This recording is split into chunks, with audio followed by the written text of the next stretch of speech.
Chapter 369. Qiuju smiled. How would I know? I did ask him, but how could I tell Qiutong his name if I didn't know? That disciple said that Qiutong would know as long as she saw the letter.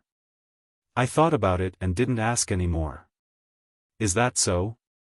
Zhang Xiaohua smiled. He, won't we know if we see it now?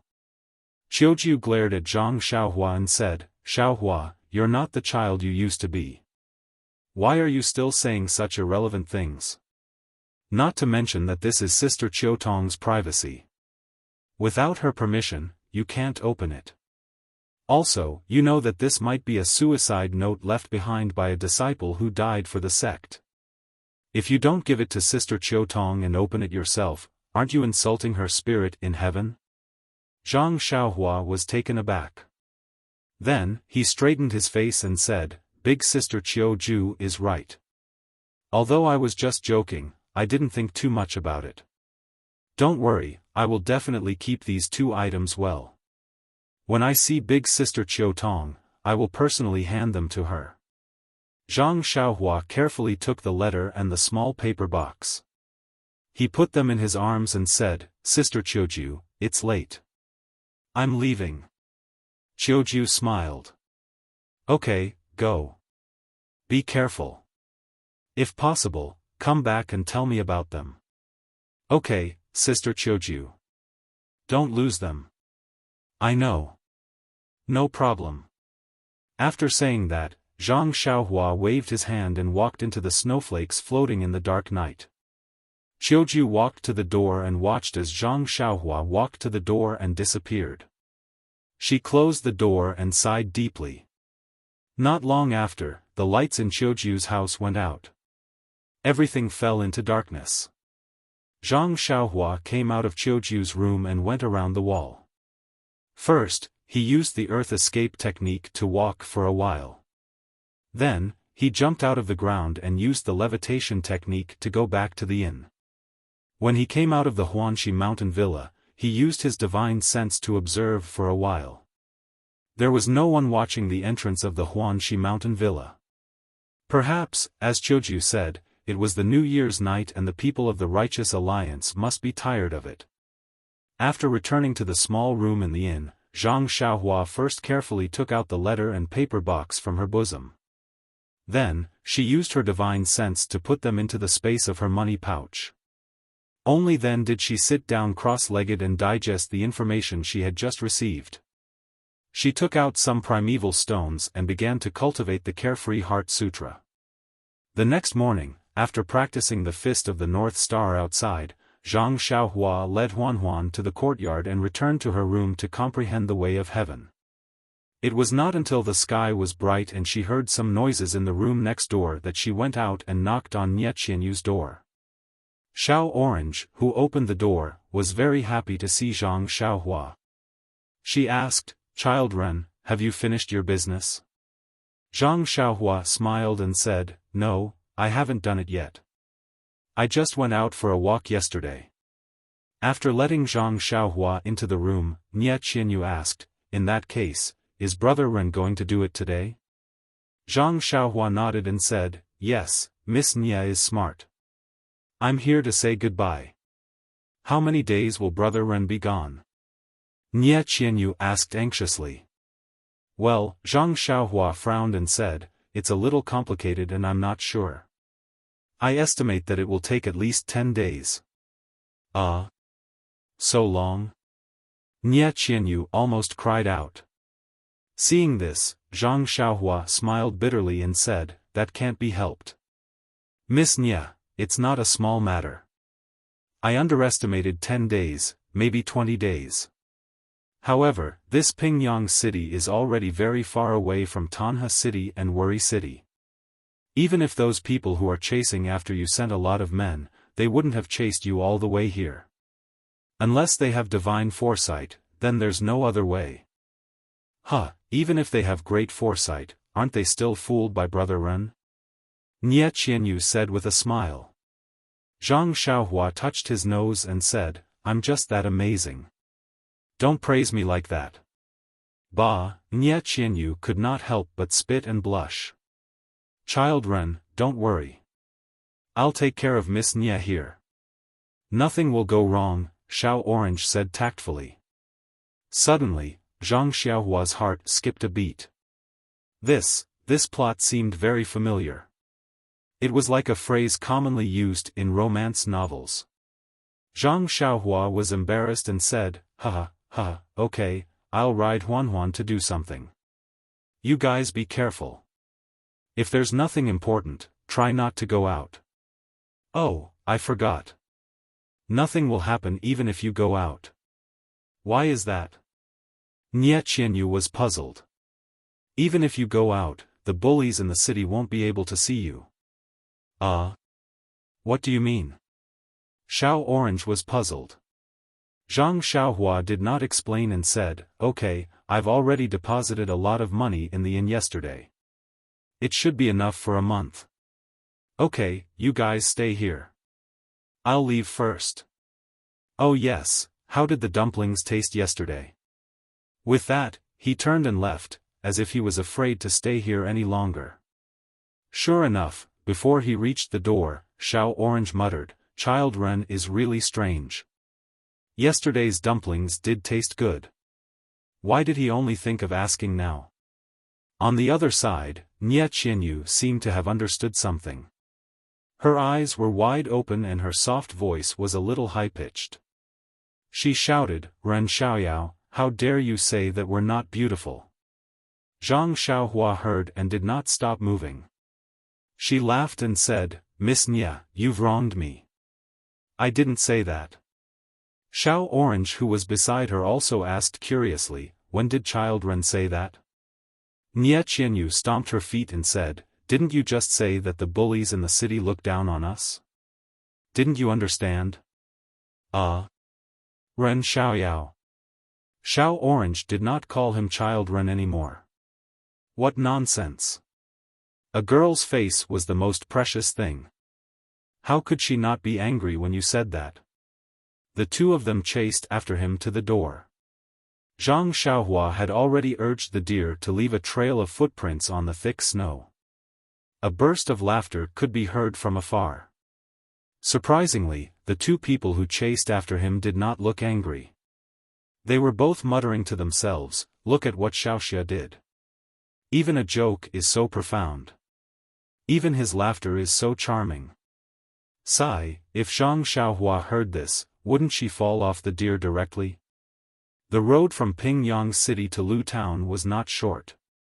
Although the deer could run fast, it was still snowing heavily. It would take at least 3 to 4 days to get back. Therefore, Zhang Xiaohua was not in a hurry. The Guozhuang house was just ahead. 4 to 5 years had passed. Why should she be anxious now? Therefore, amidst the snowflakes, on the quiet road, Zhang Xiaohua sat cross-legged on the deer. She closed her eyes and started to cultivate. At this moment, what Zhang Xiaohua wanted to cultivate the most was the Heaven Dao. The feeling of understanding the Heaven Dao was so good that it was hard for Zhang Xiaohua to give up. However, ever since he had reached the 9th level of the Big Dipper magical fist, there would be a bone-honing flow every time he practiced it. He did not have a target for his future cultivation. At that time, he had a sudden inspiration and thought of practicing it from the end to the end again.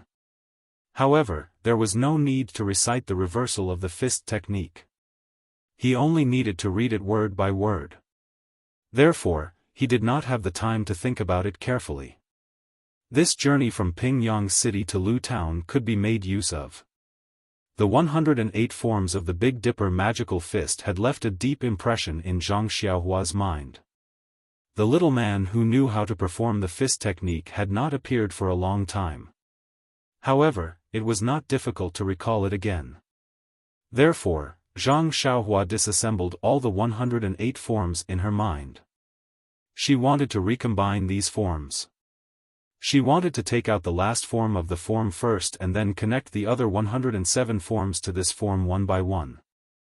However, after going through all the forms, there was not a single form that could be connected. Zhang Xiaohua could not help but frown. Could it be that her idea was wrong? Or could it be that she had to find a new fist technique form from the many martial arts fist manuals?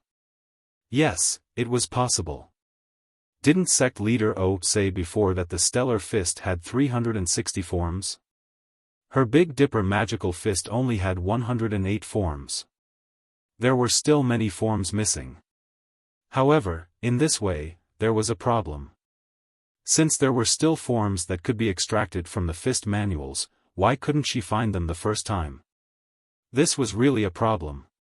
Zhang Xiaohua could not help but open her eyes and use her fingers to rub the space between her eyebrows. At this time, there was a sudden rush of ding-dang from behind. A horse carriage caught up from behind. Zhang Xiaohua slightly turned her head. There was a small triangular flag on the carriage with the word "fast" written on it. Zhang Xiaohua smiled and patted Huan's head. Huan obediently walked to the side of the road and made way for the horse carriage. As soon as Huan made way, the horse carriage caught up. When it was walking side by side with Zhang Xiaohua, the coachman glanced at Zhang Xiaohua and nodded gently.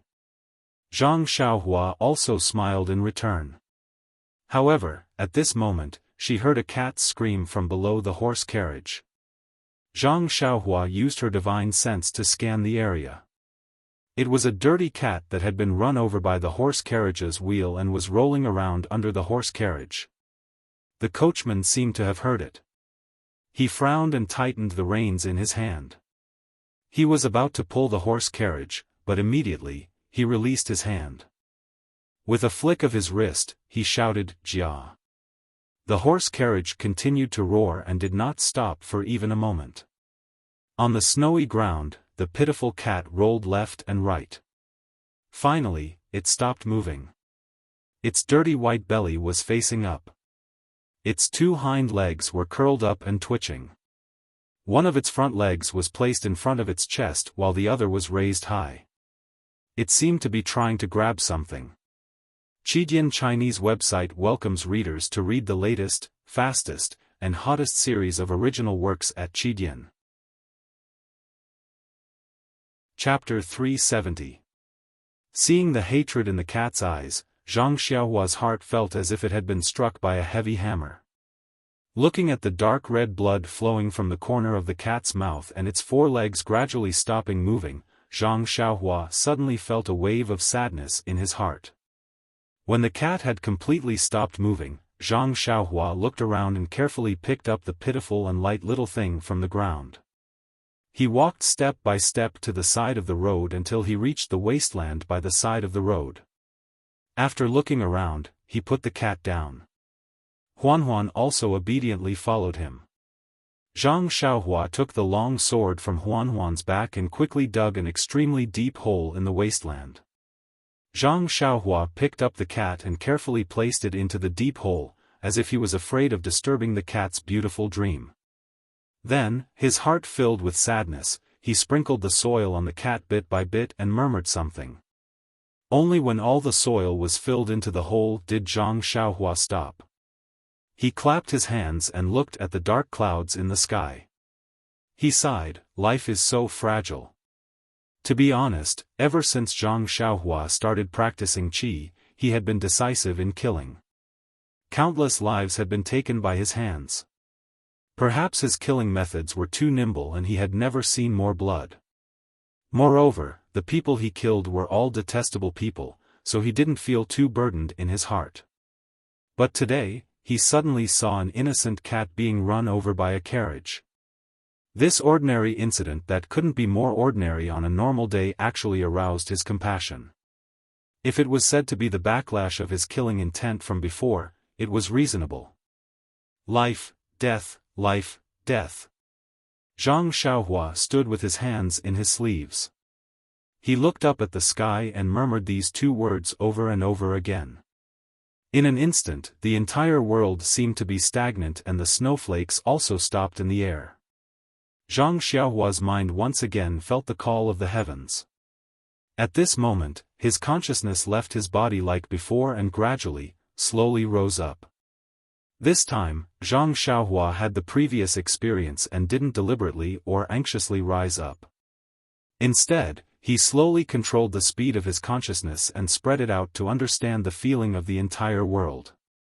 But soon after, Zhang Xiaohua discovered that his comprehension this time was different from the last time. This time, what he saw through his consciousness was not the various states of the world, but the life and death of the world. As Zhang Xiaohua's consciousness rose and strengthened, from the death of the cat at the beginning, to the birth and death of the surrounding villages, normal deaths, abnormal deaths, countless positive, negative, and positive emotions filled his consciousness. Time and space also seemed to have lost their effect at this time. Zhang Xiaohua also saw the battle between the disciples of the Misty School and the disciples of the three sects in the Misty Mountain Villa. Countless disciples howled in pain. He also saw O Peng commit suicide on the Misty Peak and Yang Ruping face death calmly. Soon after, his consciousness saw even further. He saw himself brandishing his flying sword and wantonly killing more than 10 gang members of an unknown sect. He also saw himself wielding a small sword and killing 3 disciples of the Righteous Alliance. He also saw himself leaping high like a god and killing 5 unknown disciples with a long sword. He even saw himself following O Yanningsing and killing the masked old man in black. Zhang Xiaohua's consciousness soared even higher, and even more battles in the Jianghu were reflected in his mind. Even more new lives were reflected in his mind. All sorts of emotions revolved around him, tempering him. It was as if the cycle of reincarnation was tempering his consciousness. At the same time, the marks left behind by the heavenly Tao became even clearer and deeper. The sky above Zhang Xiaohua's head was no longer covered in red clouds at some point in time. Instead, it was a night sky dotted with countless resplendent stars. In the distance, the sun that emitted endless light and heat was like a special star. It hung there, no different from the other celestial bodies.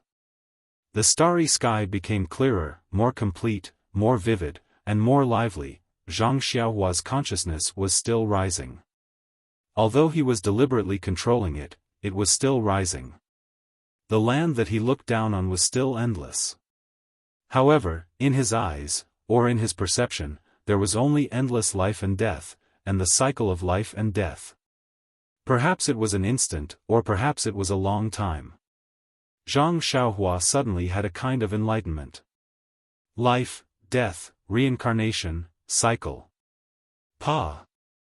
Like lightning, it instantly lit up his entire consciousness. He seemed to understand something, but also seemed to not understand something. At this moment, his consciousness accelerated once again, high up.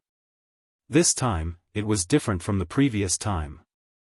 Previously, it was a feeling of being at a loss and not knowing what to do. However, this time, he had a feeling that he had grasped something. Although he did not know what it was, he had a feeling that somewhere in the high, endless starry sky, there must be a place where he could find this feeling. However, at this moment, he forgot that at this moment, he did not seem to have the ability to search the entire starry sky. The only outcome he could face was only to be lost in the unpredictable starry sky. At this critical moment, in the distance where Zhang Xiaohua was standing, which was also the direction that Zhang Xiaohua was heading in the high starry sky, there suddenly appeared a super strong storm. This storm was not simply a storm of air, but a storm formed by the endless yuan qi of heaven and earth. The endless yuan qi of heaven and earth seemed to have appeared from an inexplicable point, and immediately filled the space. The yuan qi of heaven and earth condensed continuously, and not long after, it formed 2 lifelike images. Auspicious Dragon and Phoenix. Zhang Xiaohua's ascending consciousness could not help but cry out, and once this cry came out, his consciousness fell rapidly like the last time. However, at this time, Zhang Xiaohua did not recall the feeling of falling, but only stared at the distant dragon and phoenix formed by the yuan qi of heaven and earth. He watched as the dragon and phoenix intertwined and danced in the starry sky, and slowly fell. Zhang Xiaohua's rapidly falling consciousness landed on his body, who was standing on the ground with his hands in his sleeves. Immediately, he opened his eyes as if he had been enlightened. He instantly released his consciousness, wanting to explore the yuan qi of heaven and earth in the sky. Unfortunately, although Zhang Xiaohua felt that his consciousness had improved greatly, he was still too far away from the dragon and phoenix, and could not see anything useful. With a sigh, Zhang Xiaohua withdrew his consciousness, and used his eyes to look at the sky in front of him, which was still covered with dark clouds and snowflakes. He could not help but shake his head, and said to himself, "I don't know what happened in front, which could cause a change in the yuan qi of heaven and earth, and even affect the change in the way of heaven. The way of heaven is really unpredictable." Then, ignoring the snow on the ground, he sat cross-legged, and checked his gains from the oneness of heaven and man again. Sure enough, the starry sky that demonstrated the way of heaven was incomparably bright, clearer, and more inexplicably full of vitality. The way of heaven left a deeper outline in Zhang Xiaohua's consciousness, and at the same time, left a greater accumulation. After a long while, Zhang Xiaohua opened his eyes with a smile. This smile was so vivid, and seemed to be the same as a moment ago, but also seemed to be different. It seemed to have more understanding of life and death. Clapping his hands, Zhang Xiaohua stood up and looked deeply at the soil that had been covered by a thin layer of snow. There was a stray cat's body buried deep there. Yes, there was a cause, and there was an effect. If he had not coincidentally witnessed the cat's death and buried its body, how could he have such an opportunity? Life and death, how could it be so easy to understand? How could the way of heaven be so easy to approach? Looking at the David's deer that was standing quietly beside him, Zhang Xiaohua floated up and patted its head calmly. Huan raised its head and let out a long neigh, and happily ran back to the main road from the ground. It then walked to the center of the main road, and walked forward. Zhang Xiaohua sat on Huan's back, and unconsciously looked back at the place where the cat had been knocked down. A thought rose from the bottom of his heart: if I could turn back time, maybe I could reach out and rescue this poor cat from under the carriage. Thinking of this, his heart suddenly moved, as if he had thought of something. After thinking about it carefully, his eyes unconsciously lit up, and he thought to himself, Cat, I really have to thank you. I just simply buried you, and you actually gave me endless benefits. If it was said that Zhang Xiaohua's cat's death, combined with his murderous aura, triggered another form of prying into the way of heaven, which was a deeper level of contact with life and death than the hundreds of forms of life, it was a guide for Zhang Xiaohua's future cultivation. What he had just learned was a direct guide for the difficult problem of practicing the fist of the North Star in his heart. Of course, it's impossible to turn back time, but the moves of the fist can be performed in reverse. The second stage of the fist of the North Star should be practiced from the end to the end, but this from the end to the end is not simply linking the last move to the first move. This has been tried before, but it doesn't work. Instead, every move has to be performed in reverse. This way, from the last move to the first move can be smoothly performed. Understanding the key point, Zhang Xiaohua could not help but think, should I erect a tombstone for the cat, or give it a proper burial? But then, he smiled. Separation of life and death was just a part of the way of heaven. Anything that did not break away from the way of heaven must go through this process. Sometimes the death was lighter than a goose feather, sometimes the death was heavier than Mount Tai. To him, the cat's death was heavier than Mount Tai, but to the coachman, the cat's death was lighter than a goose feather. The cat did not care about the ceremony after its death, but he cared about the value of the cat's death. Instead of giving the cat an unimportant ceremony, it was better to keep the cat's death in his heart, as a warning to himself. Death was actually very simple, as long as he pointed his flying sword, a drop of blood. Death was also very complicated, perhaps he might not be able to comprehend it in his lifetime. This sword was related to life and death, so he must not use it lightly in the future. Alas, who in this world could understand everything? In this wilderness, the life and death of a stray cat, except for the current Zhang Xiaohua, who knew? But such a cat's death was exchanged for the lives of countless Jianghu people in the future. Even Zhang Xiaohua himself could not explain the cause and effect of this. Chapter 371. On the morning of the 9th day of the first lunar month, in a forest about 10 miles away from the east gate of Lu town, a thin and tall young man stood on the crown of a big pine tree covered in white snow, facing the rising sun. He narrowed his eyes and stared at the distant morning sun with a faint smile on his lips. After a few breaths, he jumped down from the tree and started practicing his punching skills on the flat snowy ground. After he finished practicing a set of boxing, he did not stop. He continued with a set of boxing that was similar to the previous one. If a martial arts master could identify it carefully, he would be able to see that the last set of boxing was simply the reverse of the previous set of boxing. This young man was naturally Zhang Xiaohua, who was walking towards the Guozhuang house. Since he entered the realm of oneness of heaven and men a few days ago, he had glimpsed a corner of the rules of life and death in the way of heaven. Zhang Xiaohua's cultivation seemed to have entered another realm. However, when he carefully checked his mental cultivation, he only took a big step forward. It was not the qualitative leap that he had imagined. However, Zhang Xiaohua knew very well that he must have made great progress in an aspect that he did not know about. It was the improvement in his daily understanding of the way of heaven. Since he did not understand what it was, he knew how to practice it. That was enough. On the other hand, the death of the stray cat had awakened the direction of upgrading the Fist of the North Star. Therefore, while Zhang Xiaohua continued to understand the way of heaven, he put his mind on the reversal of the Fist of the North Star. After 2 days of pondering and thinking, he finally understood all the 108 moves of the Fist of the North Star. Last night, Zhang Xiaohua tried it before he went to sleep. It was indeed effective.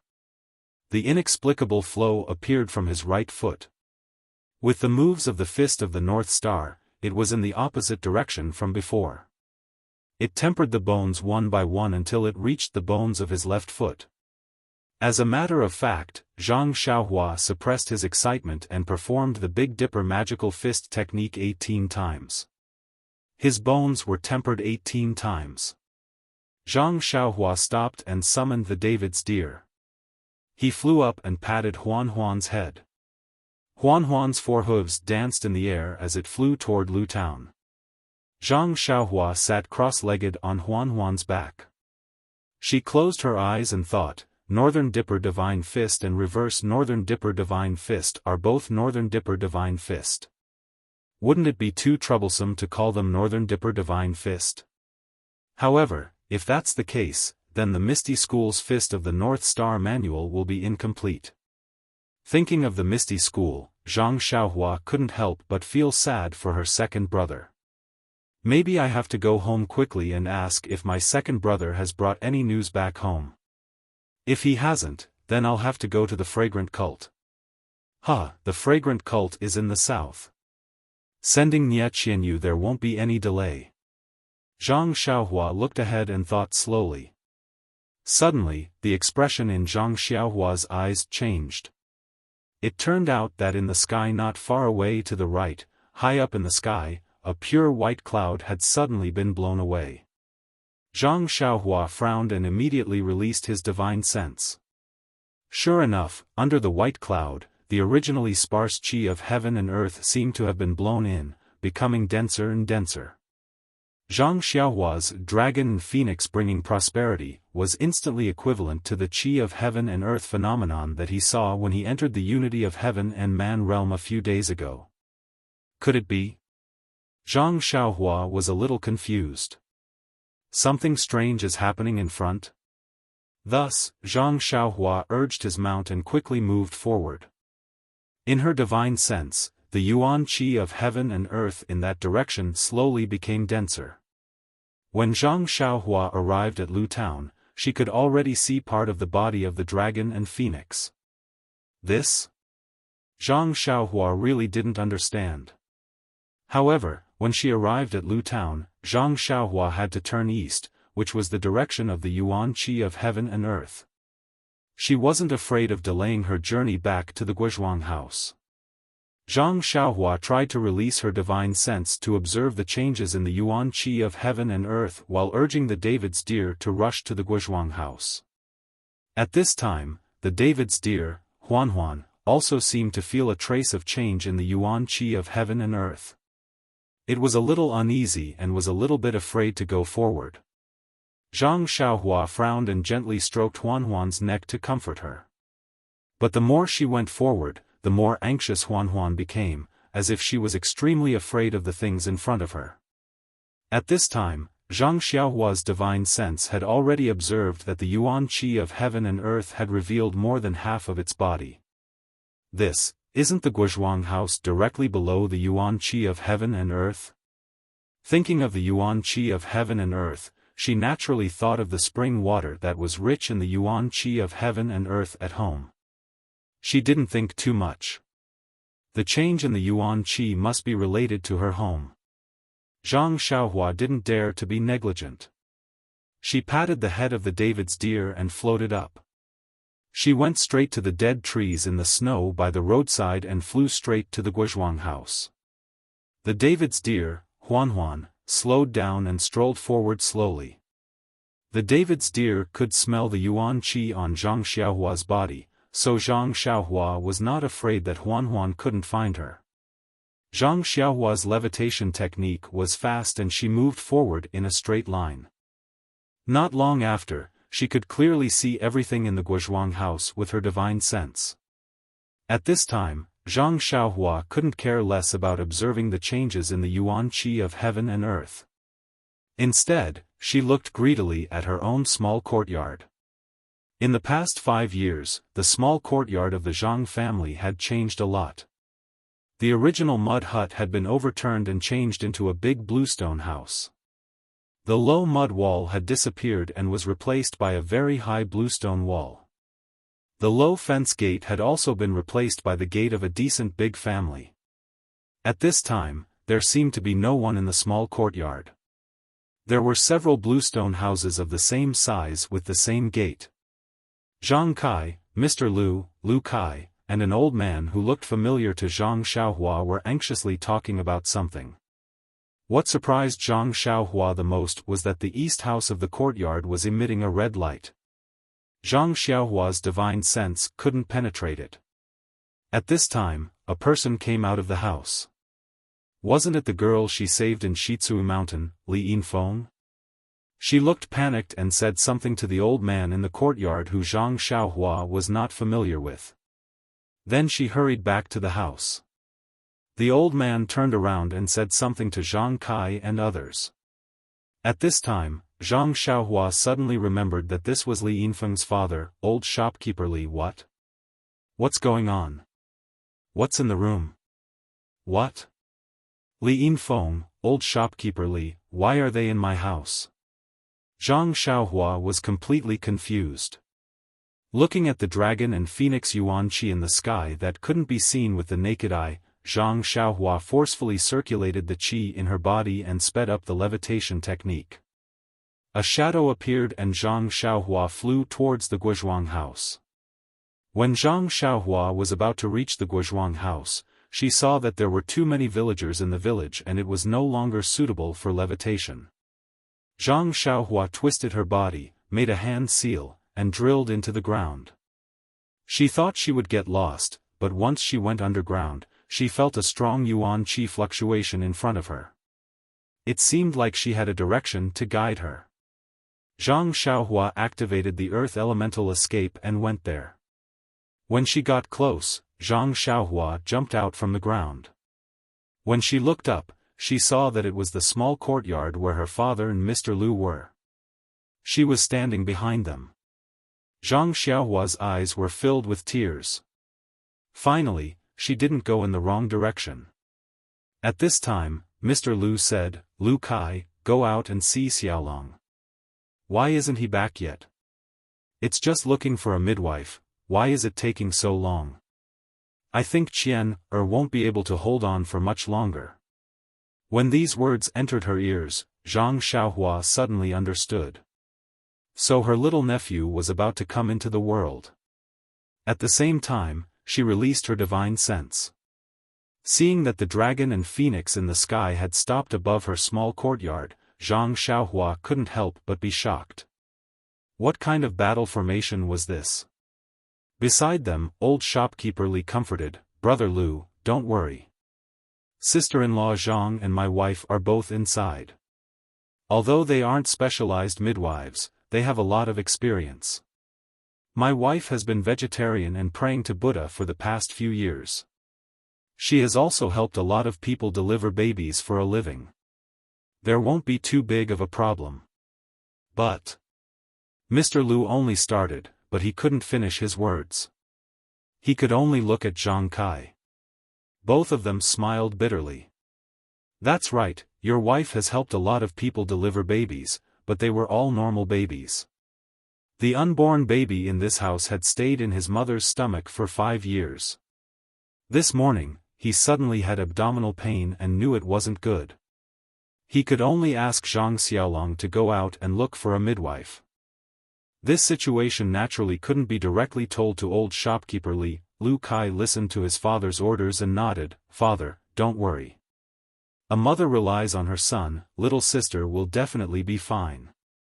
I'll go out and take a look. Jin Feng is with Xiaolong, so there won't be too much of a delay." After saying this, he turned around and walked out of the small courtyard. But when he turned around, he saw Zhang Xiaohua who had just walked behind them. He couldn't help calling out, "Xiaolong, why are you alone? Where's the midwife? Xiaolong?" When everyone heard this, they all turned around. Zhang Xiaohua had 3 brothers. Zhang Xiaolong's face was long and thin, while Zhang Xiaohu had a round face. When Zhang Xiaohua was young, she had a 60% resemblance to her second brother. As for Zhang Xiaohua, she was already very tall. Although her face was still the same as when she left home, her face was elongated. Therefore, with a single glance, she was 80% similar to Zhang Xiaolong, only she was a lot younger.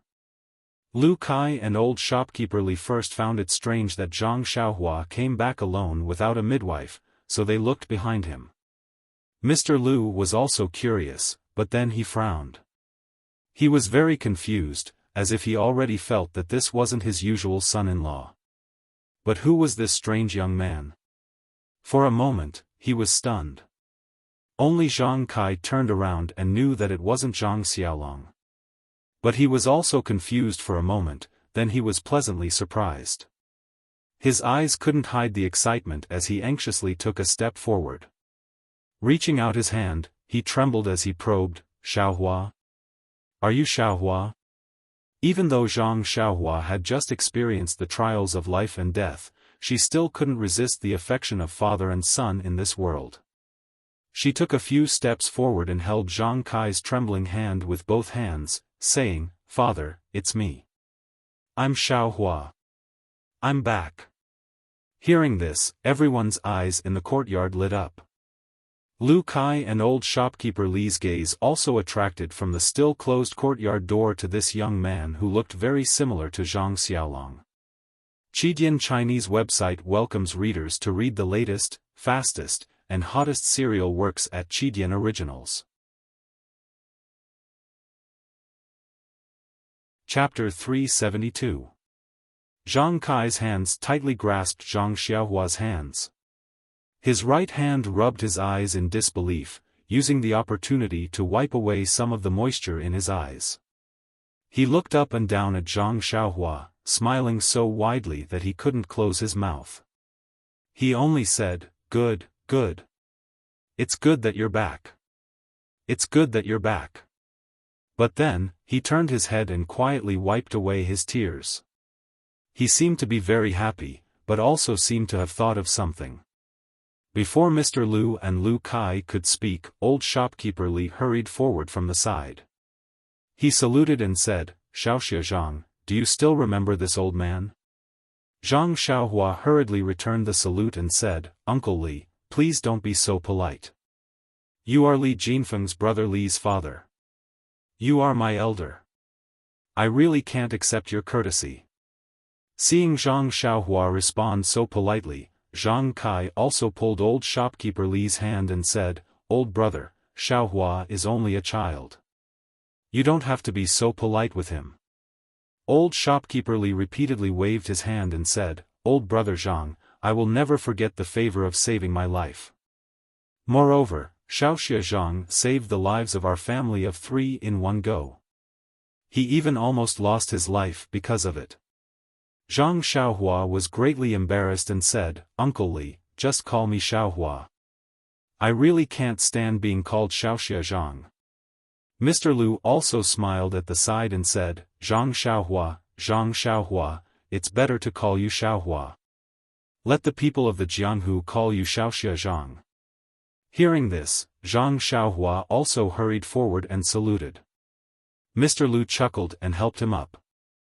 Then, Zhang Xiaohua and Lu Kai both saluted each other. Only then did they stand still.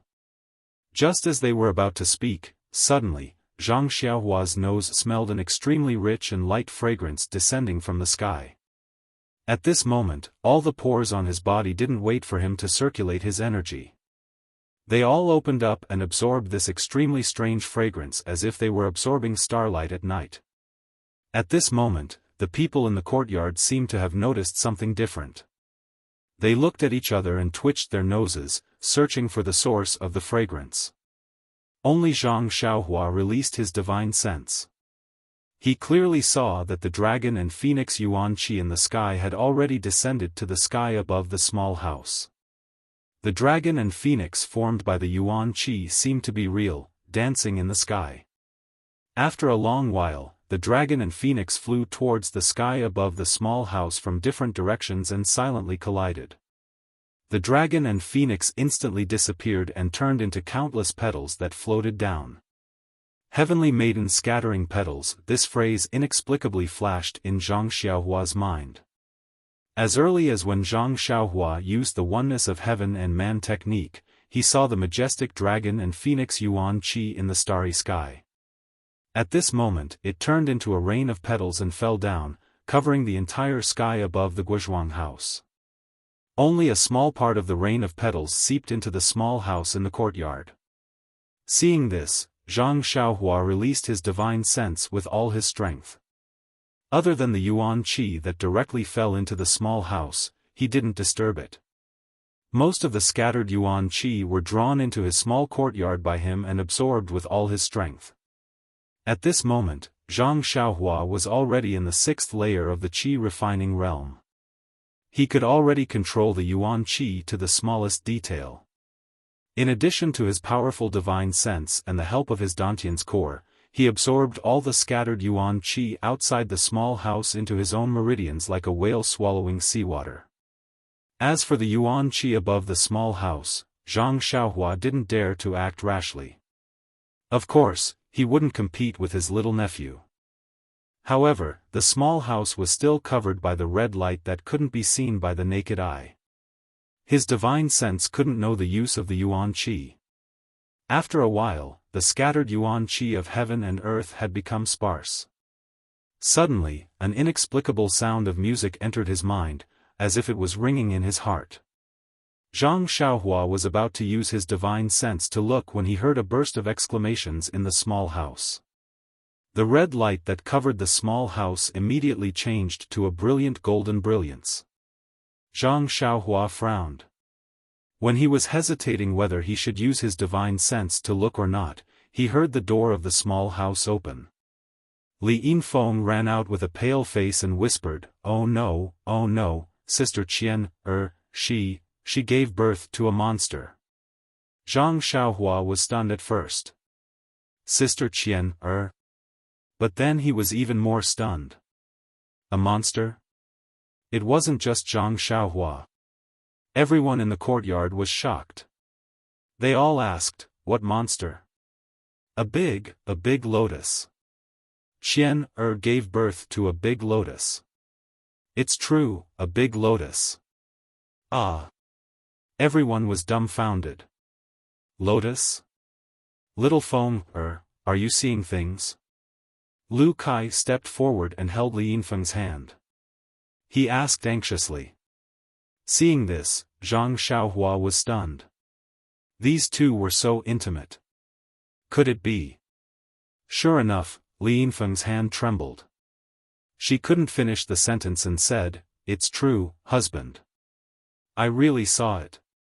Mother and Antigua were so scared that they couldn't move. That lotus, it could open and close as if it was blooming. At this time, Li Yinfeng also saw Zhang Xiaohua. She shouted, "Xiaolong, why don't you go in and take a look?" Zhang Xiaohua rubbed her nose. She was very embarrassed. Sister-in-law was giving birth. How could she dare to go in? Seeing this, Mr. Lu didn't have time to explain. He said to Li Yinfeng, "Little Feng, you're brave. We can't go in. You should go in and take a look. Don't cause any big trouble." Li Yinfeng was a little puzzled. She looked at Zhang Xiaohua and nodded, "Okay, father." She was about to go in. At this time, Zhang Xiaohua saw through her divine sense that the door of the small house was shining with a golden light. It was as if something was about to come out. Zhang Xiaohua didn't dare to be careless. She quickly took out the small sword and looked at the door nervously. Sure enough, when the golden light appeared in the small courtyard, Zhang Xiaohua saw her mother holding a big round ball and walking out. The ball was wrapped in a layer of flowing golden light. It was like flowing water that kept flowing. From time to time, it emitted a golden light that couldn't be seen by the naked eye. When Zhang Xiaohua looked with her eyes, she saw that the golden light was imitating the shape of a lotus flower. As the light radiated, it imitated the opening and closing of a lotus flower. At this time, Guosufei's face was pale. She bit her lips and her hands were trembling. Step by step, she slowly walked to the center of the small courtyard. Except for Zhang Xiaohua, who was still standing on the spot with the small sword in her hand, the others all took a few steps back in fear. Their faces were filled with nervousness and fear. Everyone's retreat naturally made Zhang Xiaohua stand out. Although Guosufei's eyes were blurred and frightened, when she saw Zhang Xiaohua, she was pleasantly surprised. She called out, "Xiaohua." Although her voice was low, Zhang Xiaohua heard it clearly. She replied with tears in her eyes, "Mother, I'm back." Guosufei nodded, hinting her to step back a bit. But Zhang Xiaohua shook her head and said, "Mother, it's okay." Then, she looked around and said, "Mother, put it on this stone table." Guosufei still shook her head, but her eyes were looking at the door of the small courtyard.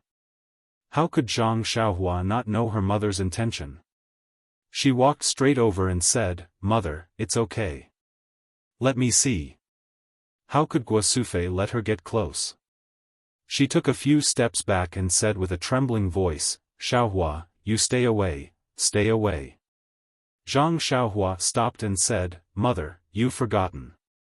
That year, I was the one who saw that eldest sister-in-law was pregnant." Guosufei was stunned. Zhang Xiaohua continued, "Give this to me. I'll see what's going on." Guosufei asked, "Is it really okay?" Zhang Xiaohua smiled and said, "It's okay. Mother, it's just my nephew or niece. What's there to be afraid of?" After saying that, she took a few steps forward and took the lotus from Guosufei's hand. Seeing this, Guosufei could only comply. But she still followed behind Zhang Xiaohua, feeling extremely worried. The lotus that the ball turned into was very similar. It also felt like a lotus in her hand. Zhang Xiaohua walked to the side of the stone table and placed the lotus on it. She looked at it with her eyes. It was just like a real lotus. She couldn't see any abnormalities. It was just that the lotus kept opening and closing, which made people feel strange. Zhang Xiaohua immediately released her divine sense and carefully observed the ball. As soon as she released her divine sense, Zhang Xiaohua was shocked. What kind of ball was this? This was clearly a mysterious array formed by countless golden talismans that looked like tadpoles. Those countless golden talismans seemed to be alive. They were colluding together and constantly rotating in the air like flowing water. When Zhang Xiaohua immersed her divine sense into one of the tadpole-like talismans, she was shocked to find that this talisman was also formed by countless talismans. Those tiny talismans were also like tadpoles, intertwined together. This. Zhang Xiaohua couldn't help but be tongue-tied. This was far beyond her imagination. It was far beyond the array and prohibition that she knew. She could only vaguely feel that the entire ball array seemed to have existed since the beginning. It was not something that could be formed by human strength. It was also not something that could be broken by human strength. As for those tiny talismans, Zhang Xiaohua simply used his divine sense to know that the intricate structure of the talismans was millions of times more powerful than the array formation that she had obtained from Fire Dragon Immortal on the deserted island. Yes, perhaps even more. But this difference was not something that Zhang Xiaohua could understand. What should I do? The child is probably in this array. If I can't break this array, the child will not be able to come out.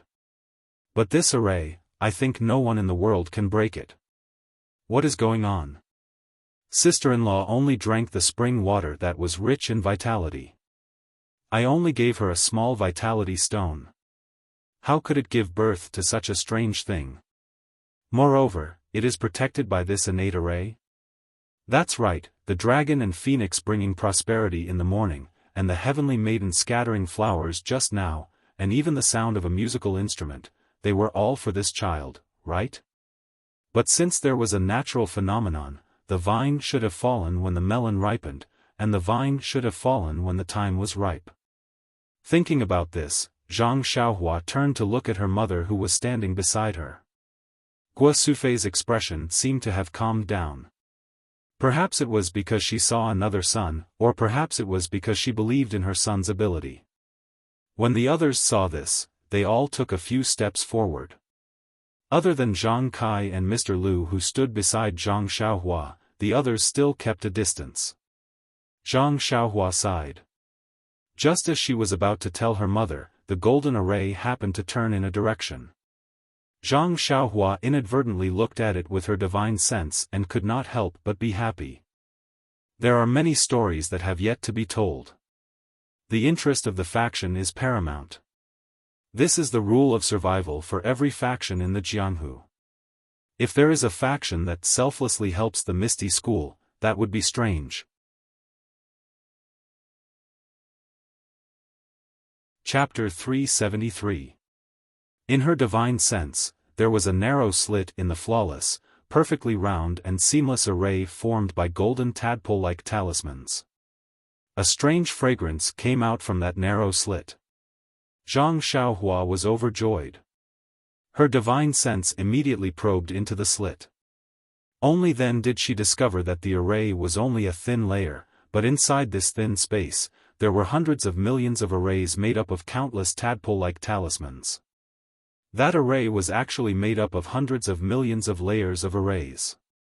However, Zhang Xiaohua was deeply aware that this array was definitely not as simple as adding one layer after another. Inside the spherical array, there was dense purple qi, and inside the purple qi was a chubby male baby. His eyes and mouth were tightly closed, and he had a solemn look. Zhang Xiaohua didn't have time to think about other things for the time being. She first raised her head and said to Guo Sufei with a smile, "Mother, congratulations, it's a boy. But wait a moment, I'll see how to get him out." Guo Sufei was overjoyed. The fear in her eyes disappeared and was replaced by a look of ecstasy. The people around were also happy and wanted to look forward. Zhang Xiaohua waved her hand and said, "Mother, you and father should all step back. I don't want any accidents to happen. I want to take a careful look first and think of a good idea." Guo Sufei quickly nodded and stepped back with the others, keeping a certain distance. When the others were far away, Zhang Xiaohua carefully looked at the mysterious innate array again. The slit of the sphere seemed to be natural, and the tadpole-like talismans beside the slit seemed to have no connection at all. However, Zhang Xiaohua knew that the slit was definitely not there originally. The original array must be perfectly round without any slit, and the slit must be the inevitable result of the array's operation to a certain stage. Zhang Xiaohua touched her chin with her hand and pondered. She thought that her little nephew was definitely not born at full term. Looking at the size of the slit, it was much earlier. If he was born at full term, he would definitely be in human form, and not a fetus protected by the array. Alas, it had been 5 years, and it was just a small slit. If he was born at full term, who knew how many years it would take? Fortunately, there was a little clue and a direction to break through, so Zhang Xiaohua carefully observed the tadpoles on both sides of the slit. The flowing tadpoles seemed to show signs of separation, but there was a faintly discernible force that firmly bound them together. Seeing this, Zhang Xiaohua's heart skipped a beat. She continued to look in the direction of the slit. As expected, in the array of the sphere, along the slit, the energy of the array was obviously weaker than the surrounding energy. Zhang Xiaohua naturally understood that this was where the array would be divided into 2 halves. Only by starting from here could the array be divided into 2 halves. However, did Zhang Xiaohua have the ability to do so? Thinking of this, Zhang Xiaohua tightened his grip on the small sword. He knew that at this moment, only his small sword could help him. However, it was hard to say if it would be effective. After all, he had only used the small sword to break through ordinary restrictions and arrays, such as the small box that contained the Carefree Heart Sutra, and the cave that was sealed by Fire Dragon Venerable. However, he had no confidence in breaking through this array. Zhang Xiaohua held the small sword with his left hand and wanted to take out the vitality stones from his pocket. However, he laughed bitterly in his heart. Previously, when he used the small sword with his left hand, the energy used by the small sword did not seem to be the vital energy in his meridians. Even if he took out the crouching ox stone from his money bag, it would probably be useless. Therefore, Zhang Xiaohua hesitated. However, just in case, Zhang Xiaohua still took out a piece and placed it in his hand. Then, he used his divine sense to lock onto the slit and raised the small sword in his hand slightly. At this moment, he heard Guo Sufei's surprised voice, "Xiaohua, what are you doing?" Zhang Xiaohua could only turn around and explain, "Mother, the child is in this sphere. I have to cut it open." "Sphere? Isn't this a big lotus flower?" "Oh, yes, mother. You have to cut open the lotus seed pod of this lotus flower." "But, Xiaohua, you won't hurt the child inside, right?" Yes, Guo Sufei had not seen her little grandson yet. How could she let Zhang Xiaohua use this small dagger-like thing to harm her little grandson? Even the lotus flower outside would not be able to do so. Zhang Xiaohua smiled and said, "Don't worry, mother. I definitely won't. I'm confident. That's for sure. There won't be any problems. I don't know what the dense purple chi in the sphere array is, but it seems to have some incredible vitality. As long as I have the protection of the purple chi, I won't be hurt by the sphere array. How can I hurt the child inside?" Zhang Xiaohua thought to himself. Then, all right. However, Xiaohua, you must be careful. You must not hurt the child.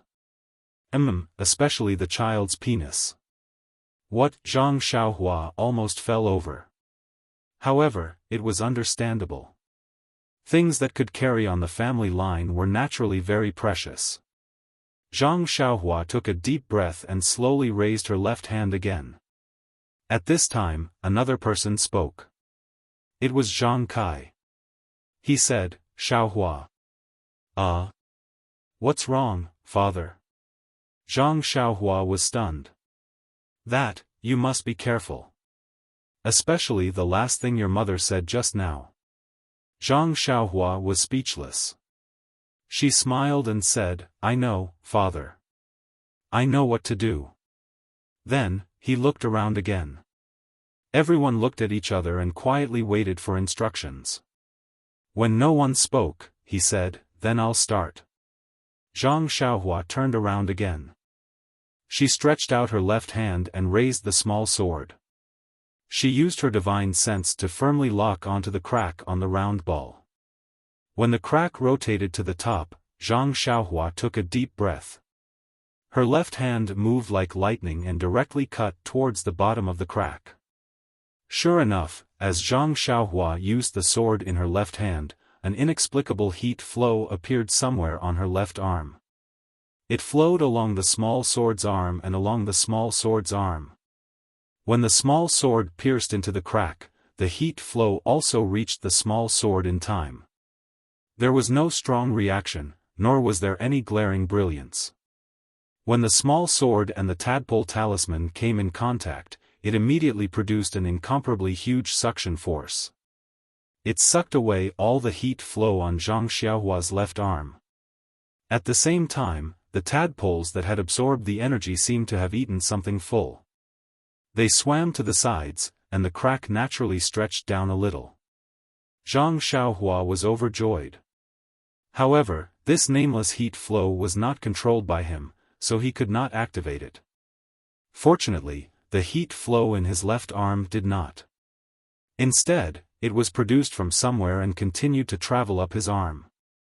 Therefore, as the heat flow in his left arm continued to enter, the crack also became longer and longer. If there was enough heat flow in Zhang Xiaohua's body, the crack would be completely pulled open sooner or later. Unfortunately, even Zhang Xiaohua himself did not know how much heat flow there was. He could only slowly pray in his heart. Unfortunately, the heavens had always been against people's wishes. Not long after, Zhang Xiaohua felt that the heat flow in his left arm was much smaller. He knew that things were not good. He hurriedly absorbed the vitality from the vitality stone in his right hand. However, when the vitality entered his body, it only filled his meridians and did not change the intensity of the heat flow in the slightest. What should I do now? The crack on the round ball formation is not big enough. I can't reach out and carry the child out. Just as he was thinking, there was no more heat flow in his left arm. The small sword could no longer cut it. However, at this moment, something abnormal happened. The purple gas in the round ball formation seemed to be attracted by something. It flowed along the tip of the small sword into Zhang Xiaohua's left arm.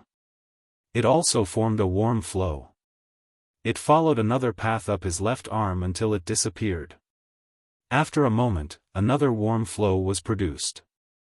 It flowed from the original path to the small sword. The tadpole-like talisman was expelled by this warm flow. It was like boiling water pouring on snow, separating into two sides. Zhang Xiaohua was ecstatic. There was a lot of purple gas in the round ball. It had already formed a cycle with the warm flow in his left arm. Presumably, it would not be long before the crack was large enough. While cutting open the formation effortlessly, Zhang Xiaohua pondered. The purple gas must be the key to breaking the formation. However, to directly use the purple gas to break the formation, it would take a long time. This period of time might be the time when the baby was gestating in his sister-in-law's body. Now that the baby was born prematurely, with the purple gas alone, it might be possible to break the formation in a few decades. However, it was not in his sister-in-law's body. It was unknown whether it would harm the baby's growth. Now, the purple gas could be used to break the formation in a short period of time. It must be a special method. Again, she did not know whether it would harm the baby's growth. However, since things had come to this point, this was the only way. It was inconceivable to let the round formation of the lotus stay in the Zhang family's small courtyard in the Guozhuang house for several decades. After the time it took to drink a cup of tea, the crack was large enough. Zhang Xiaohua wanted to withdraw the small sword and carry her little nephew out of the formation. However, the formation seemed to have a strong suction force. No matter how hard Zhang Xiaohua tried, she could not pull it out at all. Left with no choice, Zhang Xiaohua could only continue to absorb the purple gas and use the warm flow to break open the round ball. In the eyes of Zhang Kai, Guo Sufei, and the rest, Zhang Xiaohua's inconspicuous small sword pierced into the lotus. The lotus stopped opening and closing and bloomed little by little. Everyone held their breaths and watched carefully, afraid that they would disturb Zhang Xiaohua's actions. As Zhang Xiaohua's small sword broke the formation, the lotus bloomed more and more. After the time it took to eat a meal, the entire round ball was split into two. In everyone's eyes, the lotus bloomed completely. In an instant, the entire small courtyard was filled with a strange fragrance. At this moment, the baby in the purple gas suddenly opened his eyes. His eyes were looking straight into Zhang Xiaohua's eyes. When their eyes met, Zhang Xiaohua instantly felt like she was being sucked into darkness.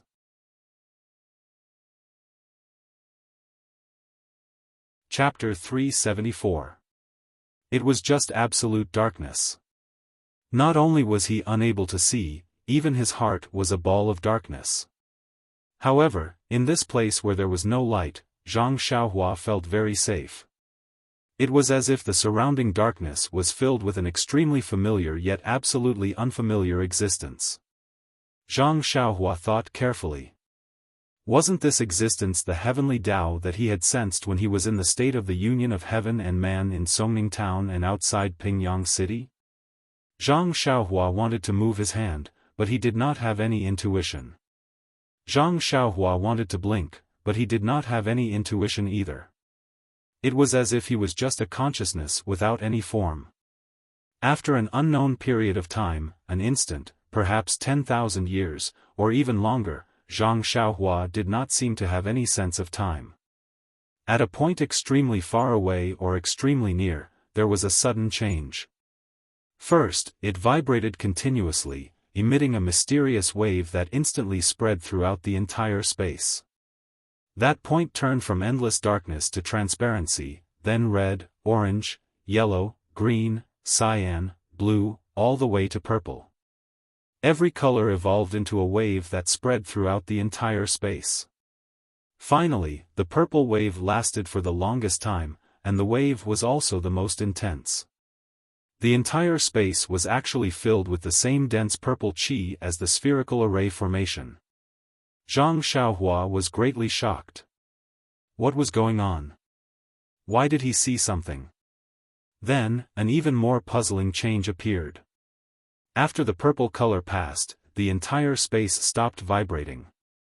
There was only silence for a moment. All the colors that were mentioned just now appeared at that point, and the entire space was filled with the 7 types of fluctuations.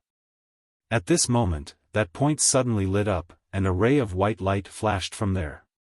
In an instant, the white light filled the entire space, and the chaotic fluctuations in the space changed into a more mysterious vibration at the same time.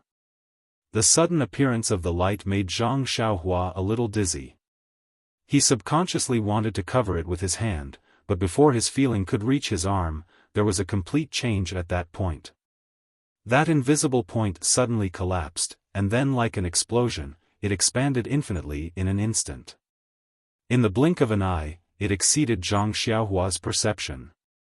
The space that was just a single material was immediately filled with light and other inexplicable things. Where did this light come from? Zhang Xiaohua thought to herself. This state of chaos did not last for long. The heavenly Tao that Zhang Xiaohua was familiar with filled the entire space. In the blink of an eye, the space evolved into earth, fire, wind, and thunder. Endless matter and countless miracles were completed in an instant before Zhang Xiaohua's eyes. Following that, countless planets appeared. Each planet emitted boundless starlight. On these planets, life appeared. Some of these life forms lived in a daze, while others had the ability to move mountains and fill seas. Zhang Xiaohua was dumbfounded, completely dumbfounded.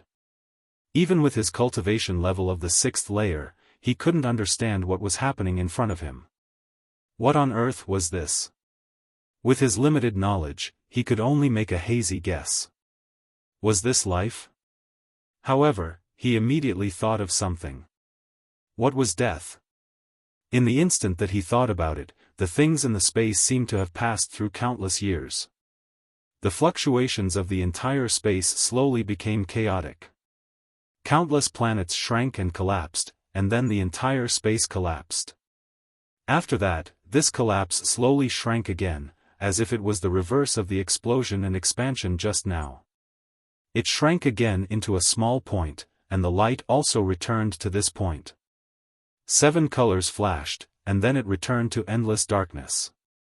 Was this death? Zhang Xiaohua thought. However, before he could think further, his eyes lit up. The scene in front of him changed, and he returned to the small courtyard of the Guozhuang house. In front of him was still that newborn baby, whose bright eyes were staring at Zhang Xiaohua. At this moment, Zhang Xiaohua felt that his spiritual sense could move freely again. He unconsciously released it, and it enveloped the entire stone table. On the stone table, the formation that had already been cut in half was closing up at a speed visible to his spiritual sense. As it closed up, the dense purple qi in the original sphere was also divided into 2 halves, each of which enveloped the baby.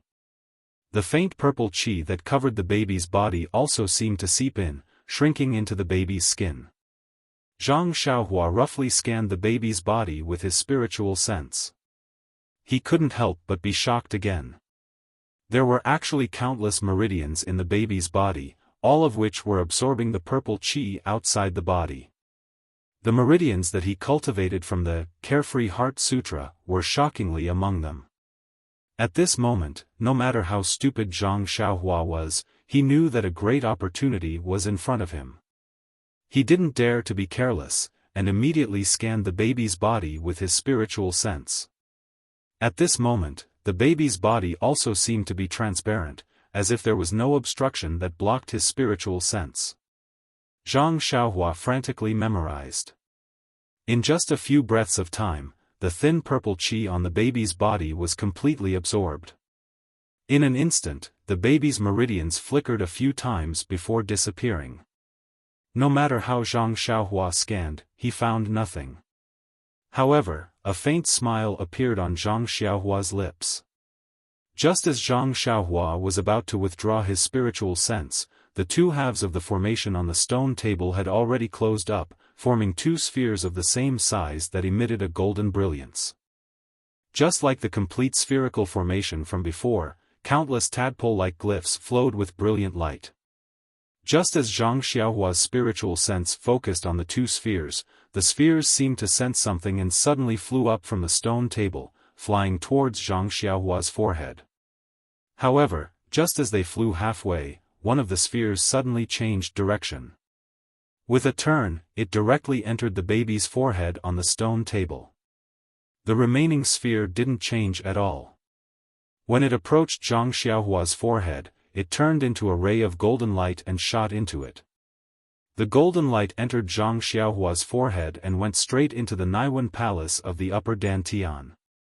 In the Naiwen Palace, the essence of elixir that Zhang Xiaohua had painstakingly cultivated was slowly rotating.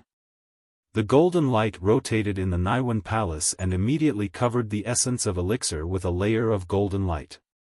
However, the golden light didn't stay in the Naiwen Palace for long. After leaving the Naiwen Palace, it went straight to a mysterious place behind the head. Once it entered, there was no more sound. It wasn't the first time Zhang Xiaohua sensed that mysterious place.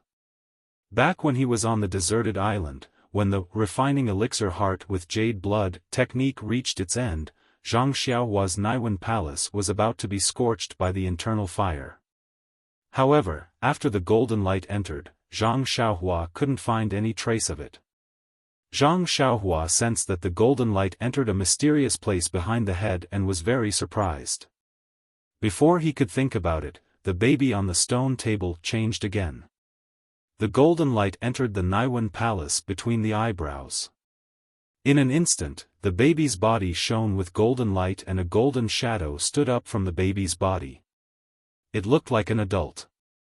The adult baby pointed one hand to the sky and the other to the ground. There was a benevolent smile on the corner of his mouth. Zhang Xiaohua was stunned. What did this mean? When the shadow finished laughing, it first expanded and then rapidly shrank. It also entered the Naiwan palace between the eyebrows and disappeared. At this time, the baby, in Zhang Xiaohua's mind, didn't have any abnormalities. It was the same as any ordinary person that he saw on a daily basis. There wasn't even the slightest fluctuation of the qi of heaven and earth. However, Zhang Xiaohua stood there in a daze. His mind didn't dare to relax for a moment. Today's encounter was really too magical. Everything was unimaginable. Perhaps, in the next moment, there would be a miracle that had never been seen before. Even if, now, this baby who was still sleeping soundly with his eyes closed immediately grew up and called him uncle with a smile, or could immediately fly into the sky, he would believe it without hesitation. However, at this moment, Zhang Xiaohua suddenly felt that someone was pulling his sleeve. Could it be the hand of Tian Dao? He felt a sweep of his divine sense. How was it the heavenly Dao? It was just his mother carefully tugging at him. Zhang Xiaohua hurriedly retracted his mind and asked, "Mother, what's the matter?" Guo Sufei was ecstatic and asked with a trembling voice, "Xiaohua, is the child well? Can I hold him? This way, I don't want my good grandson to freeze. After all, it's still winter. This child who has just been born can't be frozen at all." Zhang Xiaohua was startled and turned his head to look. Of course, there was nothing on the stone table. There was only a white and fat naked baby sleeping soundly with his eyes closed. It made people feel pain and pity for him. Zhang Xiaohua thought to himself, "Mother, don't worry. Even if I freeze, your good grandson won't have the slightest problem." However, he still didn't feel at ease and asked, "Mother, what did you see just now?" "What did I see?" Guo Sufei was startled and immediately said proudly, "Xiaohua, you've really grown up. Where did you learn the sword? It's so powerful that you could split the lotus with just one strike. It's really much more powerful than Butcher Lu's butcher's knife. And, you just stood there without moving after splitting the lotus. We didn't dare to disturb you, but isn't the child still young? He can't catch a cold. Look, can I carry him back to the house?" From what his mother said, from the time he split the lotus to her pulling his sleeve, it was only a very short period of time. However, in this very short period of time, he encountered something that others would never be able to understand in their entire lives. Zhang Xiaohua looked at the small sword in his left hand and smiled bitterly. He put it in his arms and said, "Of course you can. Mother, quickly carry the child back to the house." When Guo Sufei heard this, she was overjoyed. She hurried forward and carefully held the baby in her arms. However, the moment the baby touched Guo Sufei, he immediately opened his mouth and cried loudly. The cry was very loud and clear, echoing throughout the small courtyard. At this moment, a surprised voice sounded, "Ah! Mother, the child has been born? Is Qianqian okay?" Zhang Xiaohua turned around and saw that the door of the small courtyard had just been pushed open. A young man who was as tall as him was running towards the direction of the crying baby with a face full of surprise. That young and thin face looked 80% similar to Zhang Xiaohua's. Wasn't he Zhang Xiaohua's eldest brother, Zhang Xiaolong? Behind Zhang Xiaolong was an old woman with a depressed face. There was no need to look. Just by looking at her, one could tell that this was a midwife who didn't make it in time.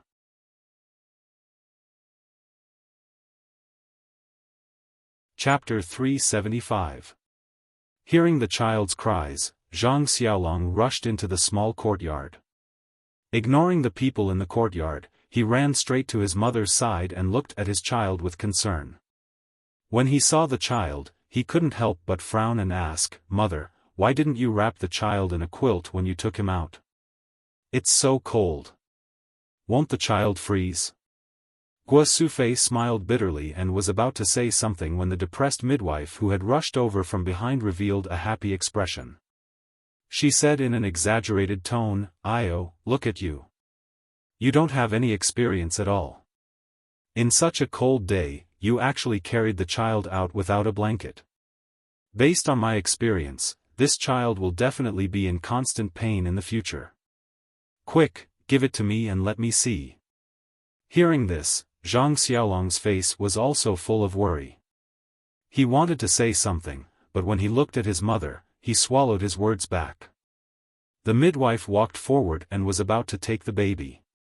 Just as she reached out, she immediately retracted her hand in shock and shouted, "Oh, why is this baby like this?" Zhang Xiaolong was stunned. He carefully looked at the child in front of him, but he couldn't see any abnormalities.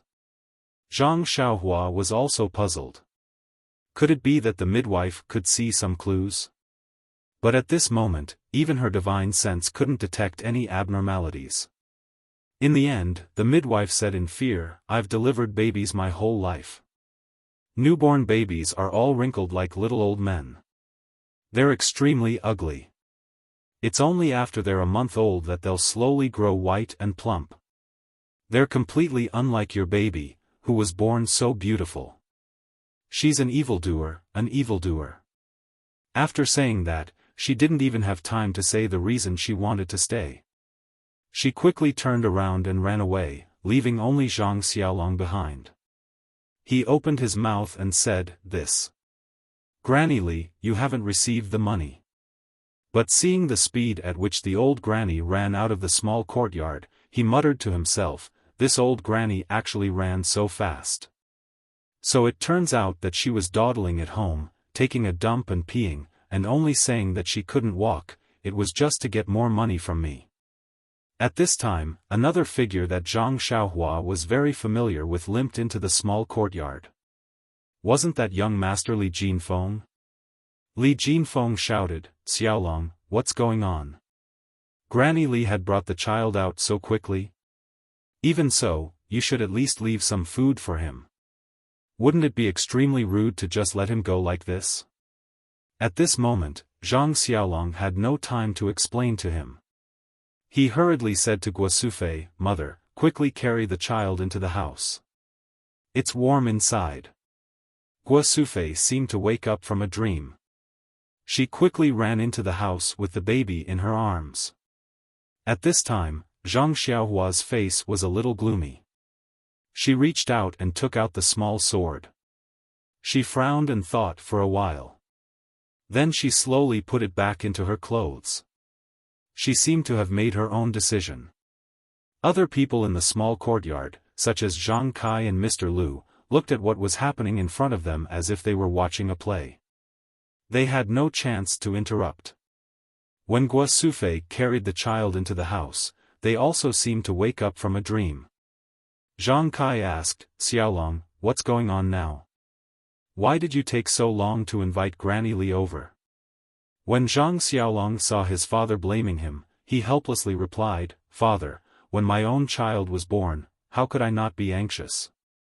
Young Master Li and I had already arrived at Granny Li's house, but this old thing just kept dawdling. One moment she said her stomach hurt, the next moment she said her feet hurt. I gave her more money, but she still said we were all from the neighboring village, so I didn't need to be polite. I didn't know what she meant until I accidentally said the wrong amount of money, saying it was 3 coins. Li Jinfeng next to him also laughed, "Uncle Zhang, don't blame Xiaolong. You see, when I fell from the donkey, Xiaolong didn't even bother to help me. He only pulled Granny Li and hurried on." Zhang Xiaolong asked apologetically, "Young Master Li, I'm really sorry. How are your injuries?" Li Jinfeng waved his hand and said, it's fine. No matter what, I'm still a rider. This is just a small accident. Zhang Kai wanted to speak again, but Mr. Lu next to him laughed and said, "It's really a lucky hit. Old brother Zhang, Xiaolong's delay is really wonderful. If that granny leak came in time, even if Xiaohua came back in time, the strange phenomenon just now would be known by outsiders. Maybe, that's for sure.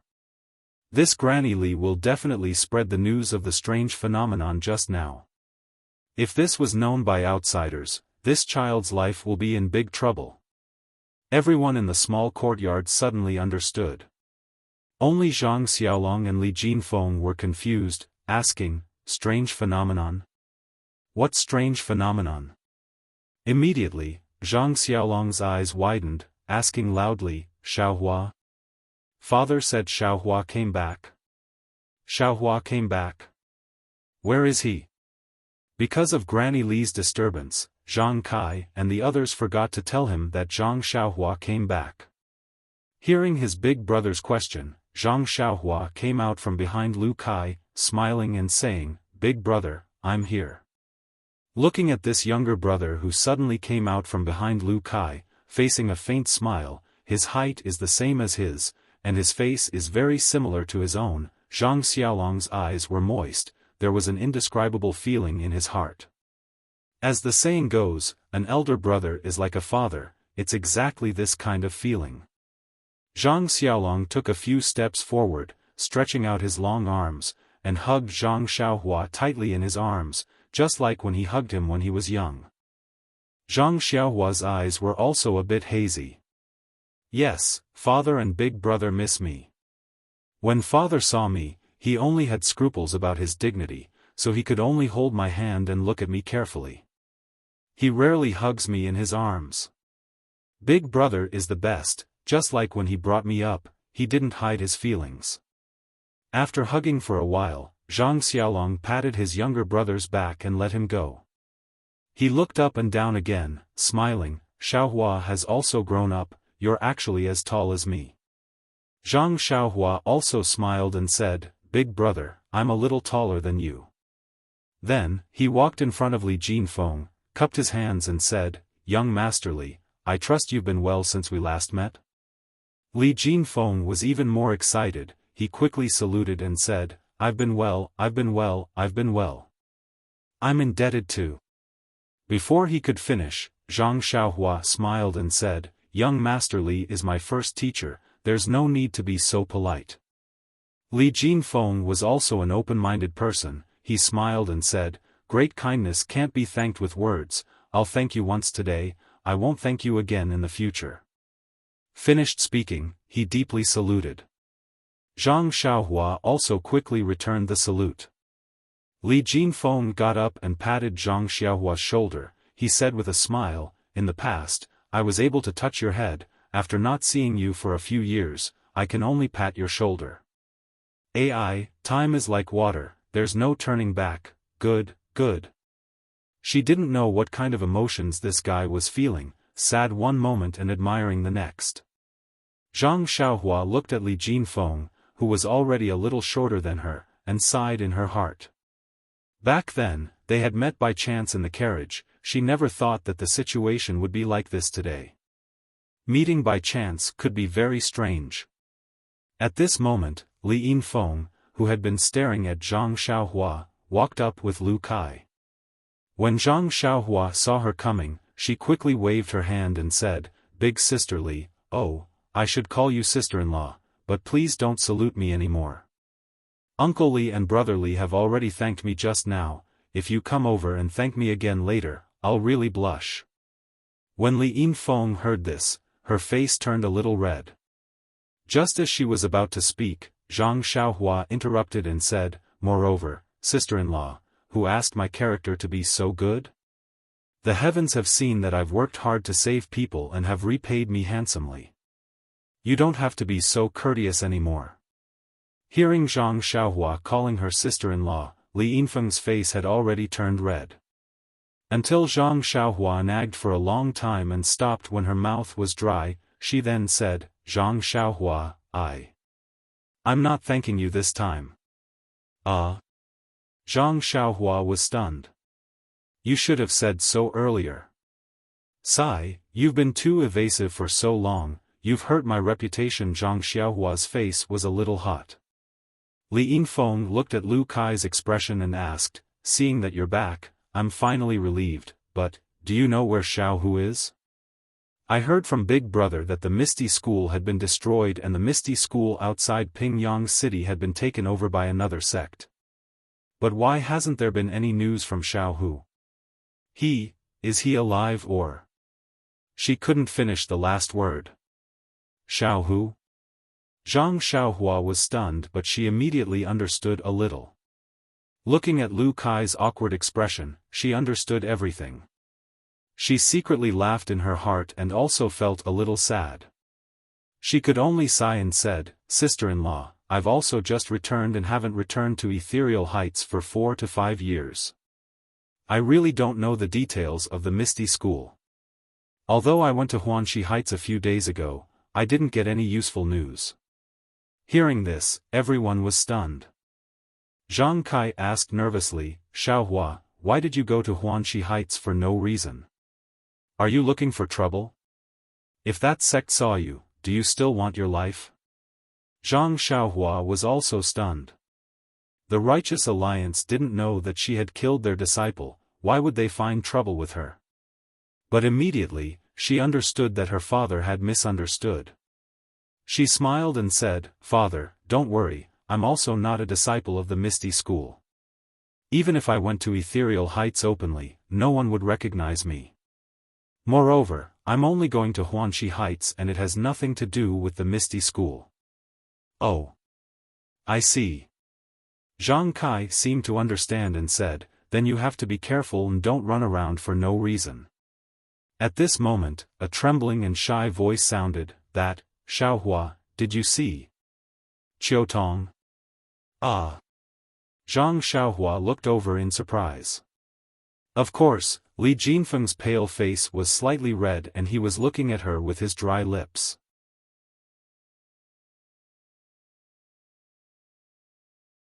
Chapter 376.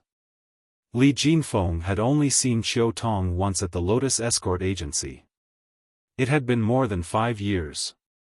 Could it be that he still could not forget her? Zhang Xiaohua was really not sure.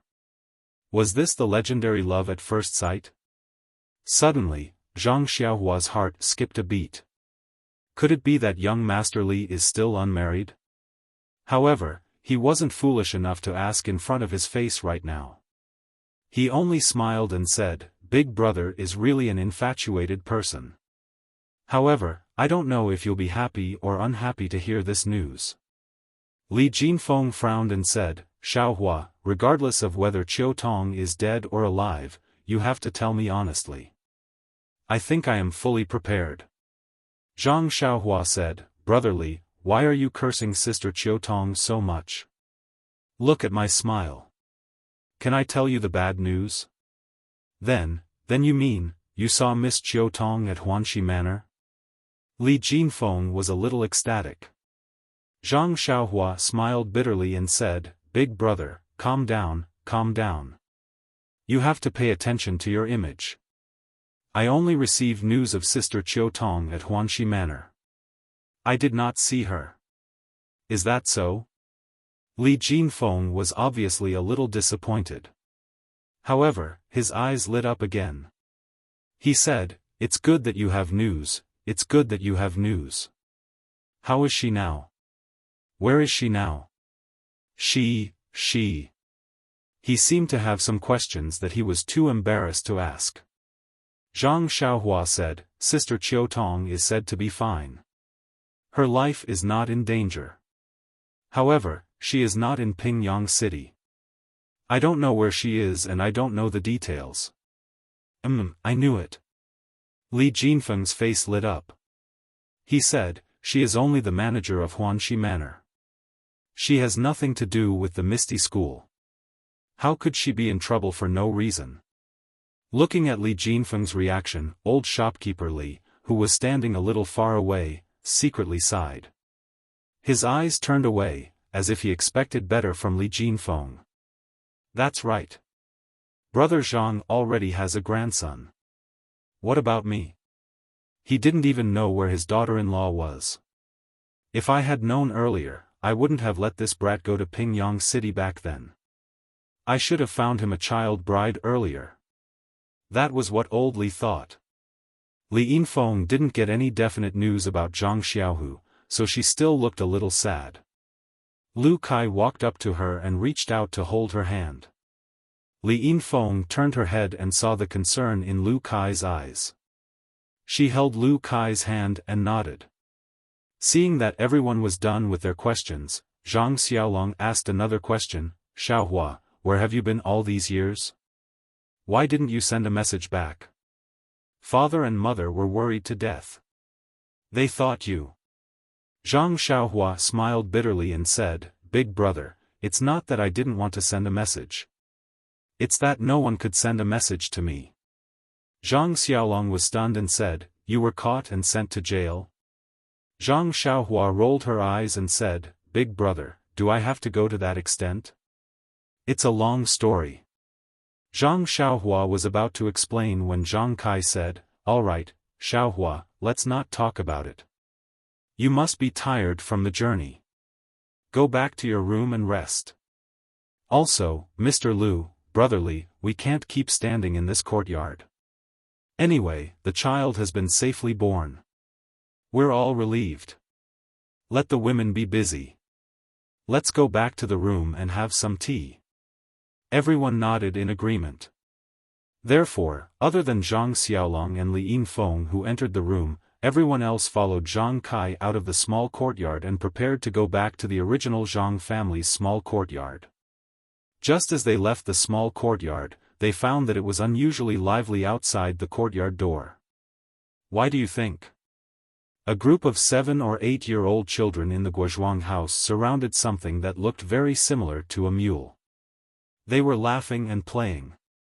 A few bold ones held a piece of grass in their hands and waved it in front of the mule, trying to lure it. However, the mule just lowered its head and didn't look at them. The grass was even more disdainful. The children didn't see the arrogance in the mule's eyes. They only regretted that their tried and tested method had failed. The timid children stayed far away and only looked at it enviously. Sometimes, they were narrow-minded and even threw 1 or 2 small stones to tease it. In the distance, there were a few idle people in the village who looked at it from time to time. They seemed to have their own plans. Wasn't this mule Zhang Xiaohua's odd beast mount, Huan? This spirit beast really had a good nose. It smelled the entire way and found its way to the door. When he saw the strange thing in front of his door, Zhang Kai was also stunned. He looked at it in a fluster. Mr. Lu was first stunned, then confused. After that, he separated the group of urchins and looked at it from head to toe. He repeatedly exclaimed in surprise, Could this be the David's David that was written in the book? He smacked his lips a few times and raised his head to ask, Whose family's mule is this? Zhang Xiaohua smiled from behind and said, Mr. Lu, this is my mount. Seeing this, Mr. Lu slapped his forehead and said with a smile, I'm going to faint. When I saw this strange thing, I forgot about you. Our Guozhuang house has always had very few people coming. Today, other than you, there shouldn't be any outsiders. Naturally, I thought of you first. That's right, is this animal an odd beast? Just as he finished speaking, Huan didn't agree. It hissed and bit Mr. Lu's clothes with its mouth. Mr. Lu was startled. Zhang Xiaohua patted Huan's head and said with a smile, Mr. Lu, it's an odd beast. I call it Huan. Don't be fooled by its appearance. It's clear in its heart that if you call it Huan, it'll definitely be happy. Mr. Lu was even more surprised. Like a child, he called out in a low voice, Huan. Huan seemed to understand and hissed again. However, its head was raised high. Mr. Lu clapped his hands in wonder. Zhang Xiaohua led Huan and followed the crowd back to the Zhang family's small courtyard. She took the long sword from Huan's back and gently placed it by the wall of the small courtyard.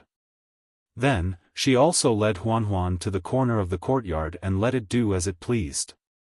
Zhang Xiaohua originally wanted to accompany her father. However, she was chased to the side room by Zhang Kai. She said that she was travel-worn and should rest more. However, Zhang Xiaohua had just broken the innate formation of the round ball and obtained too many things. It was also too inconceivable. He indeed needed to further organize and digest them. Therefore, Zhang Xiaohua didn't insist. However, before she rested, she still went to the back of the room and stood in front of her grandmother's grave for a long time. She kowtowed a few times before returning to the courtyard. She walked to the room on the left and pushed the door open to enter.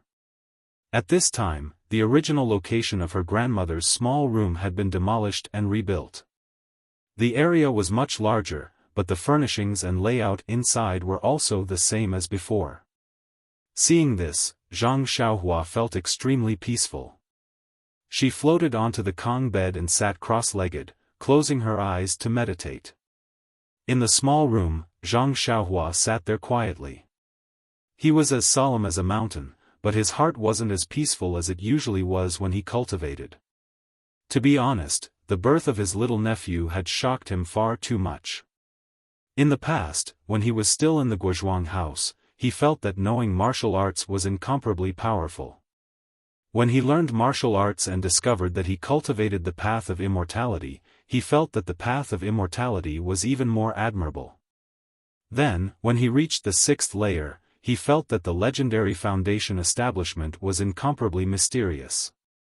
However, when he sensed the way of the heavens when he became one with the world, he felt that foundation establishment was nothing more than that. However, in such a short period of time in the eyes of everyone in the small courtyard today, the evolution of the way of the heavens in a single instant or 100 million years in his consciousness had given him a completely new understanding. 100 million years, these weren't just two words. When Zhang Xiaohua broke free from his consciousness and saw the people in the small courtyard under the sunlight, he felt as if a lifetime had passed. Yes, he was no longer the Zhang Xiaohua from a moment ago. However, as a 6th layer Qi practitioner, Zhang Xiaohua really didn't know what exactly was different. It was to the extent that the evolution of the way of the heavens had left a deep impression in his mind. His imprint of the way of the heavens that was as bright as the starry sky already had a past, present, and future, but he still couldn't directly obtain any benefits from it. It was as if he had banknotes worth 10,000 taels of gold, but he couldn't find a bank to exchange them for money. If he had to blame something, he could only blame his cultivation for being too low.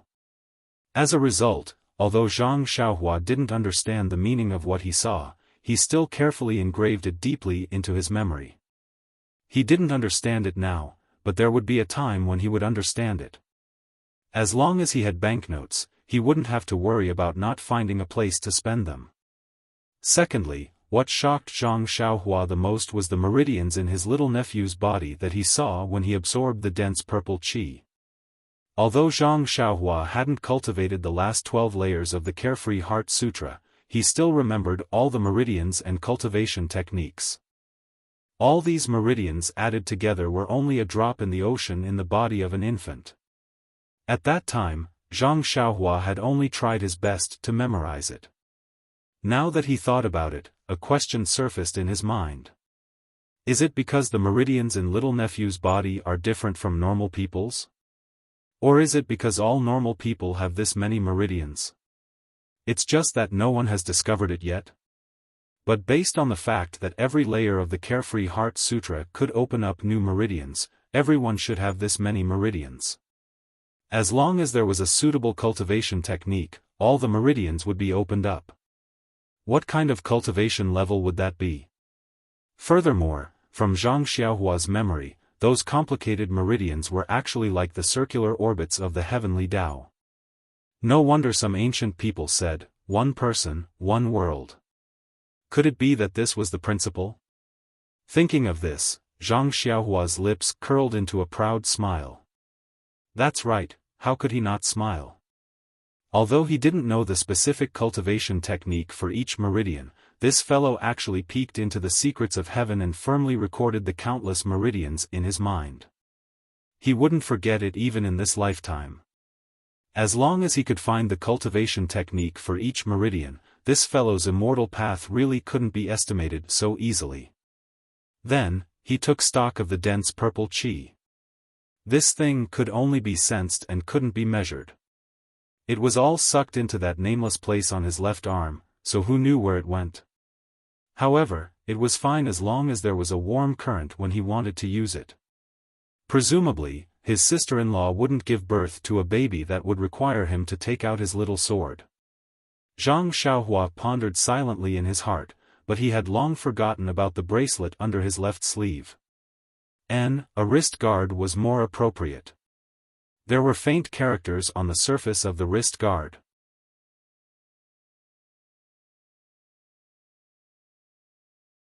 Chapter 377. Although Zhang Xiaohua had gained a lot, he realized that he did not understand the most time-consuming and energy-consuming part of the evolution of the heavenly Tao. His meridians that were as bright as stars did not respond to the cultivation method. He did not know the specific effects of the dense purple qi and did not know where it was hidden in his body. All that was left was the golden light formed by the innate formation. Thinking about the formation, Zhang Xiaohua was excited. Yes, ever since he obtained the immortal fire dragon's jade slip-on restriction formation on the deserted island, he had always been interested in it. During his daily practice, he would always find time to study it. Just now, when his divine sense scanned through one of the talismans, he felt that the essence of the formation was far more profound than what was recorded in the immortal fire dragon's records. With his current cultivation, it was almost impossible for him to understand it. Therefore, when the golden light with half of the dense purple qi shot into the back of his head, he did not panic. This was the same as the meridians and the dense purple qi. As long as it was in his body, there would be a day when he would be able to get it out. And what he wanted to check the most, which was also the most likely to be useful, was the thin layer of golden formation on the essence of herbalism in his Naiwan palace. However, when Zhang Xiaohua was full of anticipation and nervousness as he immersed his divine sense into the essence of herbalism in his Naiwan palace, he almost vomited blood. What do you think? The tiny essence of herbalism was surrounded by a thin layer of golden formation. This formation was made up of 365 golden tadpole-shaped talismans. Each tadpole was connected by a mysterious force. A total of 365 tadpoles were connected together, just like the complete version of the golden formation that he saw previously. It was airtight and difficult to penetrate. When Zhang Xiaohua immersed his divine sense into a single talisman, he did not have time to understand it. A sense of exhaustion surged into his brain, forcing him to withdraw his divine sense. Zhang Xiaohua, who withdrew his divine sense, was depressed for a while. What was this? I gave you a mountain of gold, but I did not give you the power to move it. The most hateful thing was that this mountain of gold was cast into a lump.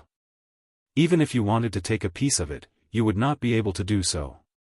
Under such circumstances, how could Zhang Xiaohua not vomit blood? As it turned out, after being busy for so long, it was all for something that was out of his reach. Draw a picture, draw a picture. Zhang Xiaohua muttered to herself, looking around in self-pity. However, after calming down for a while, Zhang Xiaohua also felt relieved. The cultivation of the immortal Tao paid the most attention to being down to earth. If one blindly took shortcuts and did not have a solid foundation, one would pay a painful price sooner or later. Take his state of mind as an example. He originally thought that repaying kindness and enmity quickly and killing decisively was a clear path. However, the death of the innocent cat caused him to feel uneasy. If he blindly killed anyone he saw, it was inevitable that he would fall into his own inner demons in the future. Although this kind of tempering was not cultivation, it was better than cultivation. With this roundabout way, the foundation of his state of mind was much more solid. It was the proper way to cultivate the path of immortality. Now that he thought about it, being able to rescue his little nephew from the golden ball was perhaps his greatest gain. Thinking of her cute, chubby little nephew, Zhang Xiaohua couldn't help but smile. However, who did this kid look like? Why couldn't she tell? After thinking about it, Zhang Xiaohua calmed down and started to comprehend Fire Dragon Jinren's Tao of Arrays. Of course, with a mountain of gold in front of her, she had to train her qi first. In fact, Zhang Xiaohua had been calculating for a long time. Just when she thought that she had gained nothing, she had neglected the part that she had gained the most from. Of course, Zhang Xiaohua did not understand all of this. It was basically playing the lute to a cow.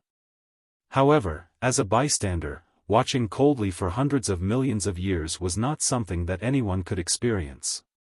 It was very important for the cultivation of one's Tao heart. From then on, Zhang Xiaohua's immortal Tao heart was incomparably firm. To a cultivator of the immortal Tao, this was the greatest gain. Furthermore, these hundreds of millions of years seemed to have passed in an instant. It did not leave any marks in her heart. If Zhang Xiaohua knew about this, he would be laughing in his dreams for the rest of his life. It was a pity that Zhang Xiaohua was destined to have no dreams. There was only a mysterious twinkle in her eyes. He had no chance to laugh even if he wanted to. Today, Zhang Xiaohua was no longer a beginner in cultivation. For example, the first time he cultivated beside the farm in the Guozhuang house, he cultivated for 9 days and 9 nights. After he had comprehended the prohibition spell for a while, he opened his eyes and looked out of the window. As expected, the sun was setting. Immortal cultivation had no time. Zhang Xiaohua was very emotional. This little bit of comprehension would make a day pass. Zhang Xiaohua walked out of the house and saw a strange scene. The snow and the clean courtyard had been cleared. Everyone was surrounding the corner and no one noticed her appearance. Looking at the corner, wasn't it where the odd creature Huan Huan was? Zhang Xiaohua walked over. Li Yinfeng, who was standing outside, heard the footsteps and turned around. When she saw Zhang Xiaohua, she smiled and said, "Xiaohua, did you sleep well?" "No way, sister-in-law. In the morning, you were still calling Zhang Xiaohua. In the afternoon, you're acting like a sister-in-law and only call me Xiaohua?" Zhang Xiaohua's face was filled with righteous indignation. Li Yinfeng blushed and said, "This. Brother Kai said that I don't have to be polite with you. How about I call you benefactor?" At the end of her words, a trace of cunning flashed through Li Yinfeng's eyes. Zhang Xiaohua waved her hand and said, "Don't, sister-in-law. I'm just joking with you. If you call me Xiaohua, I'll be very happy to hear it. Don't go back to that. By the way, how are my sister-in-law and the child?" Li Yinfeng also smiled and said, Xiaohua, I'm just joking too. Qianqian is very good. She seems to have recovered very well. I think she can walk tomorrow. The child is also very good. Yes, very good. When he entered the room in the morning, he cried and drank milk. After eating, he fell asleep. He might not even wake up now. Antigua and my mother are over there. You don't have to worry. Oh, I see. Giving birth to a child is really tiring work. She can't walk for a day. Yes, from what you said, this is still good. Could it be that her body is so weak that she can't walk for 3 or 4 days? Being a mother is really hard. Poor thing. Li Yinfeng's face turned red again. Zhang Xiaohua looked and felt very strange. This Miss Li, oh, no, this sister-in-law, why is she so shy? When the people at the side saw Zhang Xiaohua coming over, they all smiled and turned around. When they heard what she said, they all laughed. Only Mr. Lu said, "Xiaohua, where did you get this Davids from?" According to the ancient books, some of the most famous immortals in the ancient times rode on the David's deer. Zhang Xiaohua shrugged and said, Mr. Liu, I've only heard about it. My David's deer was given to me by a kid named Xiaohua. She's also called Xiaohua? Everyone in the courtyard was interested. Seeing that they were eager to hear the story, Zhang Xiaohua said, Father, Mr. Liu, Uncle Li, let's wait for Mother and the others to come and I'll tell them together. This story is quite long. I can't tell it twice, right? Zhang Kai laughed and said, You little brat, you're actually keeping your father in suspense. Well, after dinner, we'll light up the lamp and tell you. At this time, Zhang Xiaohua saw that everyone was looking at Huan. In front of the David's deer, there was a huge bathtub full of water. Huan was stretching her neck and drinking. Zhang Xiaohua frowned slightly. This David's deer had been in his hands for a long time, but he had never seen it drink like this. When he swept it with his divine sense, he immediately understood. Wasn't this the spring water that his family drank? Could it be that this David's deer actually liked things that were rich in vitality? Oh, no wonder in Songning town, this thing came to me as soon as it saw me. So it was because it smelled vitality. I thought I had a good character. A shake of my tiger body attracted spiritual beasts to me. Zhang Xiaohua laughed and said, It can only drink water there. If it doesn't eat grass, it will starve to death.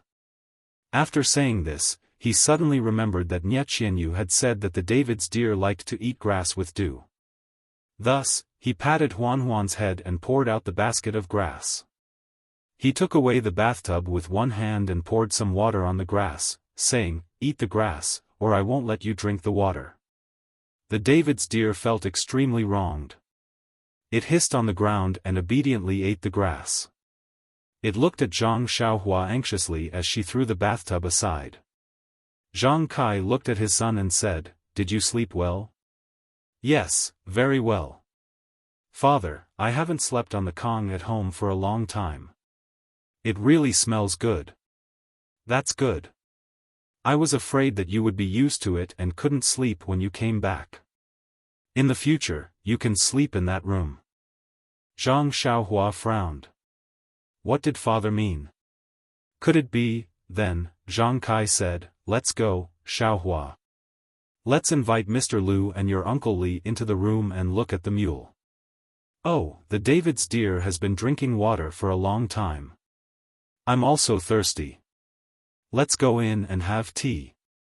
You must have walked all the way and are already hungry and thirsty. Drink some water first. Your mother has been serving her grandson all day and left her son aside. Let's go and have a meal. Zhang Xiaohua laughed and said, It's okay, father. When I came back, I had already eaten and drunk in Lu Town. I don't feel hungry now. Let's go in and have tea first. We can cook after mother and the others are done. There's no hurry.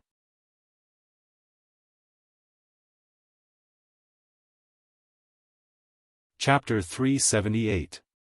Although Zhang Xiaohua said there was no hurry, how could Zhang Kai bear to let his son, who had just come back from a life-and-death situation, starve?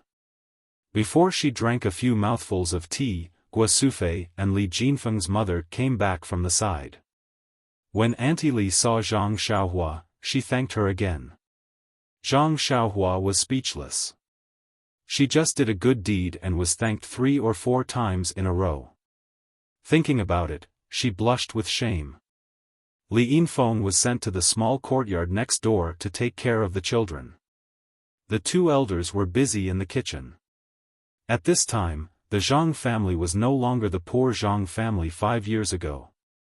Because of the arrival of Lu Kai and his wife and Li Jinfeng's family of 4, the Zhang family had already prepared enough ingredients. Before the sky was completely dark, they had already prepared a table full of sumptuous dishes. The bright central room, the huge table, and the hustle and bustle of the house made Zhang Xiaohua feel a little strange, but she also felt very warm. Time can change a lot, but it can't change family and friendship. The only thing that made Zhang Xiaohua jealous was that her mother only hurriedly put the red braised pork in front of her and watched her eat the biggest piece. Then she wiped the tears in her eyes and went to take care of her little grandson who had just been born. Alas, it seems that the focus of this family has shifted from me to that little guy. Zhang Xiaohua thought in loneliness. Although Li Yinfeng and Auntie Li also had to go next door to take care of the children, they were guests after all. Zhang Kai insisted that they eat here first. Not long after, Zhang Xiaolong also came. Although the central room was big, it was still crowded. Lu Kai said with a smile, "Xiaohua, we originally planned to go to my father's backyard to eat, but in order to welcome you, we have to suffer. Later, you have to drink 2 more cups." Zhang Xiaohua didn't speak. Zhang Kai next to her said, "Xiaohua is still a child. Why drink wine? Lu Kai, you can drink more."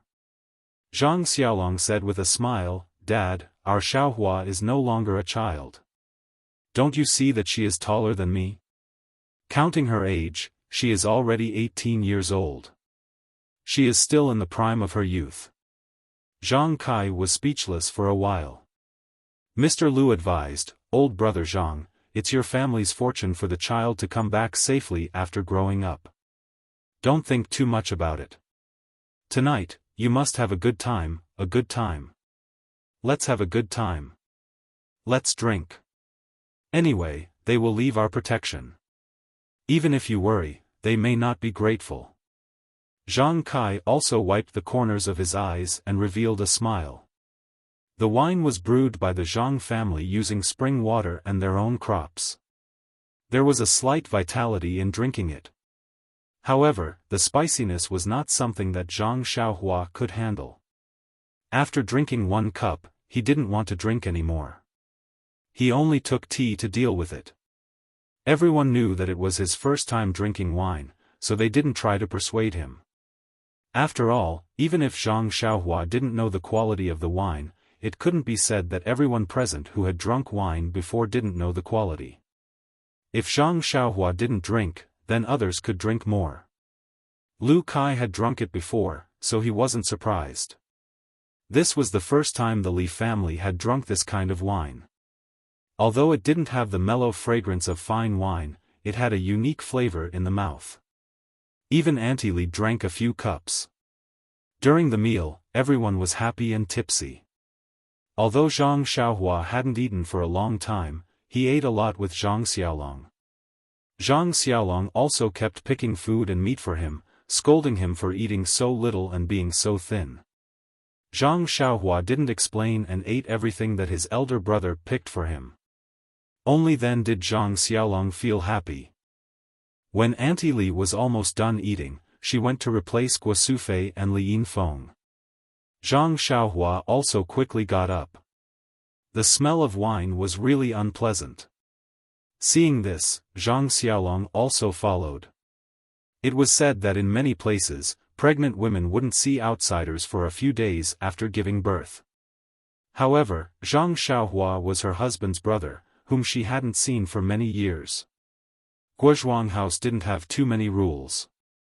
Moreover, if it wasn't for this little brat, her son might not have been born smoothly. Lu Qian, who was still lying in bed, naturally didn't care about anything. Under the dim light, Lu Qian was stunned when she saw Zhang Xiaohua at first glance.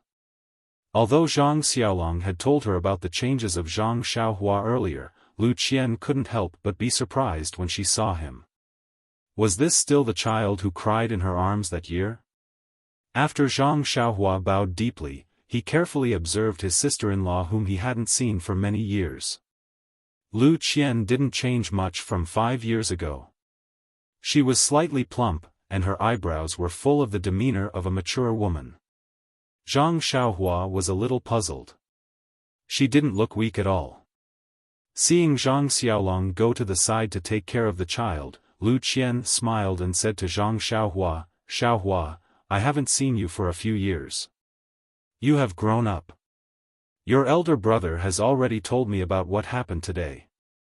I didn't expect that after not seeing you for a few years, your skills have improved a lot. I still have to thank you. Zhang Xiaohua hurriedly said, Sister-in-law, the word, thank you, is very distant. The child is my little nephew. If I don't do something, who will? Besides, when I went home earlier, I saw that he was just pregnant. Now that I've just returned home, I saw that he was born. This shows that this child and I are destined to be together. Yes. Lu Qian was quite emotional. When she saw that Li Yingfeng and Auntie Li were not paying attention, she whispered, the small stone you gave me suddenly broke into pieces yesterday and turned into powder. This child was tossing and turning in my stomach and came out today. Oh. Zhang Xiaohua said thoughtfully, I see. At this time, they heard the baby crying on the Kong next to them. Didn't the little guy wake up? Zhang Xiaolong was about to pick him up, but he was pushed aside by Guo Sufei and said, the child has just been born. His body is still very weak. He can't withstand the rough hands of you men. You stay aside. When Zhang Xiaolong heard this, he just stayed aside and smiled foolishly. Perhaps he wants to drink milk. Mother, carry the child over, Lu Qian said softly. When Zhang Xiaohua saw this, she wanted to leave. However, when she walked past the baby, the white and fat baby's eyes saw Zhang Xiaohua. He stopped crying and stretched out his chubby little hands with difficulty, indicating that he wanted to be carried. Guo Sufei was stunned and said, didn't you say that the child can't see anything before 6 months? How can he recognize Xiaohua? Xiaolong was beside him just now, but he didn't even open his eyes. Zhang Xiaohua looked at the cute little baby, but she turned her body sideways and prepared to leave. Of course, the child's father didn't even let her carry him. Why should she join in the fun? Of course, Guo Sufei had no intention of letting Zhang Xiaohua carry him. She also stopped in her tracks and walked towards Lu Qian. However, the baby refused to accept it. He opened his mouth and cried. Guo Sufei didn't understand. She only thought that the child was hungry and carried him to Lu Qian. Zhang Xiaohua walked to the door and was about to leave when she heard Lu Qian call out, Xiaohua, wait a moment. Zhang Xiaohua was stunned. Sister-in-law was feeding him milk. Why did she ask him to wait? However, when he heard the rustling of clothes, he didn't dare to turn around. However, the baby's cries didn't stop, and he didn't hear the baby drinking milk. After a while, he heard Lu Qian say, Xiaohua, it seems that this child is really fated to be with you. Carry him. What? Guo Sufei called out, Xiaohua hasn't carried a child before. If he falls or gets hurt, it won't be good. Mother, look at the child. He doesn't drink milk at all. His 2 hands and feet are messing around. That's his obedient appearance from before. It must be because he saw Xiaohua just now. This. Guo Sufei didn't know what to say. Zhang Xiaolong said at the side, maybe he wants to smell his father's scent. Come, let father carry him. Sigh, this guy wanted to carry him just now, but he was stopped by his mother. Now, he took the opportunity to enjoy it. Unfortunately, his son didn't give him any face at all. Just as he carried him in his arms, his butt stuck out. Zhang Xiaolong's chest became hot. It was the child's urine. Zhang Xiaohua's face bloomed. Seeing that his son was still crying, Zhang Xiaolong called out, Xiaohua, come over quickly. Quickly carry your little nephew. Zhang Xiaohua turned around helplessly and stole a glance. Her sister-in-law had already tidied up her clothes. Only then did she walk over slowly. Sure enough, as Zhang Xiaohua walked over, the baby's crying lessened. His round, sparkling eyes looked at her quietly. Zhang Xiaohua was helpless. She stretched out her hands as if she wanted to hold something. Zhang Xiaolong didn't care so much. He reached out and put the child in her hands. Then, he turned around and looked for clothes to change. Zhang Xiaohua's 2 hands, and her whole body, were extremely stiff. She held the baby and didn't dare to move. Yes, her hands were tens of thousands of pounds of strength. If she accidentally touched some parts of the child's body, it would be terrible.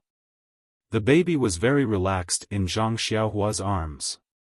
His small mouth was open and he laughed, revealing his toothless gums. It was quite cute. Zhang Xiaohua complained in her heart. She usually looked at the baby with a cute smile. Why did it feel so uncomfortable to carry him? She didn't dare to move. It was 100 times worse than fighting with others. Zhang Xiaohua hurriedly shouted, "Mother, come and save me. Take him away." But Guo Sufei just smiled and tidied up the diapers on the Kong bed. Lu Qian said, "Since the child likes you so much, you should carry him more. In the future, he will learn martial arts from you. Now, you should cultivate your feelings." Zhang Xiaohua wanted to cry but had no tears. But the baby was very happy. His 2 hands made threatening gestures. One of his chubby little hands reached into Zhang Xiaohua's arms as if he had caught something. His laughter became louder. When he took his hand out of her arms, it was the small vitality stone that Zhang Xiaohua used for cultivation. The baby seemed to have gotten the best toy. One of his little hands kept moving, while the thumb of his other little hand reached into his little mouth and sucked on it with relish. At this time, Guo Sufei also finished tidying up the things. Seeing that the baby was no longer crying, she smiled and said, "It seems that he is really fated to be with his uncle. In the future, we don't need to find someone to take care of the baby. Just leave it to Xiaohua." After saying that, she took the baby and handed it to Lu Qian. She said, "Qian, take care of him for a while." Then she said to Aunt Li, "I'll have to trouble sister to take care of him for a while." Seeing that Zhang Xiaohua was about to leave again, the baby was unwilling. He took out another hand that was full of saliva from his mouth and reached out to Zhang Xiaohua. Zhang Xiaohua's heart moved. She took out another small vitality stone from her arms and stuffed it into the baby's hand. Sure enough, the baby stopped crying and quietly closed his eyes. He seemed to be asleep. Alas, Zhang Xiaohua sighed in her heart. He was so young, but he had the potential to be greedy.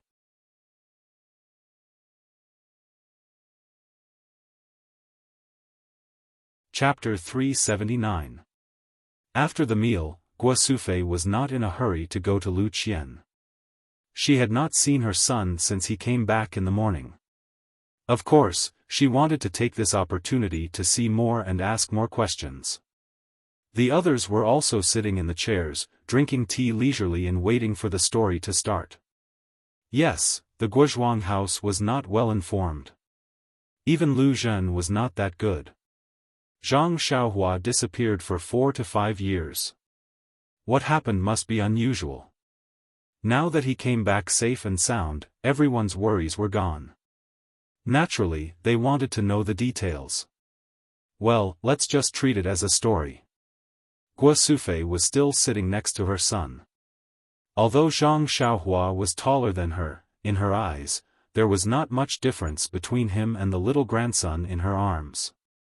Seeing that everyone in the living room was serious, Zhang Xiaohua smiled bitterly. He thought for a while and told them everything that happened after he broke up with his second brother, Zhang Xiaohu. Of course, he still talked about the spring and autumn annals. He ignored the way of the immortals and only talked about the secret books of the Wulin seniors. However, when he talked about the way back, Zhang Xiaohua hesitated and deliberately skipped the matter of Nie Qianyu. He was afraid that his family would be worried if they heard that there were people from Jianghu chasing after him. In the past 5 years, Zhang Xiaohua had indeed experienced many twists and turns. He had been on the brink of death several times. When she heard that her son had been captured and wanted to be killed, that he had fallen into the sea and was almost eaten by the fishes, and that he had been living alone on a deserted island for 4 years, Guosufei's tears had long since fallen. She held her youngest son's hand tightly and refused to let go. She murmured, "Son, poor son. He can only eat sweet potatoes all day. He can't even eat braised pork. Just you wait, son. Mother will make more for you. Don't worry, son. You still have a lot of money from last time. From now on, Mother will make braised pork for you every day and raise you to be as tall and mighty as your brother. Son, from today onwards, you are not allowed to take even half a step out of the Guozhuang house. Mother will watch over you every day." The others had thought that Zhang Xiaohua had only gone missing and that she might not encounter anything life-threatening now that she had returned. Therefore, they listened to the story with an appreciative heart. However, the story was so difficult and far exceeded their expectations. Their expressions became more and more serious until they heard that Zhang Xiaohua had met a child called Xiaohua Ji in Songning town and obtained the David's deer from him. Only then did they relax. They even laughed and they heard that Zhang Xiaohua had exchanged a large sack of copper coins for the David's deer. Guo Sufei blamed her son and said, "Xiaohua, that Xiaohua's family is so poor. Why didn't you leave more money for them?" When Zhang Kai heard this, he scolded, "Woman, your hair is long but your knowledge is short. Didn't you see that Xiaohua didn't even dare to give them money and wanted to exchange it for copper coins for them to spend slowly? You gave them 5 taels of silver and they dared to spend it? Wouldn't they have been remembered by others?" Guo Sufei glared at him and said, "I'm short of knowledge."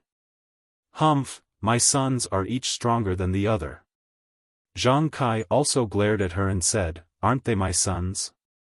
When Zhang Xiaohua saw this, she hurriedly told them about her trip to Huanxi Mountain Villa. The 2 elders immediately became spirited. However, Zhang Xiaohua only said, "We don't know whether second brother is dead or alive. Perhaps, he is at the headquarters of the fragrance cult." Alas! The 2 elders sighed at the same time. Perhaps they were still regretting in their hearts. Why did they let their 2 sons walk out of the Guozhuang house that year? As if she knew what her father and mother were thinking, Zhang Xiaohua smiled and said, "Everyone has their own path. This is something that others can't interfere with. Since second brother and I have chosen this path, we will walk to the end without any regrets. Doesn't eldest brother also have his own path? Now that he has a child, the child also has his own path. Perhaps his path is different from ours. There are many paths in this world. It only depends on which path you want to take. Perhaps it is your own choice. Perhaps it is God's arrangement. Don't mother and father also have their own paths?" Zhang Xiaohua's words were very profound, but they were easy to understand. Mr. Lu Kai, and Li Jinfeng all showed a surprised expression. However, Zhang Kai, Guo Sufei, and Zhang Xiaolong were thoughtful. Zhang Xiaohua's experience in the past 5 years was very long, and the story was also very long. Looking at the sky, Zhang Xiaohua smiled and said, "Mother, let's stop here for tonight. It's already late, and I think I'll fall asleep soon." "Xiaohua, are you still sleeping well? Is it the same even on a deserted island?" Guo Sufei asked with concern. "Yes, mother. I always go to bed on time." "Hee, that's good. Being able to sleep and eat is a good body." Zhang Xiaohua smiled and said, "Mother, I am not that. You don't have to describe your handsome son like that." "Ha." Guo Sufei covered her mouth and laughed. Her previous gloominess was swept away. Guo Sufei only needed to tidy up a little before letting Zhang Xiaohua go. Young Master Li Jinfeng, insisted on sleeping on the same bed as Zhang Xiaohua so that they could have a long conversation. How could Zhang Xiaohua be willing? She pushed him out and closed the door with a bang. She thought to herself, isn't he just trying to find out more about Qiutong? I don't have her here either. He'll definitely bother me tonight. The night passed silently. The next morning, Zhang Xiaohua went to the bamboo forest behind the courtyard and practiced the Fist of the North Star. The 18 warm currents tempered her bones 18 times before she stopped. Then, she went to visit her grandmother's grave. When the sky was bright, she returned to the courtyard. Winter was the most relaxing season for farmers. Not to mention, it was only the 10th day of the first lunar month. Although it was already the 5th day, the atmosphere of the new year was still lingering. Early in the morning, Zhang Kai and Mr. Lu sat together and whispered. Yes, the child had already been born yesterday. He looked very healthy and lively. Although Granny Li's words were unpleasant, she made some sense. They understood their family's situation. Lu Qian gave birth after 5 years of pregnancy. Other than Zhang Kai, Guo Sufei, Mr. Lu, Zhang Xiaolong, Zhang Xiaohua, and Lu Qian herself, no one else could know. The Li family saw the child's strange condition when he was born. Lu Kai's family also saw it. If they were told, they would not leak it. Granny Li had already seen the child's different from other babies. Farmers' women were the most unrestrained. The news must have spread last night. The Zhang family could not cover it up, so there was no need to be calculative. But their family's life still had to be lived. The child also had to be raised like other children.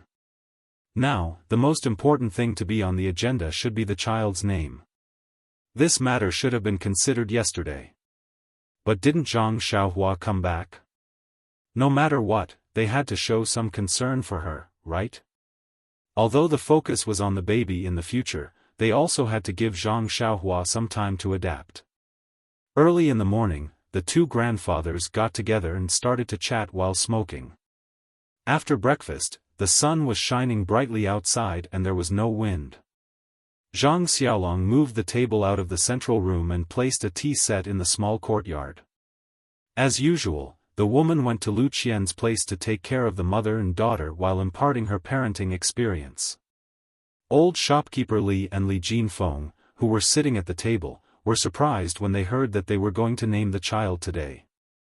After all, in their impression, the child should only be given a full name after 1 month. Now, they could only give a nickname. However, after Li Jinfeng and the others listened to Mr. Lu's explanation, they realized that every place had its own customs. Lu Town was only a short distance away from the Guozhuang house. In terms of naming the child, there was a lot of difference. Not to mention that the 3 elders were discussing there. Zhang Xiaohua pulled Lu Kai and whispered. Even Zhang Xiaolong, the father, had no right to speak on this matter. How could he, the uncle, say anything?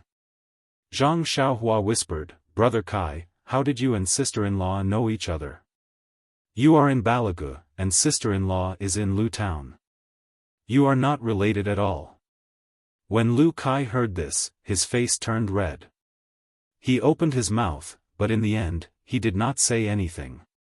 He raised his eyes and looked at Zhang Xiaolong for help. When Zhang Xiaolong saw this, he wanted to ignore it. However, this was his brother-in-law. If he did not want to be kicked out of bed by Lu Qian, he could only extend a friendly hand. Zhang Xiaolong cleared his throat and began to narrate the story of their marriage in detail. Speaking of which, the two were really fated. After Zhang Xiaohua rescued Li Yinfeng, Zhang Xiaohu rode back to Lu Town with the 3 of them. After waiting for Zhang Xiaohua for a long time, they immediately went back to Lu Town and never entered the Li family again. At that time, the Li family was in a panic and forgot to ask for Zhang Xiaohu's address. It was only when Li Jinfeng returned home that he found out about this matter. He personally brought his family to Guozhuang House to thank them. At that time, Zhang Xiaohu had already left home and returned to Pingyang City. There was no news of Zhang Xiaohua's disappearance. Guo Sufei was worried about her son and was sick in bed. Seeing this situation, Li Yinfeng, who came with the intention of marrying Zhang Xiaohua, naturally stayed to take care of Guosufei. When Li Yinfeng was disheartened in the forest that day, she was rescued by Zhang Xiaohua and Zhang Xiaohu. She was very grateful to them. When she was rescued again at Shitsui Mountain and returned with Zhang Xiaohu on the same horse, it could be said that they were very close and love was planted in her heart. Oh, that day, she was even more grateful to Zhang Xiaohua. However, wasn't Zhang Xiaohua too young? The story of Li Yinfeng and Zhang Xiaohu was roughly the same as the marriage between Lu Qian and Zhang Xiaohu. If Zhang Xiaohu was at home, Li Yinfeng would probably become Zhang Xiaohua's second sister-in-law. Unfortunately, fate made fools of people. After Zhang Xiaohu left, Li Yinfeng stubbornly stayed in the Zhang family. She was even more stubborn than Lu Qian back then. At that time, Guosufei had already treated Li Yinfeng as her daughter-in-law. Later, when the Misty School was destroyed, Li Jinfeng, who was nearby in Pingyang City, received the news and hurried back to Lu Town. He passed the news to Zhang Kai and Guosufei.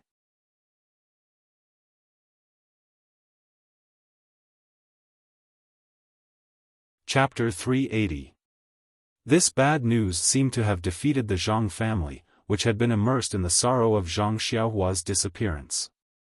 Guosufei lay down again. Fortunately, at this time, Lu Qian's abdomen had slightly bulged. This third generation of the Zhang family was undoubtedly the spiritual pillar of the family at that time, and Li Yinfeng was facing an extremely awkward situation. She was not Zhang Xiaohu's wife, and even Zhang Xiaohu himself did not know. But now, in this situation, how could she leave? Moreover, she had lived in the Guozhuang house for a long time, and the people in the Guozhuang house all called her the daughter-in-law of the Zhang family. How could she marry again? Even if she could find a suitable person, how could she explain it to him? And just at this time, her destined son, Lu Kai, appeared. Lu Kai just came to visit the Zhang family with Lu Tufu, and was immediately attracted by the faint sadness between Li Yinfeng's brows. When he heard about Li Yinfeng's situation, he was very sympathetic and begged his sister to find an opportunity to express her magnanimity to the person. Lu Qian received this difficult task, and was very embarrassed. Li Yinfeng was a good girl, pure as ice and jade. She was naturally willing to be her sister-in-law, but after all, she was now using the name of Zhang Xiaolong's second brother's wife. Lu Qian could not tear down her husband's family. She could only discuss with Zhang Xiaolong, and Zhang Xiaolong had no choice but to ask his mother. Guosufei was still sick, but she was not confused. Li Yinfeng had taken care of the Zhang family for a long time, and now there was no news of Zhang Xiaohu. Even if he was alive, they did not know when he would come back. Moreover, they did not know the meaning of Zhang Xiaohu's side, and did not know whether Zhang Xiaohu was willing, so Guosufei also agreed reasonably. But when Li Yinfeng heard this, she did not have any expression. Nonsense, she had stayed in the Zhang family for such a long time. You can change a girl's mind with just a few words, isn't it inappropriate for others to see it? Fortunately, Mr. Lu had a room in the Guozhuang house. Lu Kai lived there in the name of serving his father. Mr. Lu curled his lips. How could he not know his son's thoughts? Cursing was cursing, and supporting was supporting. Thus, Lu Kai had the advantage of being in a favorable position. Lu Kai was cultured and refined. He was a gentleman who studied and was quite similar to Li Jinfeng. Most women's first impression of their husbands would be based on their fathers and brothers. Lu Kai and Li Yinfeng had similar interests and were indeed more suitable than Zhang Xiaohu. Therefore, after a while, they fell in love with each other. Hearing this, Zhang Xiaohua laughed loudly, making Lu Kai's face turn red. Zhang Xiaohua cupped her hands and said, "Here, I thank big brother Kai on behalf of second brother." Lu Kai hurriedly returned the salute and said, "Why is that?" Zhang Xiaohua told him some of the things that happened between Zhang Xiaohu and Chang'e a few years ago and said, "I think I can understand what happened to sister-in-law."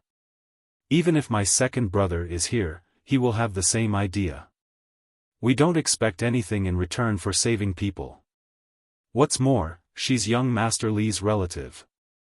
We can't just stand by and watch. If we make sister-in-law misunderstand us and waste her youth, we don't want to see that. Moreover, you see, my second brother already has a wife. Brother Kai can understand sister-in-law's pain and save her from danger, which is also a great help to my second brother. If I don't thank you, who should I thank? Hearing this, Lu Kai's face turned red. This was a huge knot in his heart. Now that it was solved by Zhang Xiaohua, how could he not feel relieved? He smiled and cupped his hands again, then ran out of the small courtyard. Alas, in Li Jinfeng's words, that speed was ungentlemanly. Not long after, Lu Kai came back with Li Yinfeng, whose face was red. The two of them saluted Zhang Xiaohua again, making Zhang Xiaohua at a loss. She didn't know what they were up to. Li Yinfeng said shyly, Xiaohua, if you can see Xiaohu, you have to tell him about my feelings. Lu Kai and I are at home praying that he and Chang'e can get married in the end. Get married in the end? Zhang Xiaohua smiled bitterly. The Misty School was destroyed. Second brother and Changjian were nowhere to be found. No one knew if they were dead or alive.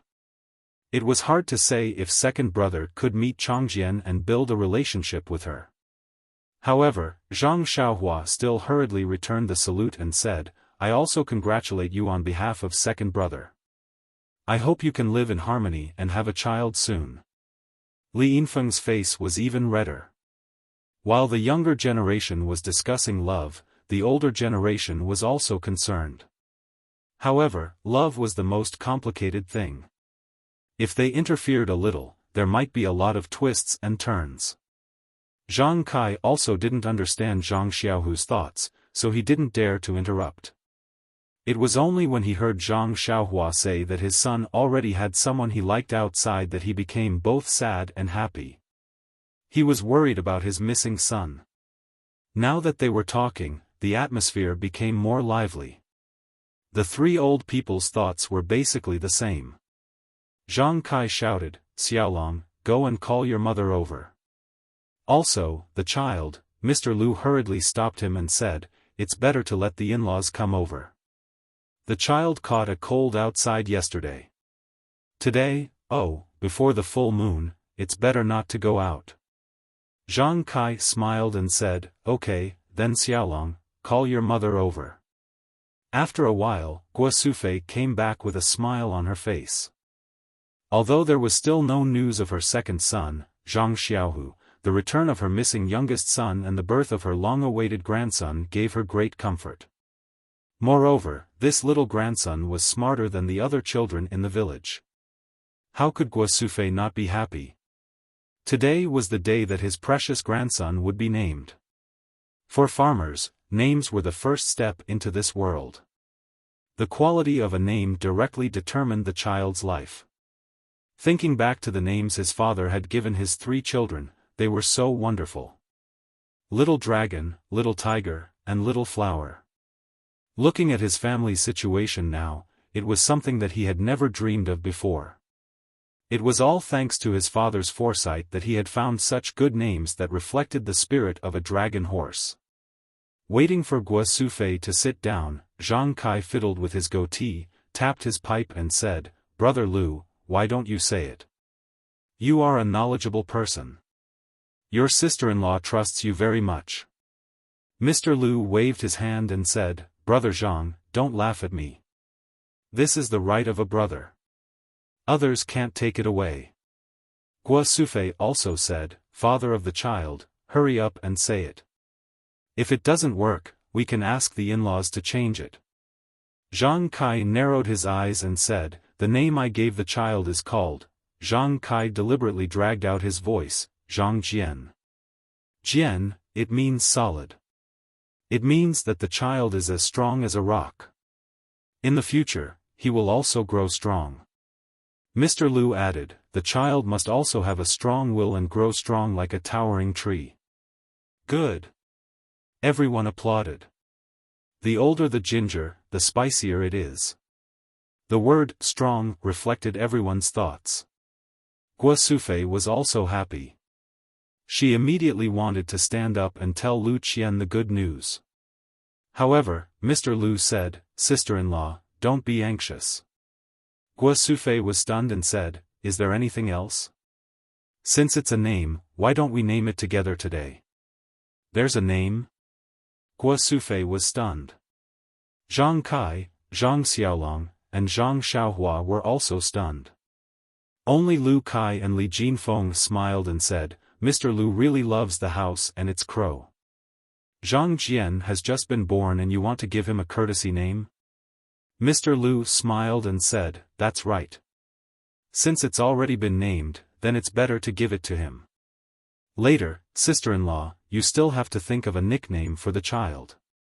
"Courtesy name?" Zhang Xiaolong and Zhang Xiaohua looked at each other. After Li Jinfeng's explanation, the two of them finally understood. It turned out that the literati in the big cities, in addition to their original names, would be specially bestowed with a courtesy name by their family elders when they reached adulthood. It was a symbol of status. Lu Kai and Li Jinfeng did not have a courtesy name. Therefore, Mr. Lu giving Zhang Jian a courtesy name was a little ahead of schedule. However, this courtesy name was to be used after he came of age. It was understandable for the elders to give him a name now. After all, outsiders would not know. Old Li smiled and said, "Mr. Lu is keeping it a secret. Why didn't you say so earlier? Please tell us, Mr. Lu, so that we can consider it together." Mr. Lu took a sip of tea and said with a smile, "I thought about it for a long time last night. I feel that Jian was born with a vision. In the future, he will not be an ordinary person. Outstanding people are all proud and aloof. This is not good for life. Therefore, I want to give Jian a courtesy name. He will treat others kindly and treat others as his friends. This kind of person will be able to achieve great things. What do you think?" "Zhang Yuyu?" Li Jinfeng and Lu Kai thought for a while and both of them agreed. The name Zhang Jian could be heard from the Zhang family, but as for this Zhang Yuyu, to be honest, Zhang Kai and Guo Sufei really couldn't tell what it was. However, since the courtesy name was something of a scholar, it was naturally better for the scholar to say it. Zhang Kai and Guo Sufei also agreed. However, when it came to Guo Sufei's turn to come up with a nickname for the child, she frowned.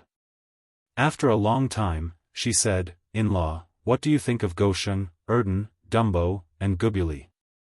Mr. Lu's expression changed and he said with a smile, "Sister-in-law, since you already have a genteel courtesy name, it is not good to use a peasant's nickname.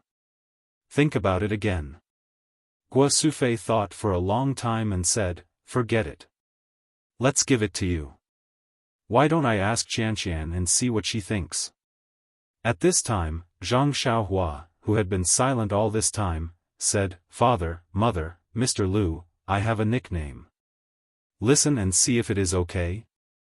Zhang Kai was about to scold her when Mr. Lu smiled and said, "It's okay. You say it. Xiaohua, now that you have been outside for several years, you have a lot of experience. This nickname may not be bad. If it is not okay, then let Qianqian decide." Zhang Xiaohua thought for a while and said, "Let's give Jian a nickname, Byron. What do you think?"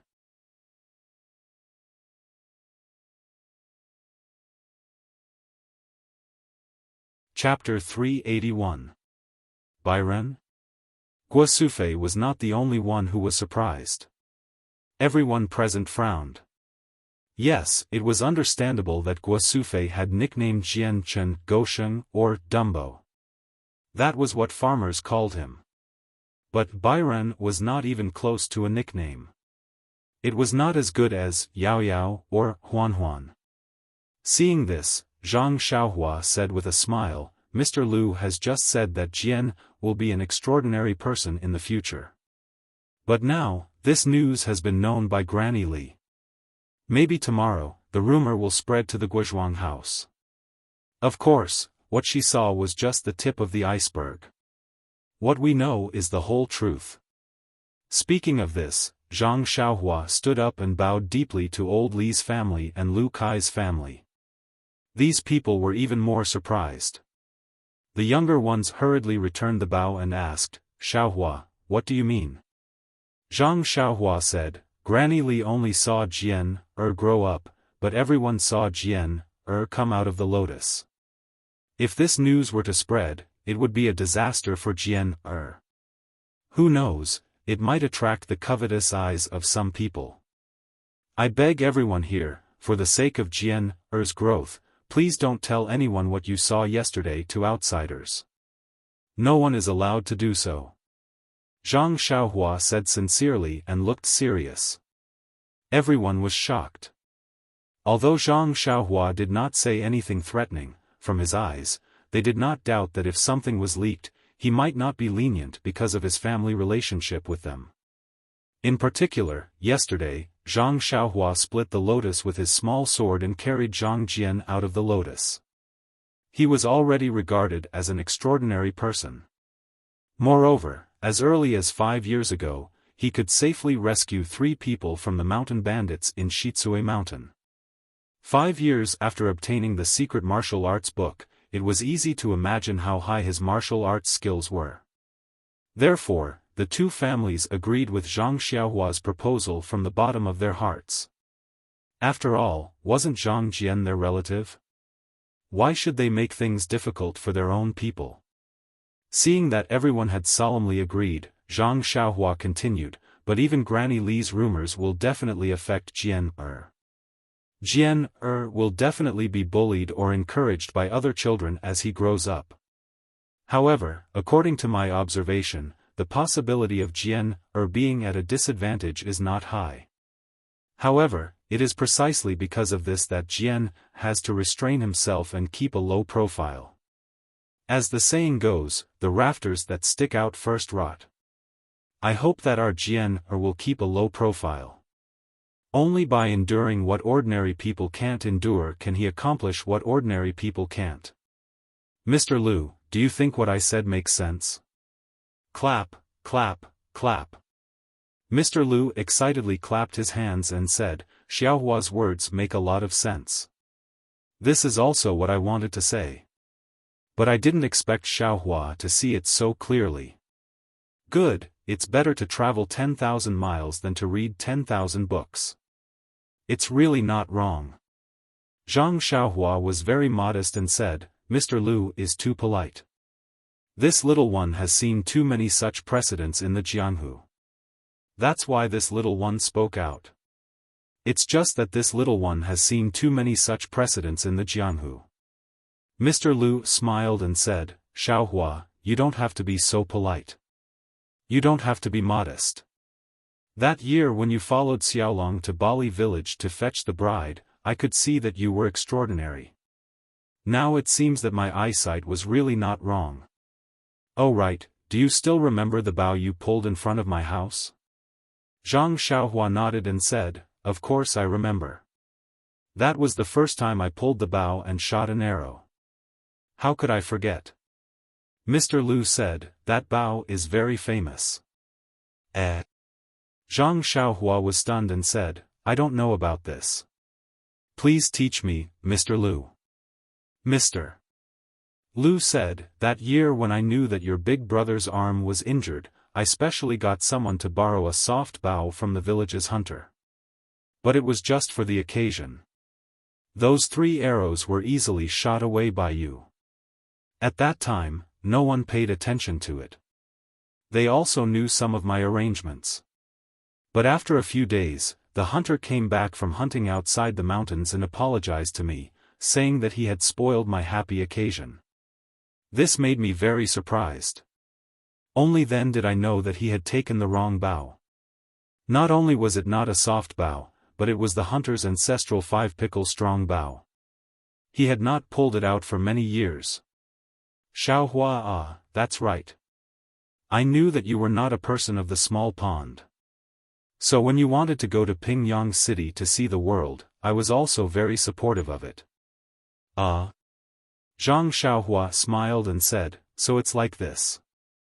I was saying that after shooting 3 arrows with that bow, all the strength in my body was gone. That's the secret.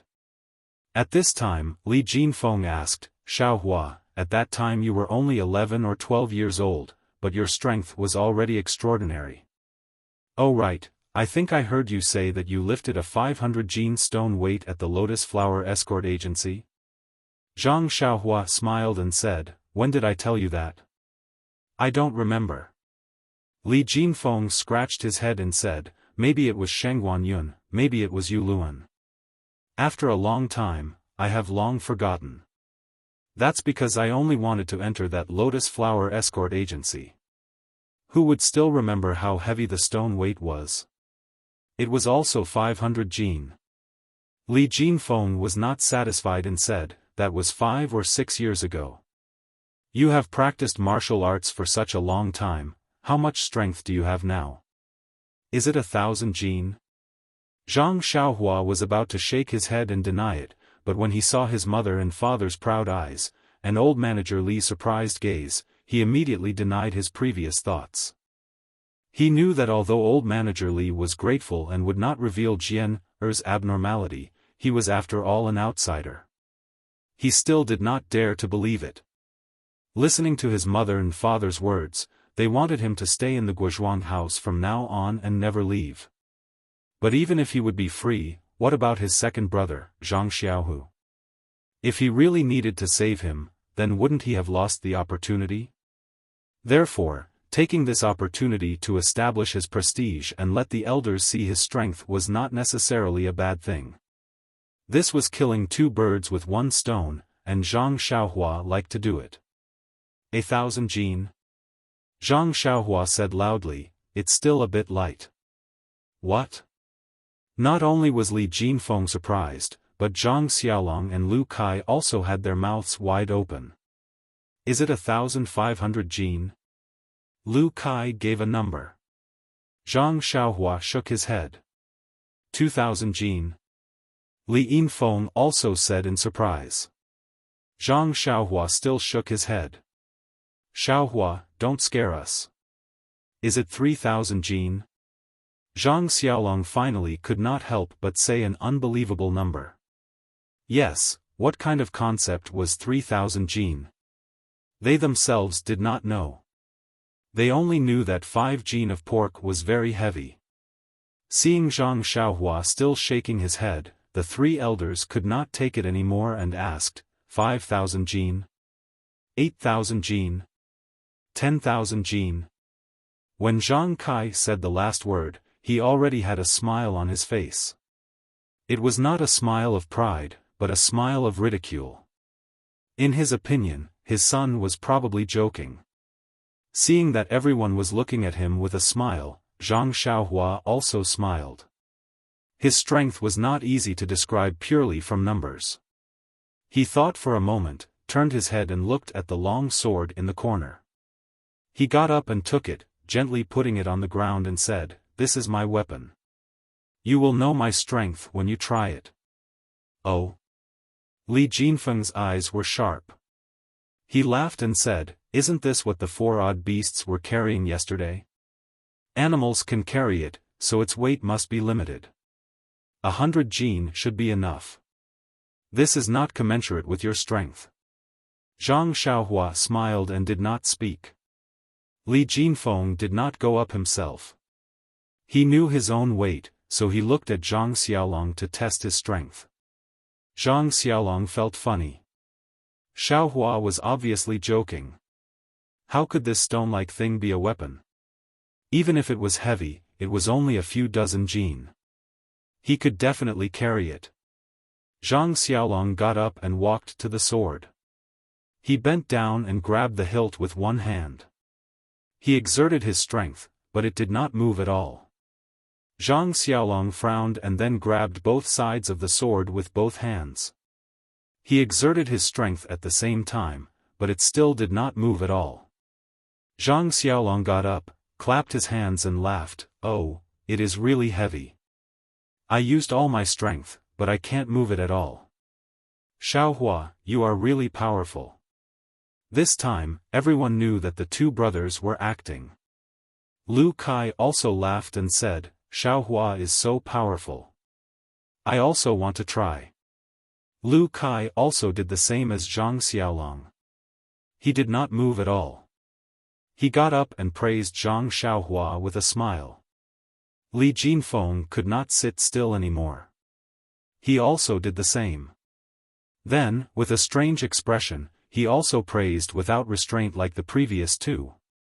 Now, even Li Jinfeng could not sit still anymore.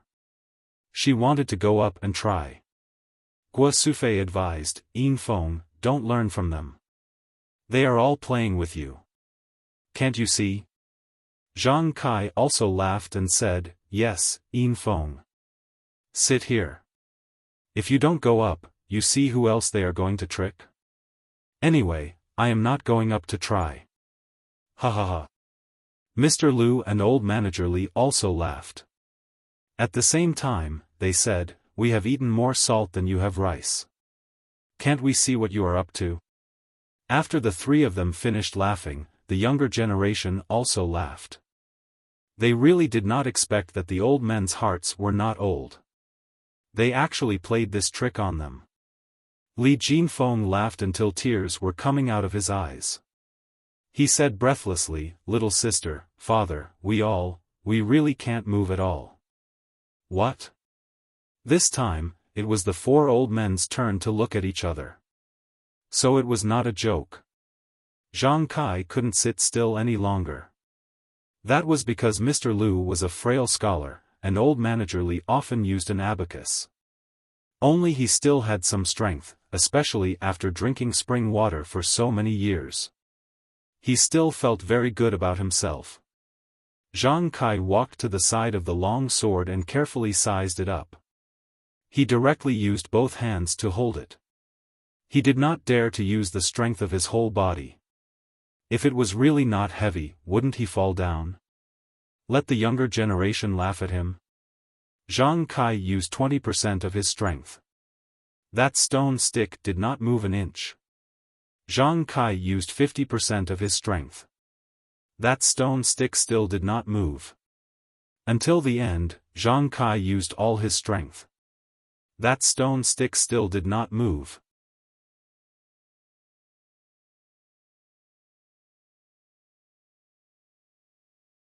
Chapter 382. Zhang Kai clapped his hands. Just like Li Jinfeng, he smiled and said, Xiaohua, you are really naughty. You want us to carry such a heavy thing. Who can lift it? Looking at Zhang Kai's appearance, if Mr. Lu and old shopkeeper Li didn't know Zhang Kai very well, they might have thought that he was lying to them. Guo Sufei asked doubtfully, Xiaohua, how heavy is this small thing? No one can lift it at all. Zhang Xiaohua walked in front and picked it up with one hand.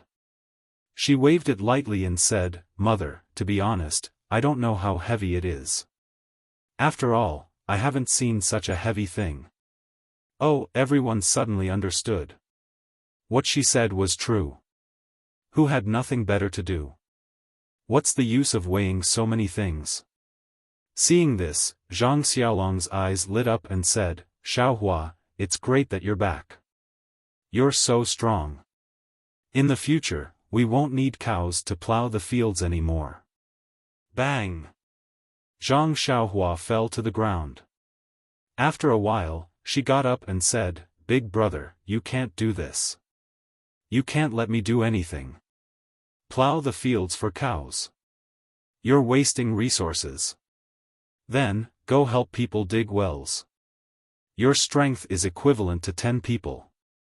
Zhang Xiaolong was very economical. After everyone chatted for a while, Guo Sufei and Li Jinfeng went to the small courtyard next door and told Lu Qian the names of the 3 babies. Lu Qian was very happy when she heard it. Needless to say, the names and courtesy names were carefully chosen by the elders. She had some experience with Zhang Xiaohua's miracle. Everyone knew that she was pregnant for 10 months, but she was pregnant for 5 years before she gave birth. Zhang Xiaohua already knew about this situation 5 years ago. Moreover, Zhang Xiaohua even gave her a small stone. When the stone turned into powder, her son was born. Could it be explained with the word coincidence? Today, Zhang Xiaohua actually gave her son a pet name. It was exactly what she wanted. The name Byron was really extraordinary. How could Lu Qian not be happy? She picked up her son who was sleeping soundly next to her. Zhang Jian, Zhang Yuyu, and Zhang Byron called him one by one. Hearing this, the child opened his eyes in a daze and babbled nonsense. Li Jinfeng's family of 3 went to Guozhuang House to pay a New Year's greeting to the Zhang family because of the new year. Lu Kai and his wife came together because Li Yinfeng went back to her parents' home. Anyway, they had to come. As soon as the 2 groups of people arrived at Guozhuang House, they encountered Lu Qian giving birth, so they stayed to help. Now the child was born smoothly and the New Year's greeting was over. Li Jinfeng's family of 3 naturally had to go back to Lu Town. However, Zhang Kai was happy and said, "Brother, if you're not busy with the affairs in town, you can go back later.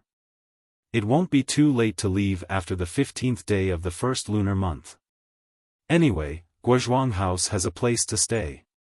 Shopkeeper Li's business in Lu Town had been doing well in recent years. He thought that there would be nothing to do during the new year. So, after a little hesitation, he agreed to Zhang Kai's suggestion. In fact, if Zhang Xiaohua didn't come back, Shopkeeper Li might not have hesitated. She had just given birth and was very busy. Wouldn't it be troublesome if his family stayed here? Although he didn't know exactly what kind of person Zhang Xiaohua was now, 5 years ago, she could go into the tiger's den and come out unscathed. 5 years later, Zhang Xiaohua must be even more incredible. Mr. Lu and Zhang Kai didn't hang around in Lu Town, so they didn't have much impression of the outside world. Shopkeeper Li knew what kind of person Zhang Xiaohua would be if she was in Lu Town. Moreover, according to Zhang Kai and Guo Sufei's meaning, his youngest son wouldn't be allowed to travel far in the future. Since he couldn't travel far, where could he go? He couldn't really farm in the Guozhuang House, so Zhang Xiaohua's only choice was Lu Town. Therefore, Shopkeeper Li's little abacus was very clear. As long as he had a good relationship with Zhang Xiaohua, his family should be able to do whatever they wanted in Lu Town in the future. Therefore, Zhang Kai's politeness at this time was like handing a pillow to a thirsty person. Shopkeeper Li hesitated for a moment and immediately accepted it. Lu Kai and Li Yinfeng didn't need to be mentioned. They directly lived in Mr. Lu's house. On one hand, they served their father, and on the other hand, they took care of their sister. Time flew by. In the blink of an eye, it was the 15th day of the first lunar month. In the past few days, Zhang Xiaohua didn't go anywhere. She just wandered around the Guozhuang House, paying New Year's greetings here and sending gifts there. It was true that this farmer's house was simple, but it wasn't necessarily pure. In the past, Guo Sufei was the only girl in the Guozhuang House, and she was bullied both openly and secretly. Zhang Kai married into the family and gave birth to 3 fat boys. In the eyes of the farmers, they were 3 strong men. Therefore, there were fewer bullies. However, just when the family's life was getting better, Zhang Xiaohua and Zhang Xiaohu disappeared. At first, people thought that they had gone to other places to live and maybe they would be successful in the future. Well, when Zhang Xiaohua and Zhang Xiaohu came back for the first time, people in the Guozhuang House envied them for a while. Many people had never seen such a tall red horse before. However, the 2 left in a hurry and didn't come back for many years. Therefore, many rumors spread. Li Yinfeng's arrival indirectly made the idlers in the Guozhuang House a little apprehensive. But later, Li Yinfeng married Lu Kai. Although the Zhang family kept their mouths shut, this fact couldn't be covered up. In addition, Guo Sufei fell ill twice. How could the people in the Guozhuang house not know that something had happened to the Zhang family? In addition, Zhang Xiaohu and Zhang Xiaohua had brought home 3,000 to 4,000 taels of silver. Although they did not spend extravagantly, it was still needed to improve their lives. The original small courtyard was renovated, and a new courtyard was built next to it. The idle men in the village were jealous, and rumors began to spread. Some said that the money was exchanged with the lives of the two sons, some said that the two sons had committed robbery, and some said that the rumors were unpleasant to hear. Fortunately, the Zhang family had always had a good reputation in the village, and many people leaned towards the former. The eyes of the people were really sharp. This rumor was really infinitely close to the truth. The Zhang family couldn't deny it. In fact, there was nothing to explain. In particular, due to Granny Li's adding fuel to the fire, there were already some rumors about Zhang Jian's birth. Although Zhang Xiaohua was just 18 years old, he had licked the blood of blades in the Jianghu. He had a good understanding of the human heart. The evolution of the way of heaven had given him endless training, and he had already clearly seen the undercurrents behind the simple farmers. Therefore, during this period of time, he had spent a lot of time hanging out with the idlers in the Guozhuang house. From time to time, he would show off his Jianghu experience, talk about the bloodshed of revenge, and when he was full of enthusiasm, he would pick up a stone or millstone with one hand to show off his strength. Even some young men who had learned a thing or two came forward to show off a few times, but Zhang Xiaohua didn't hesitate to send them flying with a kick. At most, there were about a dozen of them, and they all surrounded and attacked Zhang Xiaohua as if they were joking. Zhang Xiaohua didn't hold back at all. He didn't even use his hands, and with less than a minute of kung fu, he knocked them down one by one. This time, the crowd closed their mouths, and there was only fear and admiration in their eyes. Zhang Xiaohua was very satisfied with this result. He clapped his hands and left. Zhang Xiaohua went to Zhang Jian's place every day. He didn't tell anyone about Zhang Jian's extraordinariness, including Lu Qian. However, in these few days, he didn't see any special differences between him and other children. For example, he could talk and walk when he was born. Instead, he went to sleep every day after drinking milk. He didn't look like he was worrying at all. Yes, he didn't look like he was sleeping soundly while clutching the two ugly little stones. Seeing this, Zhang Xiaohua was slightly relieved. There was no one in the family who was particularly strong. If Zhang Jian stood out too much, it was inevitable that there would be trouble. Keeping a low profile was the way to go. As for his little nephew's future, Zhang Xiaohua wasn't worried at all. What a joke. The omen was so strong. If he didn't have a bright future, it must be God who was blind. On the 15th day of the first lunar month, old shopkeeper Li and his family decided to go back to Lu Town. In these few days, old shopkeeper Li tried to persuade Li Jinfeng to hang out more with Zhang Xiaohua. However, Li Jinfeng didn't care. Zhang Xiaohua was indeed powerful, but wasn't he his student who initiated him? Old shopkeeper Li opened his heart to him and became friends with him. There was really no need to flatter him deliberately. Li Jinfeng originally wanted to get information about Qiu Tong from Zhang Xiaohua. Now, Li Jinfeng would rather not ask than look for Zhang Xiaohua. This surprised Zhang Xiaohua for a while. On the 15th day of the first lunar month, Lu Town had festive lanterns. Guozhuang House also had this custom. However, it wasn't as lively as Lu Town. Old shopkeeper Li naturally invited the Zhang family to Lu Town to take a look. After giving birth, Lu Qian recovered very well. She could walk a few days ago. She didn't look as weak as Zhang Xiaohua imagined. However, she couldn't leave the courtyard until she was 1 month old. Guo Sufei and Zhang Xiaolong had to stay at home to take care of Xiao Jian. Only Zhang Kai and Zhang Xiaohua were left in the Zhang family. Zhang Kai didn't want to go. However, When he thought that Xiaohua had been hanging out with the young people in the village for the past few days, he thought that he couldn't bear the loneliness. Therefore, he wanted to bring him to Lu town to take a look. Since he was willing to go, Zhang Xiaohua naturally accompanied him. Mr. Lu's family was a leisurely trio. They could leave at any time. Therefore, the group of people came to Lu town. The last time they came to Lu town was 5 years ago. The Li family was in ruins, but it had been rebuilt. It was not inferior to before. Old shopkeeper Li held a banquet at home to entertain the Zhang and Lu families. When shopkeeper Yu of the Jade shop heard the news, he prepared gifts early and brought his daughter and son-in-law to thank them. Fortunately, the Li family was now well off. The central room was very spacious, so it could accommodate so many people. The banquet was very enjoyable until night fell. Before the sky turned dark, the sound of gongs and drums could be heard outside. Firecrackers and the like were also going off non-stop. Although Four Trees was not the most prosperous place in Lu town, it was still a hubbub of voices and unusually lively.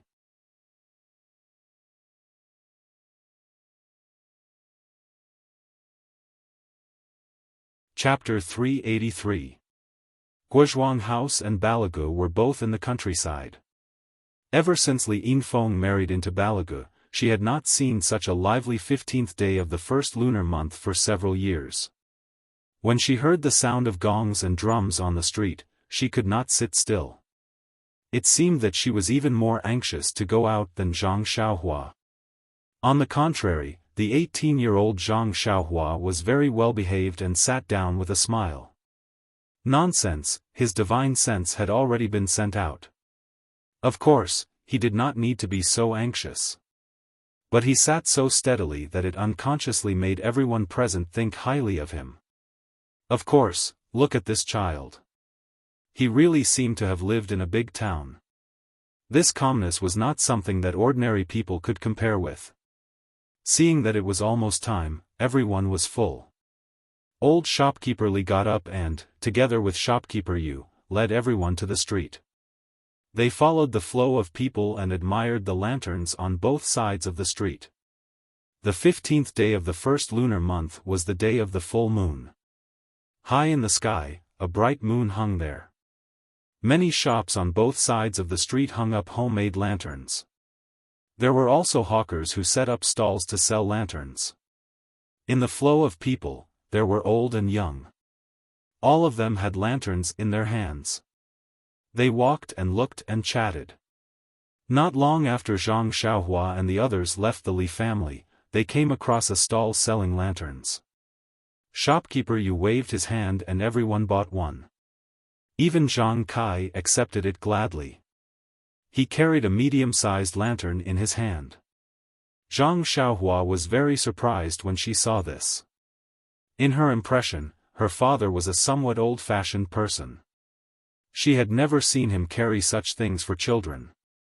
But then she saw old shopkeeper Yu and old shopkeeper Li also carrying a lantern with a smile.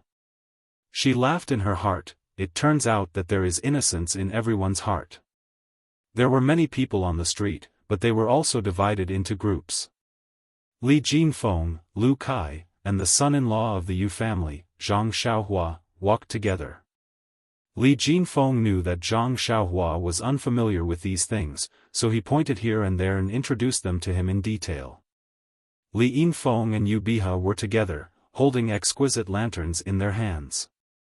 It was unknown what they were whispering to each other, but they were also covering their mouths and laughing. The four old people walked at the back. They were a little slow, but they were also chatting happily and nodding their heads frequently. After walking through a few streets, the flow of people increased. It was as if they had been cooped up at home for an entire year and only came out now to get some fresh air. In front of them, the sound of gongs and drums could be heard. Waves of cheers could be heard. Li Jinfeng explained with a smile, "In front of us is a big square in the west of the city. Most of the temple fairs during the new year are held here. Presumably, there is a lion and dragon dance performance now, which is why it attracted so many cheers. When Zhang Xiaohua heard this, he couldn't help but feel a little strange. He had an affinity with this square in Lu Town. The first time he saw Lu Qian being molested in the square with his father and two brothers, he stood up for justice and helped Zhang Xiaolong win the beauty. 5 years ago, he and his second brother came across a Jianghu man who was selling medicine in the square and was bullied. He also stood up for justice and got something similar to a pill formula. He also broke one of the bully's legs. He didn't know what strange things he would encounter today. Unfortunately, when he turned the corner of the street, he saw a group of bright lights and a lively scene in front of him. Everyone's face was filled with a happy smile. There was nothing unusual about it. In the middle of the square, 2 dragon dance teams were holding wooden poles. Each of them danced with 2 long dragon-shaped lanterns. They were having a hearty battle. When Zhang Xiaohua saw the dragon shape, she couldn't help but feel moved. On the 9th day of the first month, the dragon shape formed by the heaven and earth essence qi that she saw in her divine sense was similar to this dragon lantern. Presumably, this dragon-shaped essence qi didn't appear just now. It was estimated that 10,000 years ago, when the immortal Tao was at its peak, it also appeared from time to time. This was why the immortal cultivators saw it. He didn't know how it spread to the mortal world. But why wasn't there a phoenix lantern? However, immediately Zhang Xiaohua had an answer. Dragon dance, wasn't it because of the dragon's long body that everyone felt lively when they cooperated? If it was a phoenix dance, only one person would take it. How would it be fun to dance? Moreover, the dragon's head was difficult to tie. If it was a phoenix, the whole body was difficult to tie. It was also inconvenient to do it. It should be so. Ha ha ha. Zhang Xiaohua was quite proud of her cleverness. Around the dragon dance team, there were more than 10 lion dance teams. They were all sweating profusely. Not only Zhang Xiaohua was happy to see this, but the others also kept applauding. Zhang Xiaohua was also pitiful. Before he went to Pingyang City, he was 12 years old. During these 12 years, he only had the opportunity to come to Lu Town during the New Year, and it was always during the day. He had never experienced the scenery of Lu Town at night. He used to think that the people in Lu Town were like the Guozhuang house, who would turn off the lights and go to sleep when the sky turned dark. Even on the 15th and 16th of the first month, he just took Xiaohua's lantern for a stroll in the village. Until today, he realized that the nightlife of the people in this town was really rich and colorful. After a while, the number of people in the square gradually increased. Zhang Xiaohua and the others were slowly squeezed to a corner of the square. However, even if they were not in the center, it was still lively here. Just as they were enjoying the show, a woman suddenly stumbled out from an alley next to the square. She cried and shouted, my child's father, where are you? My child has been snatched away." She shouted and searched all the way. At this moment, a person blocked her and shouted, "Wunyang, what happened to your Zizi?" Wunyang cried and shouted, "Second uncle, just now, Zizi and I were making lanterns in the courtyard." Suddenly, a masked black shadow fell from the sky, grabbed Zizi, and then jumped onto the roof and disappeared. "Tell me, how can I live like this?" The person pointed in a direction and said, "I think I saw Brother Lu over there just now. You go and look for him." Sigh. Wunyang grabbed his hand as if she was asking for help. She had long forgotten her scruples and said, "Second uncle, can I trouble you to go to the government and ask them to send someone over?" The person said firmly, "Don't worry, Wunyang, I'll go now. However, you have to be mentally prepared. During the new year, the government is the most lax. Moreover, according to what you said, that person is a high-ranking person. How would the government dare to interfere?" Wunyang cried even more miserably and said, then, I really can't live anymore." After saying that, she stumbled in that direction again. The person called second uncle also sighed and said, "This world." He touched his money pouch, separated the crowd, and went straight to the government. At this moment, a familiar person next to him said, "Sigh, poor Zizi. I just saw her at the corner of the street this morning. She's a very cute little girl." The person next to him also said in surprise, "Don't you think it's strange? Why would someone be interested in a girl from an ordinary family? If he wants to kidnap someone, he should kidnap a beauty, right?" "Yes," second aunt said, "that it's obviously a master in the martial arts world. Wouldn't it be better if he came at night? Why did he have to kidnap her now? What time is it now?" Another person said, "Don't underestimate this girl. When I met her this morning, second aunt was taking her for a divination. The blind fortune teller said that this girl's ghost fate is on the 7th day of the 7th month. It's the most gloomy. If she can be used properly and find a good husband, she will bring good fortune to her husband's family." TSK, could it be that the martial arts master in the martial arts world eavesdropped on it and was itching to kidnap her before the sky turned dark? "Cripple, you're just talking nonsense. Zizi is just a 7-year-old child. Hee, I'm just saying. Maybe the martial arts master is interested in this?" These words were getting more and more unpleasant. Sigh. Zhang Xiaohua sighed. Human nature was really unpredictable. He turned to the side and saw several pairs of eyes staring at him. Zhang Xiaohua was stunned. She reached out and rubbed her face left and right. Puzzled, she said, "Father, there's no dust on my face, right?" Zhang Kai said, "No. Even if there is, it's so dark. How can I see?" "Then why are you looking at me?" Zhang Xiaohua was very puzzled. Zhang Kai frowned. He looked around and whispered, "Xiaohua, didn't you hear about what happened to Zizi just now? Don't you have anything to say?" Zhang Xiaohua said, "Of course, I have extreme sympathy. If her mother was born a few hours later, perhaps there wouldn't be such a tragedy."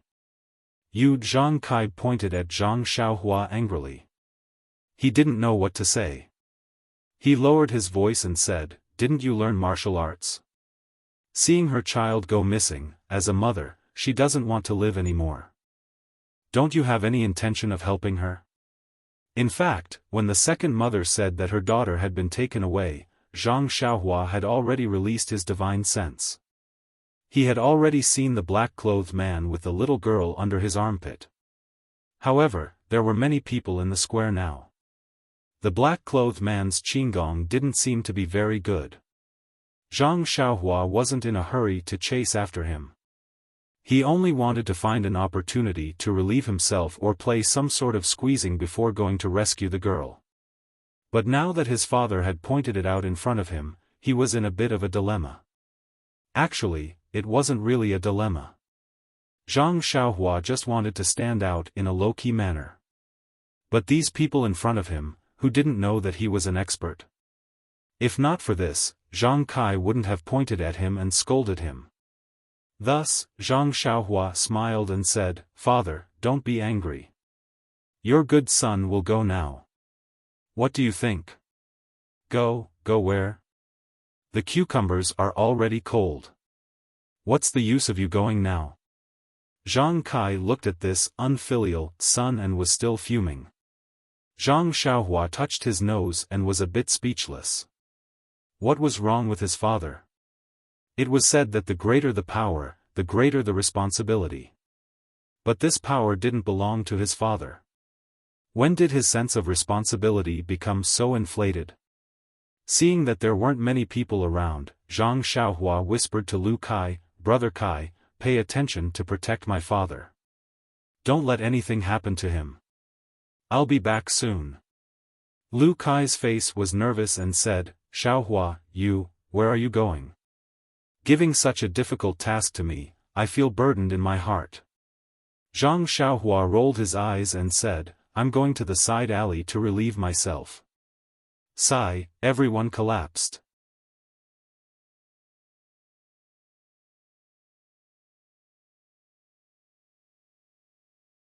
Chapter 384. Zhang Xiaohua slowly walked into the dark alley. Looking around, he really looked like a young man who was secretly urinating. However, when he reached the darkness, he twisted his body as usual and suddenly disappeared.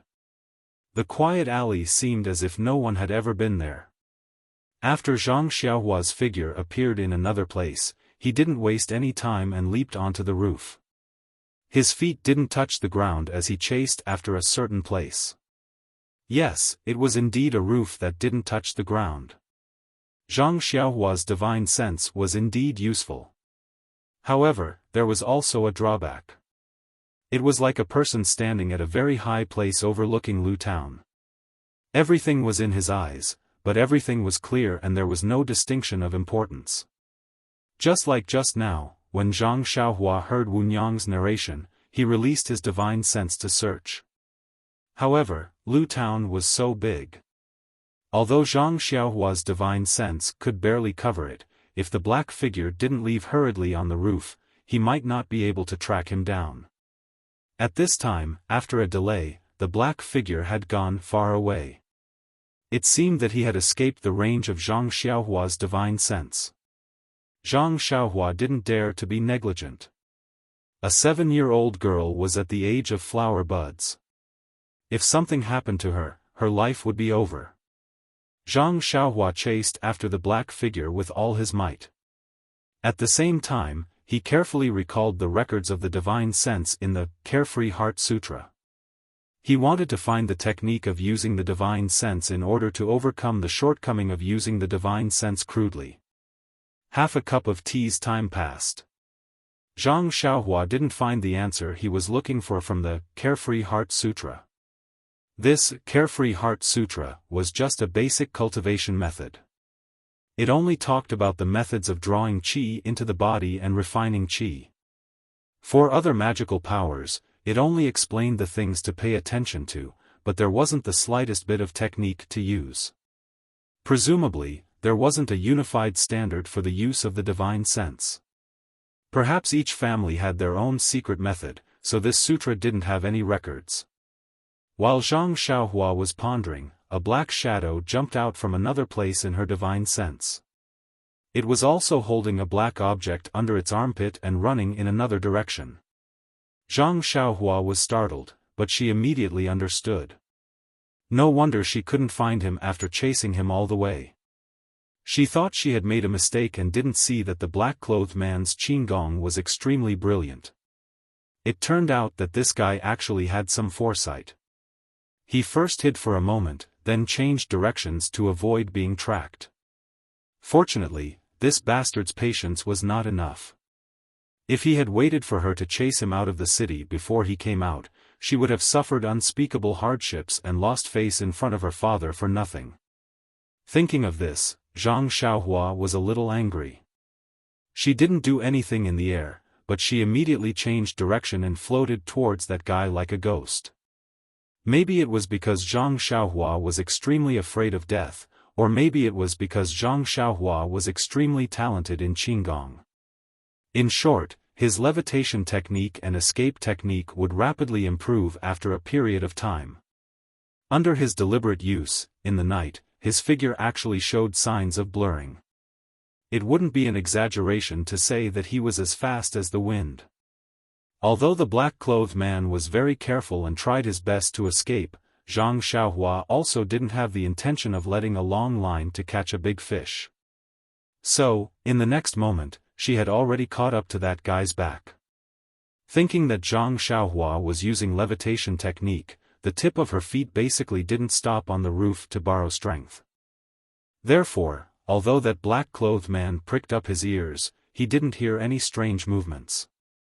It wasn't until the last moment when Zhang Xiaohua approached that the black-clothed man seemed to have a warning in his heart and suddenly wanted to turn around. How could Zhang Xiaohua let him see her face? She stretched out her left hand and grabbed the back of that guy's neck as if she was pinching a chicken. According to Zhang Xiaohua's previous thinking, as long as her left hand exerted a little force, this guy's neck would be broken.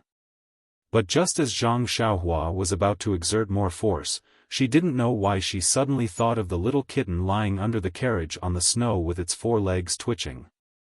Zhang Xiaohua sighed in her heart, I don't know where this black-clothed man came from. I also don't know if his hands are stained with blood. AI, forget it, let's just let the authorities scratch their heads. There's no need for me to think about this nonsense. Therefore, when Zhang Xiaohua slightly reduced the force in her hand, the black-clothed man immediately fainted. Zhang Xiaohua didn't dare to be negligent and immediately stretched out her right hand to catch the thing that was about to fall from the black-clothed man's armpit. It was a burlap sack. Zhang Xiaohua looked around and chose an empty platform. Landing, she caught the bright moonlight and opened the burlap sack, revealing a delicate and pretty little girl. Her eyes were tightly closed and her breathing was even.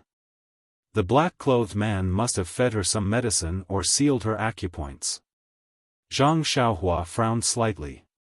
Sealing acupoints was a martial arts technique. He had only been sealed before and had never practiced it. Therefore, he didn't dare to act rashly. If he was fed medicine, he would be helpless. Thinking about it, it was better to leave these things to the experts. He just needed to send the child back safely. Finished thinking, Zhang Xiaohua carried one in each hand and was about to be sensible. Suddenly, he seemed to have thought of something. This black-clothed man did such a repulsive thing in the middle of the night. He must not be a good person. Even if I don't know if he should be killed, I can't let him go so easily.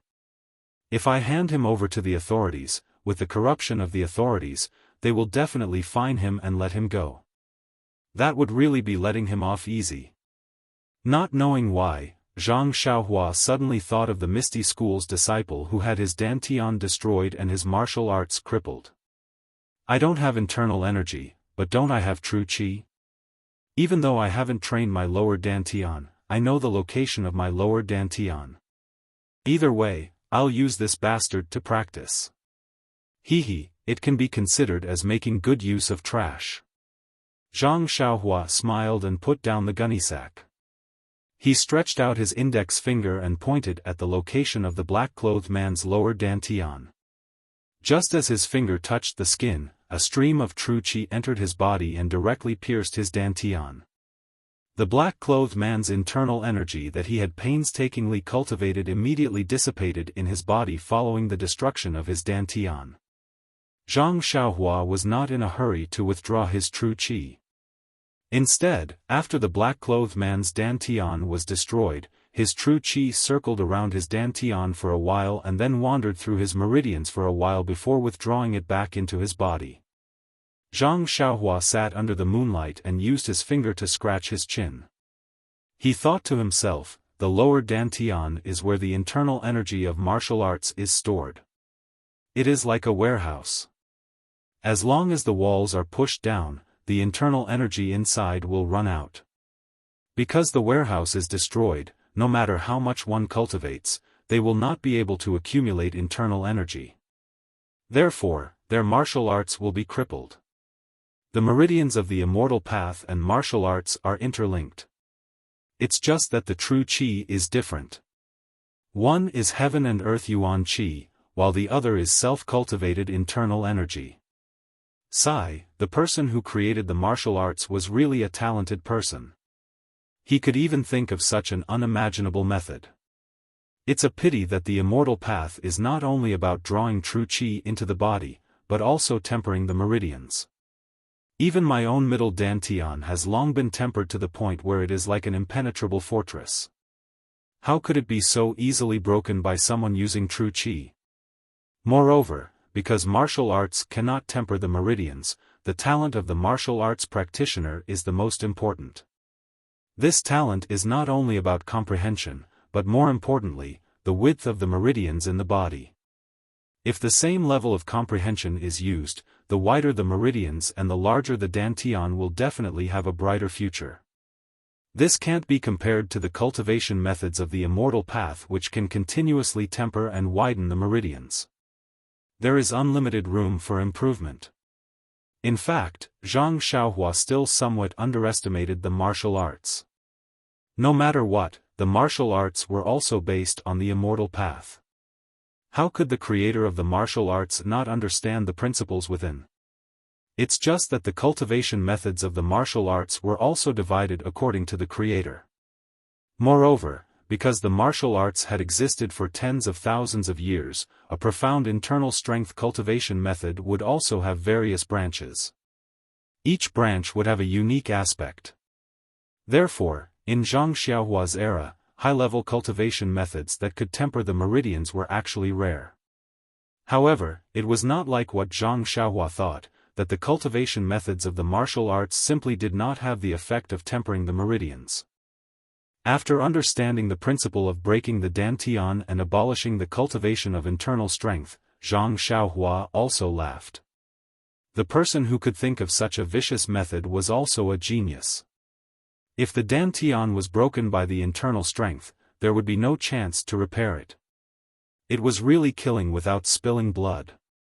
It was even more sinister than using a small sword to cut the throat. After thinking about it, Zhang Xiaohua looked at the sky. It was already late. Presumably, her father and the others were also waiting anxiously. Then, she picked up the sack and used the levitation technique to run to the place where she came from. Not long after, she had already arrived at the corner of the square. At this time, the gongs and drums in the square were still playing. The dragon and lion dance had not stopped. She saw that outside the small alley that Fifth Mother ran out from just now, there was still a group of people standing. Among them, there were two yamen runners who were holding two lanterns in their hands. They had an impatient expression as they listened to Fifth Mother's crying and complaining. Beside Fifth Mother, there was a rather down-and-out middle-aged scholar.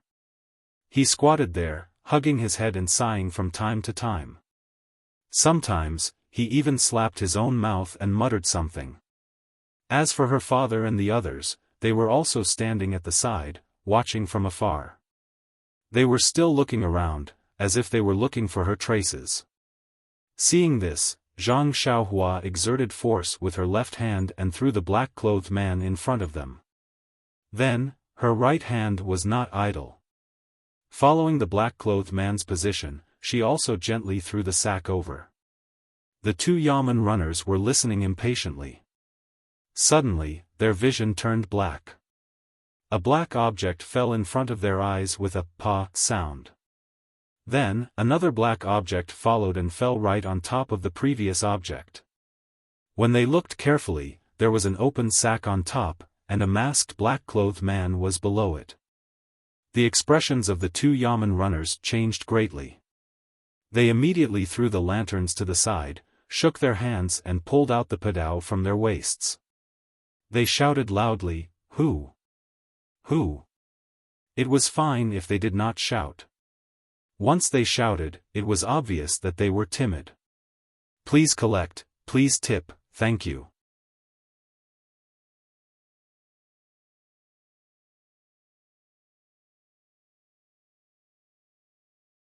Chapter 385. The two yamen runners took out their swords and pretended to scold around.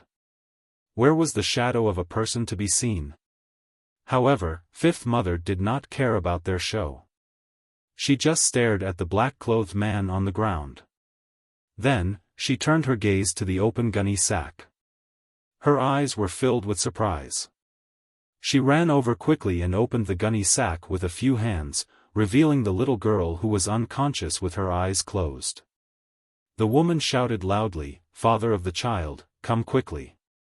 It's our Zizi. She has been rescued." The middle-aged scholar who was squatting on the ground and regretting slapping his face immediately stood up and wanted to go over there. Perhaps because he had squatted for a long time, his legs were numb. After taking a few steps, his legs went soft and he fell to the ground. However, the scholar hurriedly got up, as if he did not care about the mud on his body and face. He quickly walked over. When he saw his daughter, he smiled like a child and said, "Zizi, Zizi, it's really Zizi. God knows." After saying that, he stretched out his hand and wanted to touch the child's face. Only then did he realize that his hand was full of mud.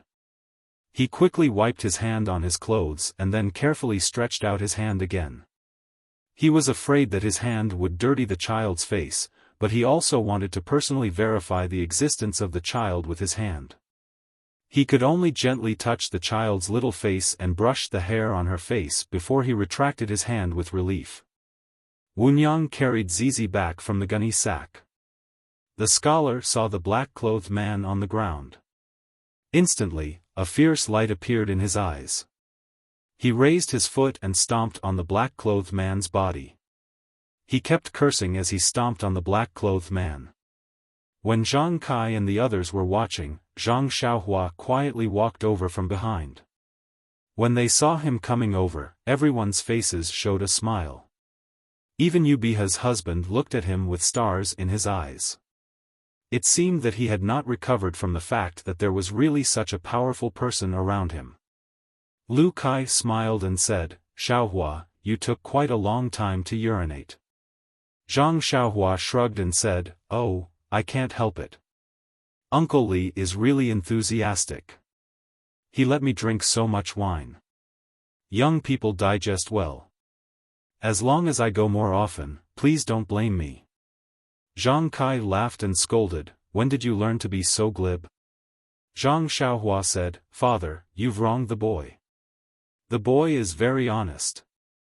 Then, he looked in that direction and said, "Uncle Li, since the people from the government are already here, and the person who kidnapped the girl has also run back, let's go back quickly. It's already late, it's better to rest early." Zhang Kai also knew Zhang Xiaohua's problem, so he said, "Sigh, young people lack sleep. Brotherly, let's go. I've already seen the Lantern Festival. It's really eye-opening. If I have time next year, I'll have to ask you again." Old shopkeeper Li smiled even more brilliantly and said, of course, you're welcome to harass me, you're welcome to harass me." With that, everyone prepared to return home. However, at this moment, a new situation suddenly occurred. The scholar stepped on the man in black with all his strength, and the two yamen runners howled for a long time but still couldn't see a shadow. They were about to put away their padao and come over to watch. In fact, the two of them were half happy and half worried. They were happy because they caught the thief effortlessly. Of course, it was a great merit. They were worried because this person was obviously from Jianghu and was definitely not someone they could afford to offend. It was like a hot potato that was forced into their hands. The black-clothed man had only fainted from Zhang Xiaohua's grip. After the fall and the scholar's ferocious assault, he slowly regained consciousness. When he opened his eyes and looked around, he did not quite understand what had just happened. However, what had just happened was not important. What was important was how to escape from here. In front of him, there were only two people who wanted to go forward but didn't dare to. The one who was trying to step on him was a weak scholar.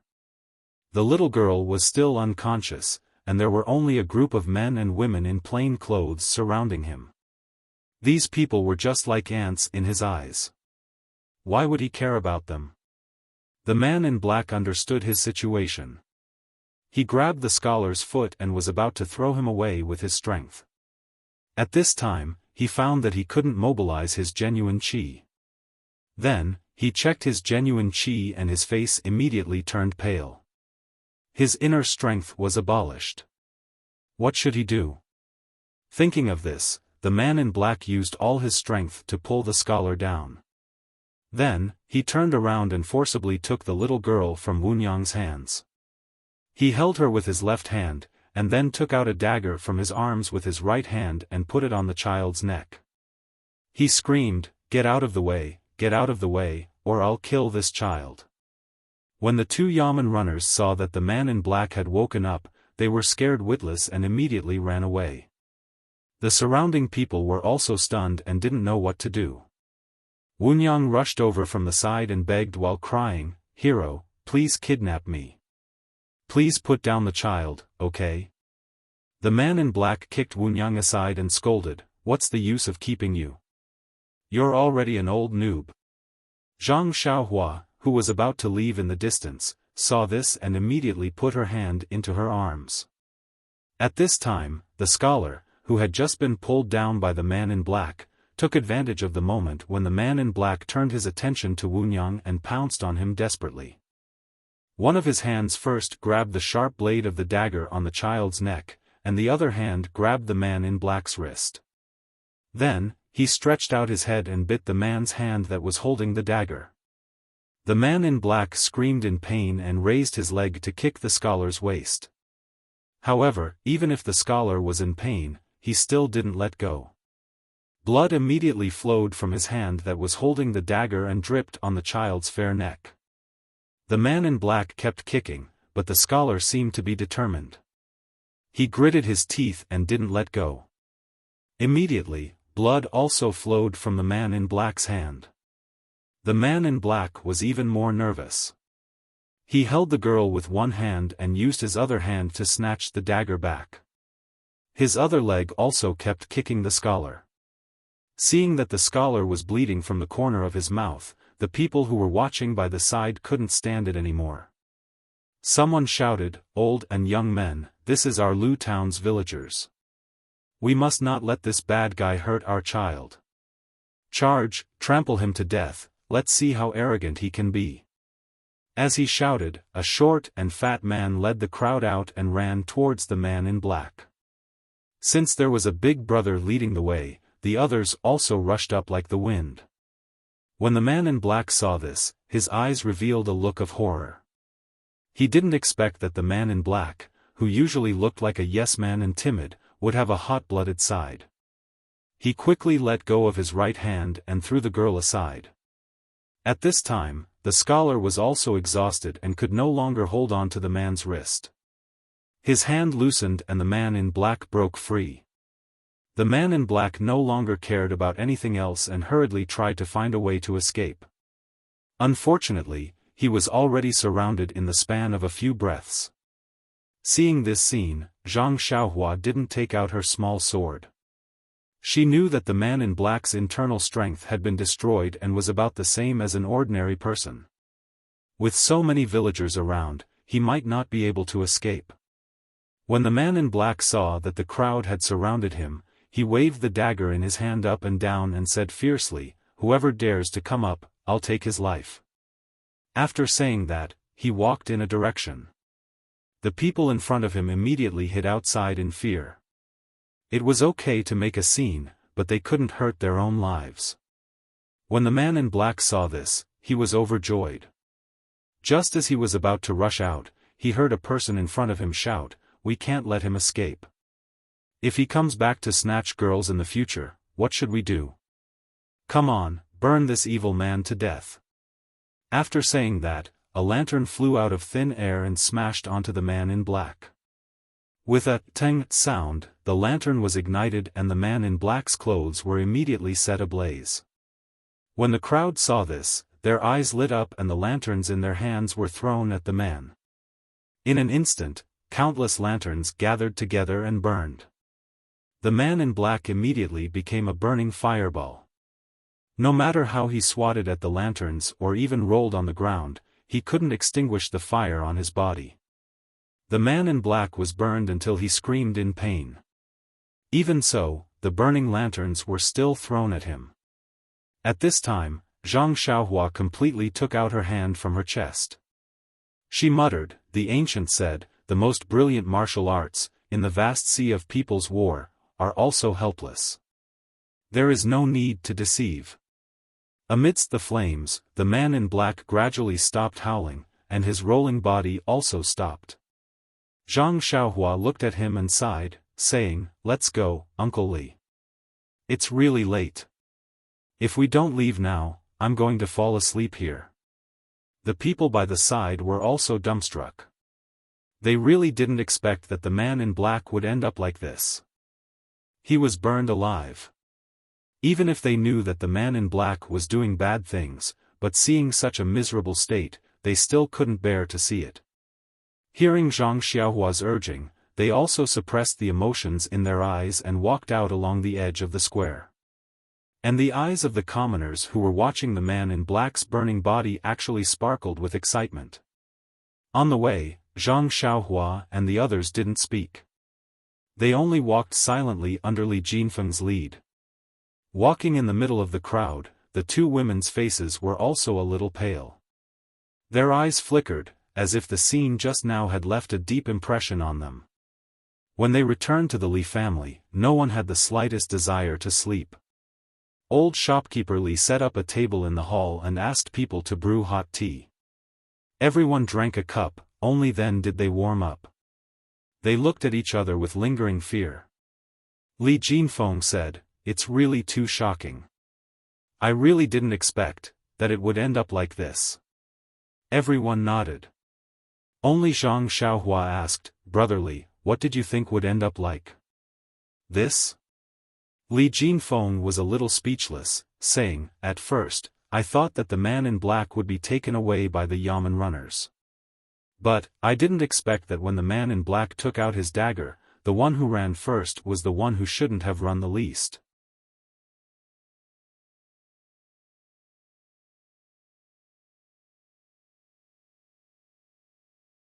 Chapter 386. Yes, Li Jinfeng was speechless. The government that he had high hopes for had given him the most disappointing answer. What else could he say? But, Li Jinfeng's lips were still trembling slightly, "But, to burn that person to death, it's really cruel," Lu Kai added. Seeing that the younger generation in the hall were all discussing, the four old men sitting at the head of the table were silent. Zhang Kai was a little better. Although he was older, he only lived in Guozhuang House. The hatred of the villagers was all in the open. Most of them were rumors and gossip. It was rare for someone to actually do something like this. He had also never seen so many people vent their anger on one person and burn him to death. For a moment, he was not used to it. Old shopkeeper Li and old shopkeeper Yu were not the same. They lived in Lu Town and had seen many petty thieves. In their business dealings, it was not uncommon to see despicable methods. Especially last time, when old shopkeeper Li's family was almost wiped out by the mountain bandits, his mentality had already changed slightly. Toward such evildoers, they were afraid that they would not be able to get rid of them completely. Old shopkeeper Yu was the same. Of course, even if the two of them wanted the black-clothed man to receive the punishment he deserved, they had never thought that it would end like this today. However, they had forgotten what this deserved punishment actually was. The two of them looked at Zhang Kai's expression and were about to speak when they heard Zhang Xiaohua cough and clear his throat, as if he wanted to speak. Thus, the two of them immediately looked at each other and then at Zhang Xiaohua. In fact, the young man in front of them was the main character of tonight. They knew very well that if Zhang Xiaohua did not use the excuse of going to the toilet to escape and capture the black-clothed man from afar, how could there be a family reunion and a follow-up story? However, since Zhang Xiaohua did not explicitly say that he was the one who captured the black-clothed man, even if they asked now, Zhang Xiaohua might not admit it. Everyone in the hall had the same thought, so when they heard Zhang Xiaohua cough, they immediately quieted down. They all looked at him with longing eyes, wanting to know what this expert wanted to say. Zhang Xiaohua cleared her throat and said, "Daddy, I'll sleep with you later. You don't have to worry about me after you put me on the Kong." Clang! Clang! Clang! Some of them fell to the ground, and some of them dropped their teacups. No one had thought that Zhang Xiaohua would say something like that. Zhang Xiaohua looked innocently at the people who were shocked by her and said with a smile, "Actually, I know that everyone is shocked by the fate of the man in black tonight. But if you think about it carefully, you might be able to find a reasonable explanation. Xiaohua, don't talk nonsense. Everyone here is older than you. Who doesn't have as much experience as you? Who is it your turn to speak?" If it was martial arts, Zhang Kai would not object. But when he saw that Zhang Xiaohua wanted to speak frankly, he felt that his son was exaggerating. Who in front of him wasn't a learned person? Only he and his son came from the countryside. If they didn't speak well, wouldn't they be laughed at? At this time, Mr. Lu, who had been silent for a long time, waved his hand and said, "Brother Zhang, age has always been the appearance. If we talk about experience, everyone may not have the experience that Xiaohua has. At such a young age, she entered the Jianghu that we have never entered. Now it has been 6 years. I think she must have a lot of feelings. Share it with us so that we won't be suspicious of her." Li Jinfeng also said with a smile, "Xiaohua, just say it. Uncle is just protecting you. I'm afraid you'll mess it up." Zhang Xiaohua looked at Zhang Kai and saw that he didn't have any expression. Then she said, "I'm just expressing my feelings. If it's not good, please add on. Actually, in the end, it's still human nature. Didn't you see when the black-clothed man just woke up? Everyone was so scared that they hid far away. Although the black-clothed man kidnapped Zai Zai, no one went forward. Until Zai Zai's father went forward as if he didn't care about his life, but the black-clothed man wasn't as powerful as they thought. He killed the man with a knife.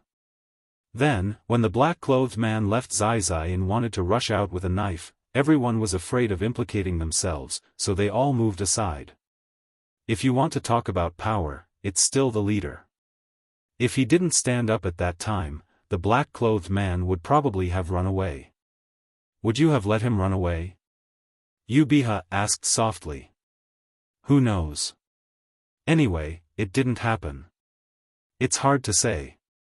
Zhang Xiaohua looked at Yubiha and said in a mysterious tone. Yubiha's face was slightly red. Zhang Xiaohua smiled and said, "I think that at that time, it was that person who threw the lantern at the black-clothed man. The black-clothed man actually didn't have the strength to fight back. When everyone saw how the black-clothed man was beaten up, they knew that they didn't have any qualms about their own safety. That's why they all surrounded him, wanting to experience the pleasure of bullying the strong. They all threw the lanterns in their hands. But, the black-clothed man is a martial arts expert. Why didn't he have the strength to fight back?" Yubiha seemed to be a curious baby and continued to ask. This is the punishment of the heavens," Zhang Xiaohua said decisively.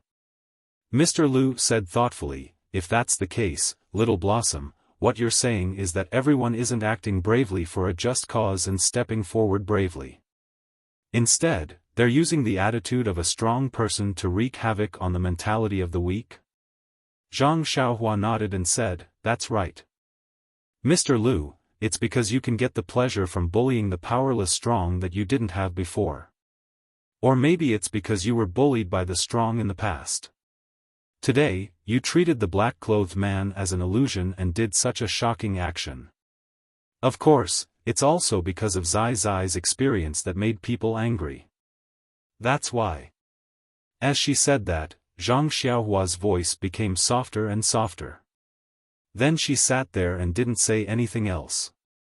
Seeing that everyone in the hall had a serious expression, frowning and thinking while waiting for Zhang Xiaohua to speak, Zhang Kai awkwardly coughed and said, "That Xiaohua is a bit tired and has already fallen asleep. Let's stop here tonight." Cough, cough. At this time, Mr. Lu suddenly understood and said with a smile, "Hee, 5 years ago, I saw Xiaohua sleeping soundly. Today, I saw it again. Lu Kai, you and Jin Feng, send Xiaohua to the guest room."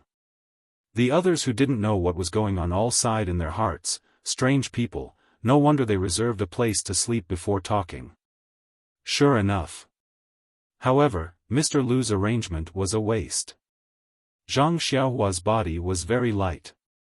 Although she was already 18 years old and taller than Lu Kai could carry her on his shoulder without any effort. Lu Kai wasn't too surprised. He had already heard Lu Qian muttering about it. Only Li Jinfeng was surprised when he heard it. He didn't think that his younger sister's husband had such a good physique. It seemed like his younger sister was blessed. It was already past midnight. Although everyone didn't feel sleepy, they still needed to rest. As for who could sleep, only each person knew. The next day, it was already the 16th of the first month. Since they had already seen the lanterns, Lu Town didn't have anything to miss. Zhang Xiaohua followed her father, Mr. Lu, and the others to buy some things on the streets of Lu Town. They brought some gifts back to the Guizhuang house. However, when they were shopping, Zhang Kai was a little reluctant. From time to time, he would whisper to Zhang Xiaohua, "It's just the new year. Since the new year has already passed, don't waste any more money. The family doesn't have much income and the money is used up." Seeing that Jian is already born, raising a child in this era is very tiring. He still has to go to school in the future, so it's better to use the money in the right way. Some things are better bought at the Guizhuang house. Zhang Xiaohua naturally understood her father's feelings and didn't say much. She just followed Zhang Kai's wishes and bought some things. Mr. Lu was a little better. It was obvious that the in-laws didn't buy much and she couldn't steal the limelight too much. In the end, everyone also bought some gifts for Jian. It was far from the extravagant shopping scene that Zhang Xiaohua had imagined.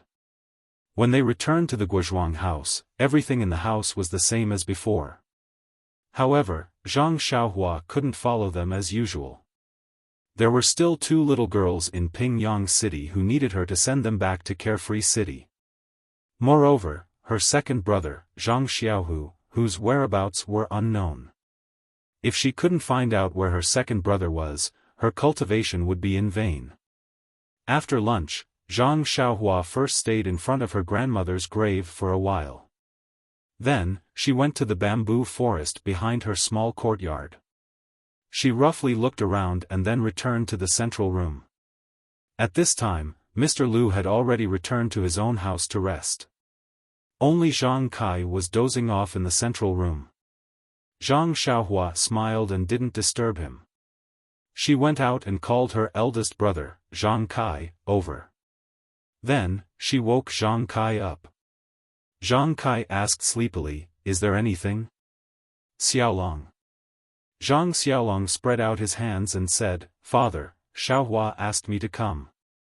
Zhang Xiaohua said mysteriously, "Father, do you think we have enough money now?" Zhang Kai frowned and said, "We have enough." "What's wrong?" "Xiaohua, is it because you didn't have anything in town this morning and are too embarrassed to ask?" "No, father. What can I buy?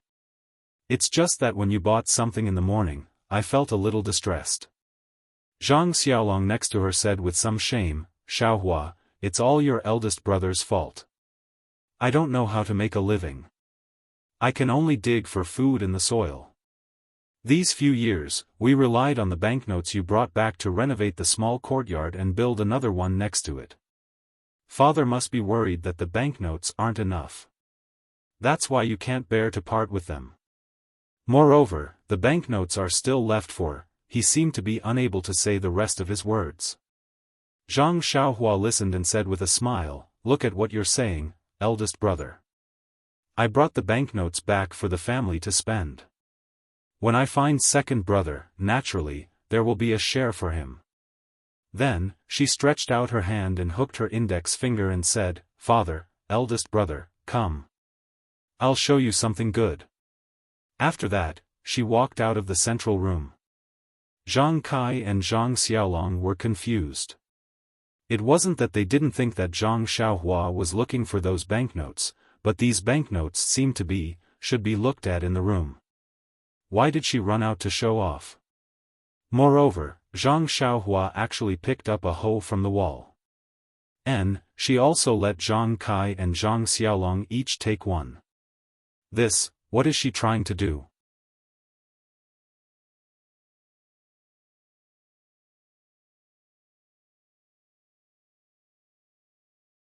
Chapter 387. Zhang Xiaohua took the hoe, Zhang Kai and Zhang Xiaolong took the hoe, shovel, and other tools, and came to the bamboo forest behind the house. Finding the empty space that they had chosen earlier, Zhang Xiaohua pointed at the place and said, "Big brother, come, let's dig a big hole here." Zhang Xiaolong looked at the empty space, and then looked at Zhang Xiaohua's serious expression. He spat 2 mouthfuls of saliva into his hand, picked up the hoe and was about to dig the ground. But at this moment, Zhang Xiaohua, who had been releasing her divine sense, saw a villager pass by their house. She quickly pulled her big brother's hand and said, "Wait a moment, big brother, someone passed by." Zhang Kai frowned and said softly, "Xiaohua, what are you doing?" Zhang Xiaohua also frowned. She suddenly patted her forehead with her hand and said with a bitter smile, "Io, father, big brother, I thought wrong. Let's go back to the house." Finished speaking, she walked back to the courtyard without looking back. Zhang Kai and Zhang Xiaolong looked at her, and then looked at each other. They didn't say anything, and took the tools and followed her back to the small courtyard. When they entered the courtyard, Zhang Xiaohua was standing in the courtyard in a daze. She seemed to be thinking about something. Zhang Xiaolong took the shovel from Zhang Kai's hand and was about to put it in the corner. Zhang Xiaohua said, "Big brother, wait a moment, I still need to use it." Finished speaking, she turned her head and said, "Father, big brother, come to this house." "Oh, right, I'll go and lock the courtyard door." Zhang Xiaohua locked the courtyard door and brought the 2 people to her small house. As soon as they entered the house, Zhang Kai asked, "Xiaohua, what are you doing? If you want to give us banknotes, then take them out. It's not like your father hasn't seen banknotes before. What are you afraid of?" Even Zhang Xiaolong was puzzled. "Yes, isn't it just banknotes? What was the hoe for?" Zhang Xiaohua looked at their confusion and scratched her chin with her fingers. She smiled and said, "Daddy, big brother, in fact, I really have something good to show you. But don't be surprised and don't make a fuss. This is very important." Zhang Kai and Zhang Xiaolong frowned at the same time, but they also thought about it and nodded. What a joke. How old were they? What was there to fuss about? Seeing that both of them had agreed, Zhang Xiaohua was still secretly laughing in his heart. Actually, he had only said so much to give them some mental preparation. If they were not surprised and did not make a fuss, then he would make a fuss instead. Presumably, he took out the money pouch from his bosom. Seeing Zhang Xiaohua take out the money pouch, the 2 of them were even more surprised.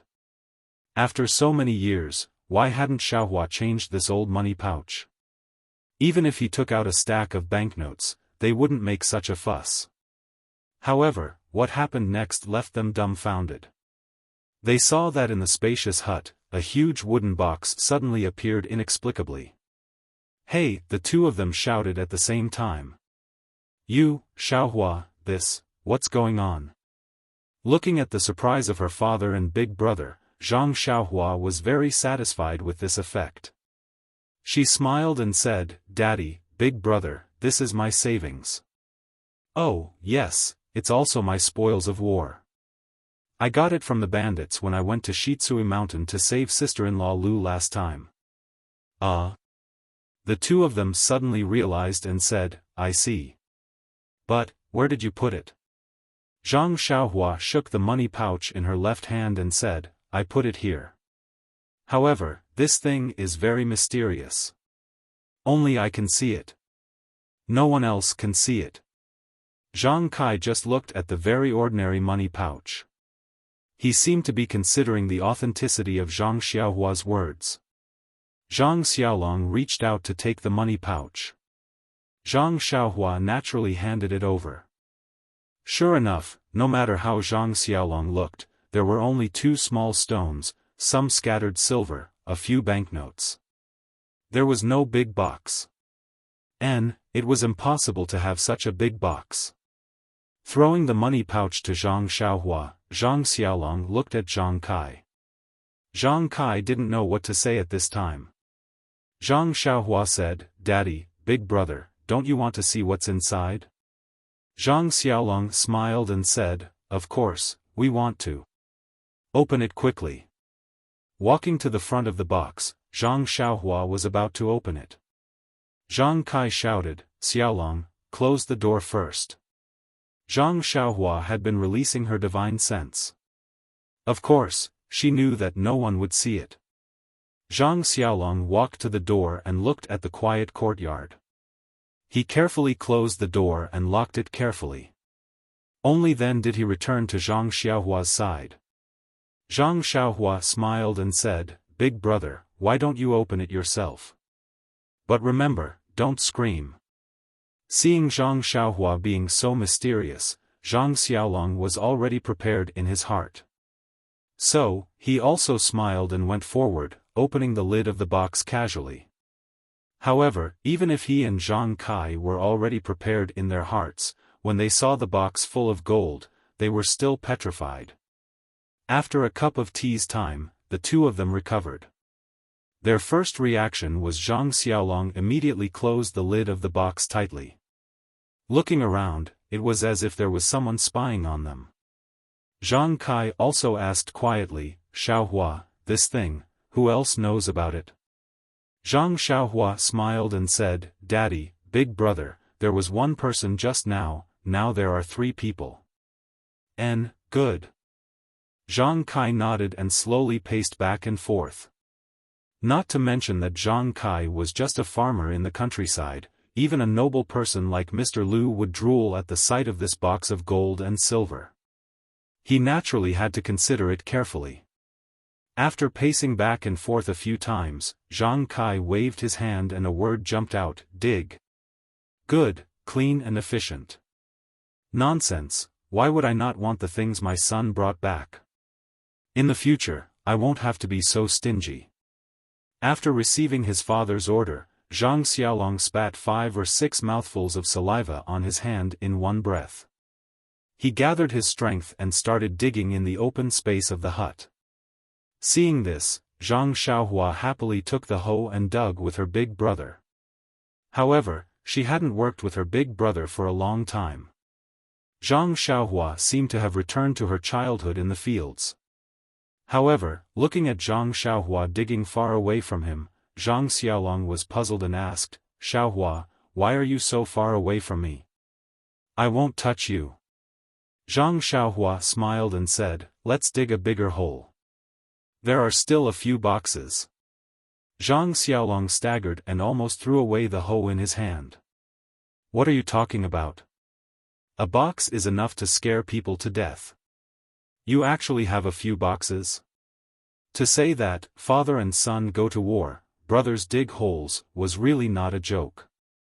In less than the time it took to eat a meal, the entire open space of the hut was dug into a deep hole.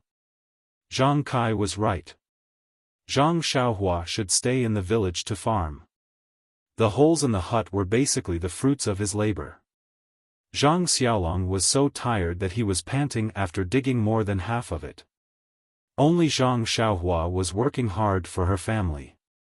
After the preparation work was done, one box after another appeared neatly in the dug hole. Including the one that was just taken out, there were 5 boxes. At this time, Zhang Kai and Zhang Xiaolong's attention was no longer on how Zhang Xiaohua took out the boxes. Instead, it was on the boxes that Zhang Xiaohua took out. Zhang Xiaohua didn't find it troublesome. She also put the box outside the hole into the hole. Only then did she stand at the side proudly. This time, Zhang Kai personally jumped into the pit and opened the chests one by one. Of the 5 chests, except for 2 that were filled with jewels, the other 3 were filled with shiny gold. Zhang Kai and Zhang Xiaolong stood in the waist-deep hole and walked back and forth. They looked at this and touched that. They really couldn't believe that this shocking wealth was now theirs. After a while, Zhang Kai gritted his teeth and said, "Xiaolong, close the lid and bury the box." "Okay, Dad." Zhang Xiaolong agreed loudly. After Zhang Xiaolong and Zhang Xiaohua buried the box with the soil that they dug out, there was still a lot of soil left in the hut. Zhang Xiaolong pointed to the soil and said, "Xiaohua, you just took out a lot of things from the money bag. You can put the soil back. Just treat it as a weight scale. Zhang Xiaohua knew that he wanted to be lazy and said, "Big brother, I can't take these. Even if the weight is ordinary, the value is far from it. Don't think about being lazy. I just dug the hole. This soil is yours." He.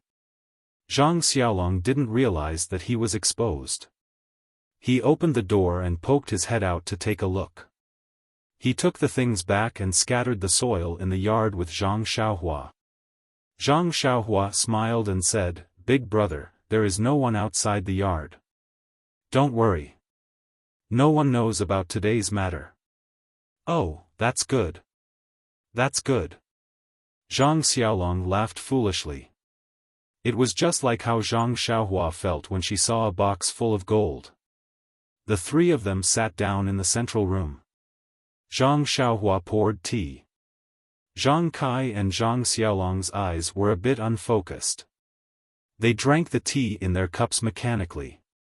Zhang Xiaohua didn't say anything. She just drank and refined the energy of heaven and earth in the water. At her current level of qi refining, the energy in the water was almost negligible. However, no matter how small a fly was, it was still meat. With Zhang Xiaohua's temperament, how could she let it go? When the pot of tea was about to be finished, she saw that Zhang Kai's unfocused eyes gradually became spirited. The corner of his mouth also revealed a smile. He glanced at Zhang Xiaohua and put down the teacup in his hand. At this time, Zhang Xiaolong's eyes also focused. He smiled and looked at Zhang Kai. He also put down the teacup. Zhang Xiaohua said, "Father, big brother, it seems that you have already thought about how to deal with it.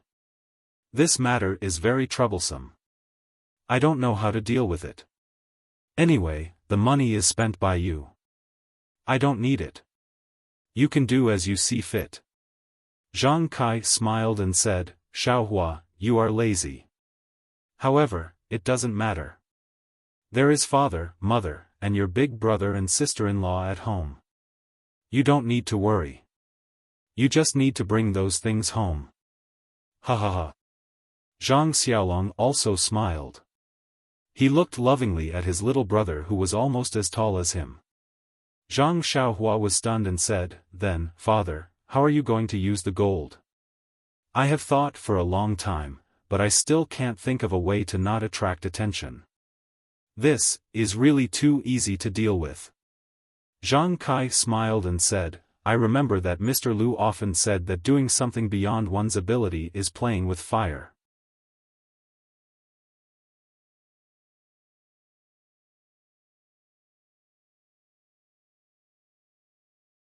Chapter 388. He remembered that Shu Yucihang said that Zhang Xiaohua was ungrateful. This knot in her heart should be untied here. Zhang Xiaohua was stunned and asked, "Father, why don't I understand what you're saying?" Zhang Kai smiled and said, "What I mean is that if we don't use this huge amount of wealth, we won't attract attention, right?" Zhang Xiaohua felt dizzy and said, "Since father doesn't want to spend this money, why should I take it out?" Zhang Kai said meaningfully, "You taking it out and not taking it out, of course, is completely different. In fact, Xiaohua, the banknotes you brought back 5 years ago haven't been used up. Your mother has always been frugal and saved it for you to marry a wife. Your elder brother didn't spend much money to build a house, so it doesn't matter if you take out the gold or not. However, since you took out such a huge amount of wealth, doesn't our family have a plan in mind? Even if we spend all the banknotes now, there is still the gold in the house as a foundation, right? Tell me, is there any difference between this and not taking it out? Moreover, our family's current situation has already made some people jealous. If we go further, it will be easier to get into trouble. However, with you in the future, the family will be much better." In an instant, Zhang Xiaohua understood. Although there were a lot of banknotes, there would be a time when they would run out, and this time was not far away. Therefore, her mother and father were extremely frugal. They didn't buy what they shouldn't buy, and they didn't spend what they shouldn't spend. Now that they had gold that they couldn't spend in this lifetime, of course, there was a layer of barrier in their hearts. Naturally, they would let go of their hands and feet in their lives. Of course, Zhang Xiaohua also knew that her mother and father were used to farmers. How could they be extravagant? They naturally had their own sense of propriety. There was no need for her to say anything. After thinking for a while, Zhang Xiaohua probed, "Father, the things at home have been arranged. Do you think I should go? Leave?" Zhang Xiaolong shouted when he heard this and said, "Little Blossom, how many days have you been home? Why are you in such a hurry to leave? Didn't father and mother tell you to stay at home and not go out?" Zhang Xiaohua thought to herself, "Big brother, there are still 2 girls waiting for me to send them to Pingyang City. They have already waited for more than 10 days. If I don't go back now, they will think that I have gone missing." Of course, he didn't plan to tell his family about this. After all, Nya Qianyu and Little Orange were being hunted by bad guys and were in danger. If he told his family, they would be worried.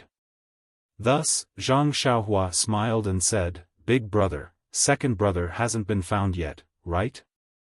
He's also been missing for many years. No one knows if he's dead or alive. I'll go look for him now and drag him back from that misty school. What do you think?" Then, she looked at Zhang Kai's gloomy face and added, "Dad, don't worry.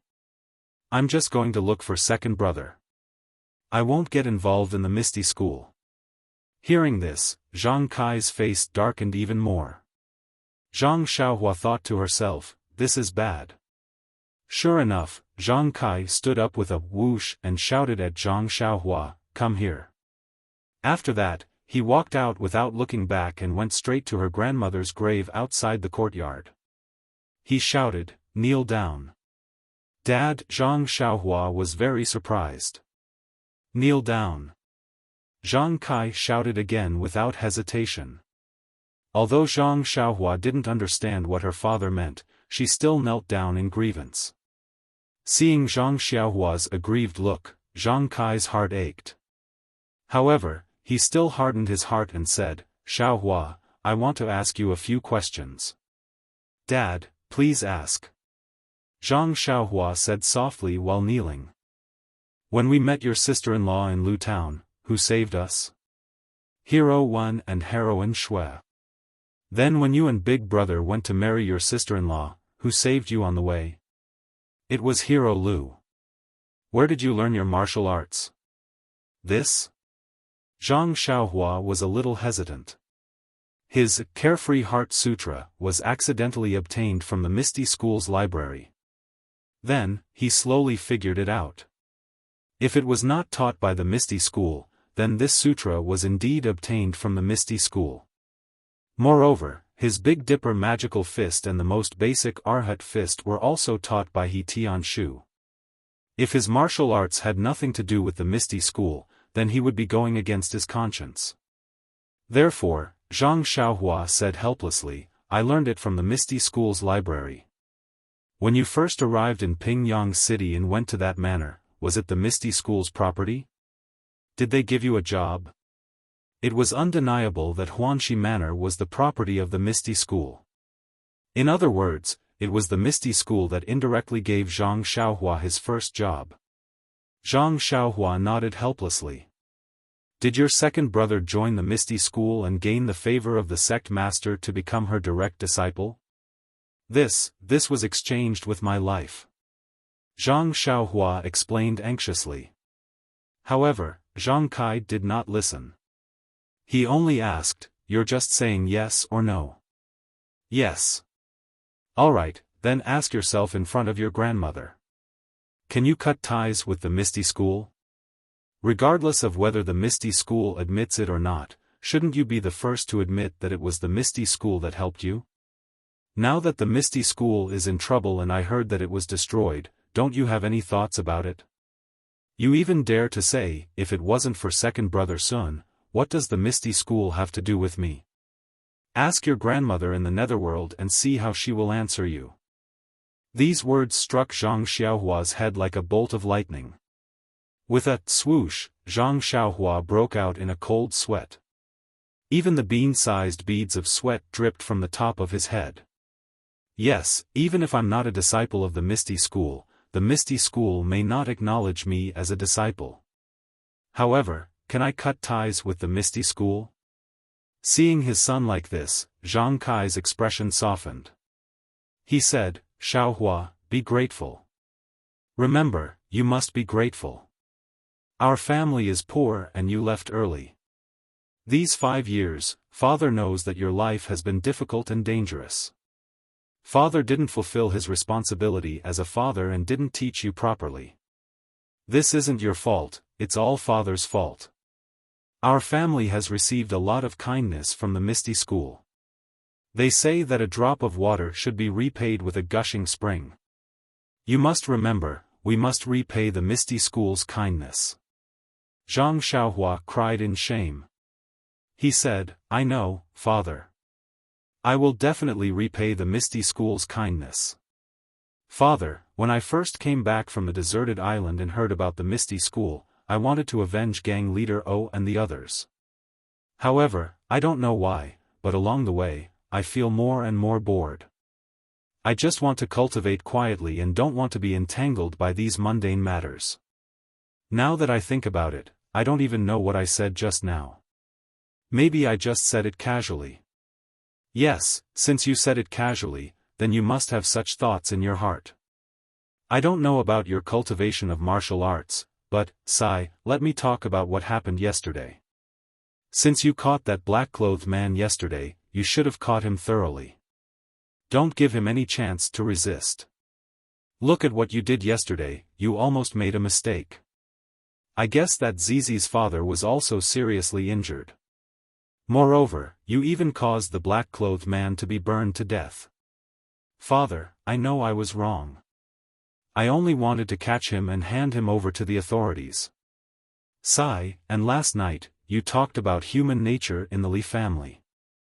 I don't know much about it, so I didn't dare to disrespect you and didn't interrupt you. What you said may be reasonable, but I feel that although you can't be on guard against others, you shouldn't think too badly of others. I know that people in the Jianghu are sometimes very scheming, but justice is in people's hearts.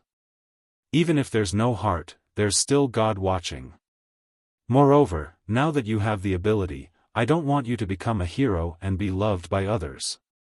I only hope that you can become an upright person, and use a grateful heart, a compassionate heart, and a chivalrous heart to face everyone. Zhang Xiaohua had never been lectured by her father in such a serious manner since she was young. She could only listen with tears in her eyes and nodded repeatedly. Seeing this, he said, that's all I have to say. I won't say anything more. Kneel here and think carefully. If you understand, then go back to your room. After he finished speaking, he turned and left. When he was halfway there, he saw Guo Sufei running over in a hurry.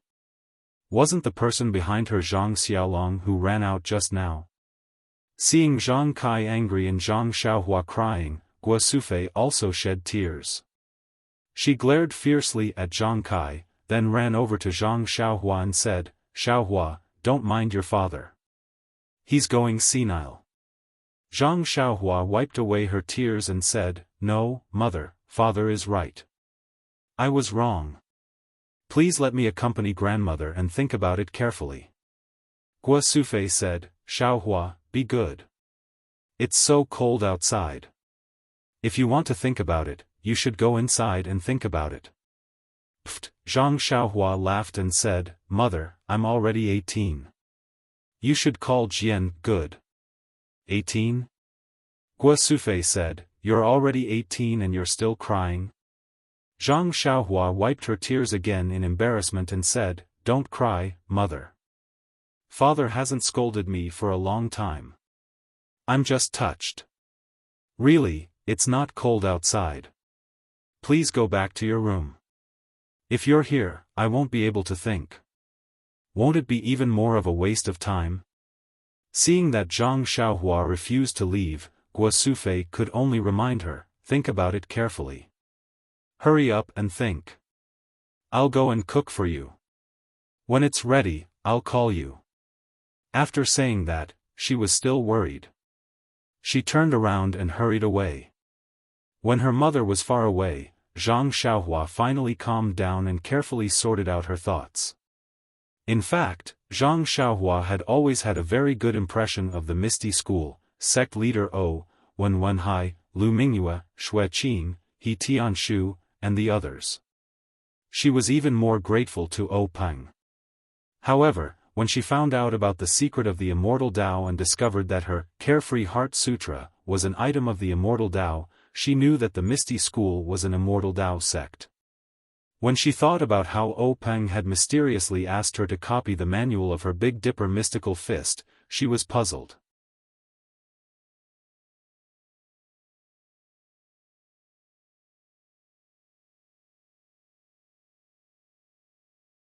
Chapter 389.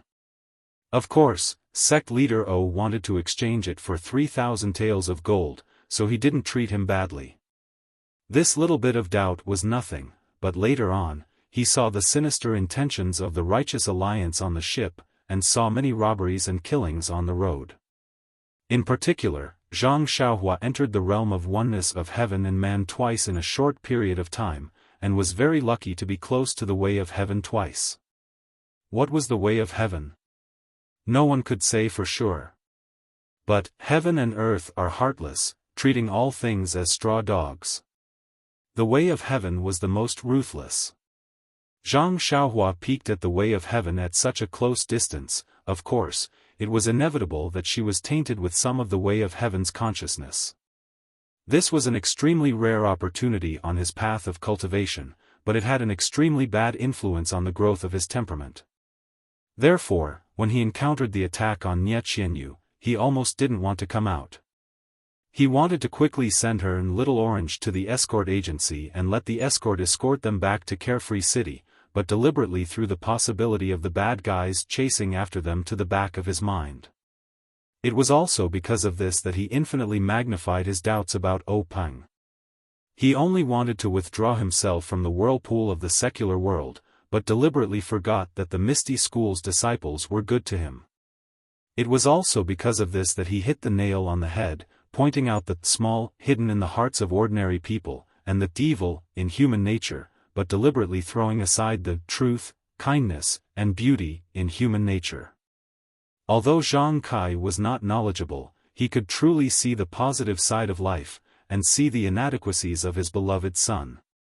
It was also because of this that Zhang Xiaohua was completely enlightened and understood that she had gone astray. That's right. Swordsman Wen and swordswoman Xue saw our family being bullied by bullies in Lu Town. With a compassionate heart, they helped us regardless of the consequences. That's how my brother and sister-in-law became successful.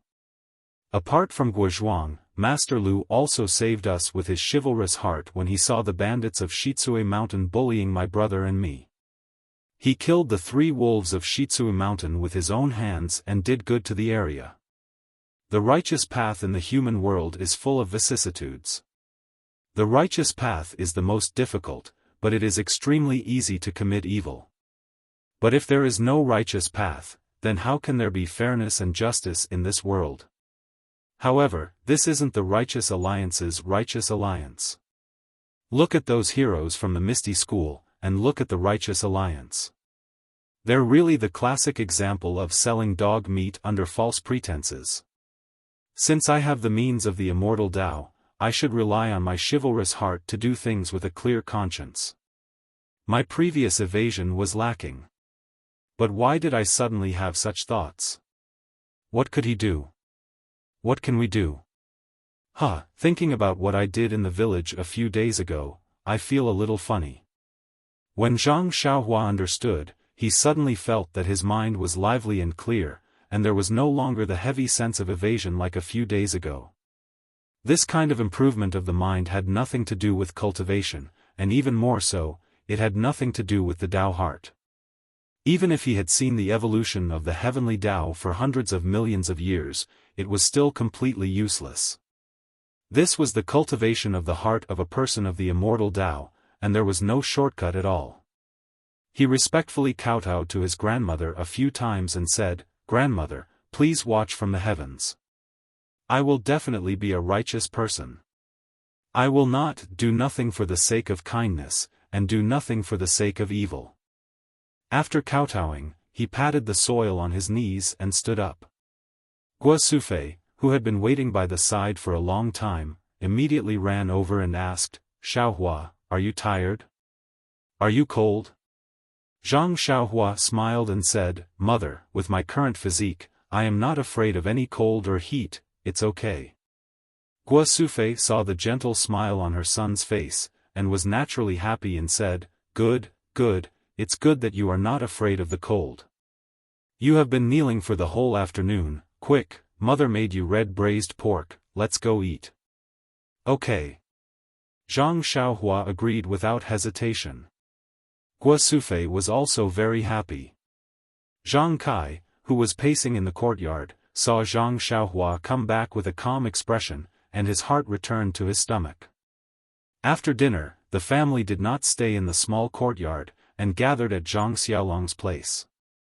Lu Qian had already gone to the field, but because of the village customs, she did not go out of the house, and only greeted the family in the house, and brewed tea. Zhang Jian was still holding the 2 primeval stones in his hand, sleeping soundly. Zhang Xiaohua used her divine sense to scan the 2 primeval stones, and found that the origin energy in them did not decrease, and she also did not feel any fluctuation of origin energy in Zhang Jian's body. Zhang Xiaohua was a little puzzled, the omen was so strong, why was there no change in Jian-er's body? That day, the golden array formation and the dense purple energy were all absorbed into his body. Could it be that I still have to rely on the immortal cultivation technique? After thinking for a while, Zhang Xiaohua secretly took out the Carefree Heart Sutra cultivation technique, and found an opportunity to call Zhang Xiaolong and Lu Qian to the side, and said in a low voice, "Big brother, sister-in-law, the gift I gave Jian last time, oh, that fist technique manual, is it still there?" Lu Qian said curiously, "It is, Xiaohua, it is at the bottom of my box, do you want it now? I will go get it." Zhang Xiaohua waved her hand and said, "No need, I have already memorized that fist technique, there is no need for it." Then, she turned to Zhang Xiaolong and said, "Big brother, what do you think of my strength? It is very scary, you are good at farming." "Damn, big brother, can we not talk about this?" "Oh right, big brother, do you know where my strength comes from?" Zhang Xiaolong was stunned and said, "Strength is not innate, could it be that you trained it from martial arts?" Lu Qian was unusually intelligent, and immediately said in surprise, "Could it be, that fist technique manual?" Zhang Xiaohua said with a smile, "Sister-in-law is still the best, it is that fist technique manual." "That is great, when Jian-er grows up, I can rest, the business of farming will be handed over to him." Zhang Xiaohua fainted, "Big brother, look at you." Lu Qian was angry, and said with her almond-shaped eyes, "Shut up, if you don't want to kneel on the washing board at night, don't say another word." Zhang Xiaolong subconsciously kept his mouth shut, and fear appeared in his eyes. Lu Qian changed into a smile, and said to Zhang Xiaohua, "Xiaohua, continue." Zhang Xiaohua suppressed the laughter in her heart and said, "This fist technique manual, when Byron is 5 or 6 years old, maybe a little earlier, this is up to you, let him see the pictures inside, and let him practice according to the fist technique manual." Don't we need to find someone who knows fist technique to teach?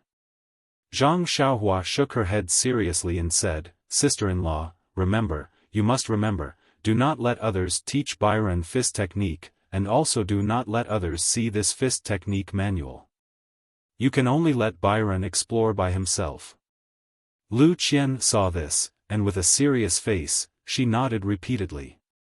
"Also, sister-in-law, this fist technique, according to my experience, at the beginning, the limit is 9, and after 9 times, it is complete, at most, 9 times, 81 times a day, any more than that is useless, after a certain level of practice, you will enter the second level, with 8 as the limit, and so on, until you can practice once, 9 times a day.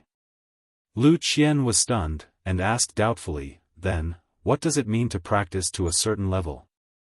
Is it proficiency, or time? Zhang Xiaohua smiled and said, this, when the time comes, Byron will naturally know, it is useless to talk about it now. The cultivation method of immortals was unimaginable, even if she explained it to Lu Qian now, it would be difficult for her to understand, so she might as well not say it. Also, when you practice to the point where you only need to practice 9 times a day, and there is no improvement, you need to practice this fist technique in reverse, then you will gain something. However, for this reverse practice, I do not have a fist technique manual, sister-in-law. You can let Byron practice these 108 moves in reverse according to his own understanding, or according to this fist technique manual. Thinking of the fist technique manual, Zhang Xiaohua naturally thought of Zhang Chengyue, the real man who resolutely committed suicide on the ethereal peak. Sighing, looking at Lu Qian who did not quite understand, Zhang Xiaohua explained, this is different from memorizing, it is to practice the moves in the fist technique manual completely in reverse. At this moment, Zhang Xiaolong raised his hand, opened his mouth, as if he wanted to say something. Lu Qian said angrily, say, what do you want to say? Zhang Xiaolong smiled and said, Xiaohua, can I practice this fist technique? If I practice it, I will have strength, won't it be better for me to work in the field? Lu Qian was furious and said, you, shut up. Zhang Xiaohua patted her forehead, suddenly realized and said, big brother, you are right, I was just thinking about Byron, but I forgot about you, but I don't know if there will be any effect after you practice it. How about this, I will practice this fist of the North Star from beginning to end, you see. After that, she walked to the courtyard, from beginning to end, and from end to end, completely. These 216 moves made Zhang Xiaolong dizzy, he did not know what to do. Then, Zhang Xiaohua demonstrated the links of the fist of the North and South Star. Lu Qian finally understood completely. Zhang Xiaohua saw that her brother was a little depressed, and said with a smile, big brother, I used a long time to practice this fist of the North Star. You just took a look and want to learn, it is not very possible. Zhang Xiaolong thought about it and said, anyway, it is not too late for you to teach me when you are at home. But just as he finished speaking, he remembered that Zhang Xiaohua had told Zhang Kai at noon that she would go out to find Zhang Xiaohu immediately. He said embarrassedly, I am not in a hurry, I will practice slowly. You can teach me a move later, I will think about it myself. Zhang Xiaohua thought that this was the only way. If she really taught Zhang Xiaohu, there would be no effect for at least a year. But first, there was no news from Zhang Xiaohu, and her family was not at ease. Second, Nie Qianyu was still waiting in Pingyang City. She did not want to involve her family in the dispute of the pugilistic world, so naturally, she could not bring them over. Moreover, Nie Qianyu's family was also waiting anxiously. Putting herself in their shoes, she also wanted to send them back quickly. After that, the three of them entered the house. Zhang Xiaohua took out the Carefree Heart Sutra, and said, sister-in-law, this is another internal energy cultivation method, but it is different from the fist manual. This book is still to be returned to the Misty School, so you can't lose it. Lu Qian reached out and took it, smiled and said, then I will hide it under the box.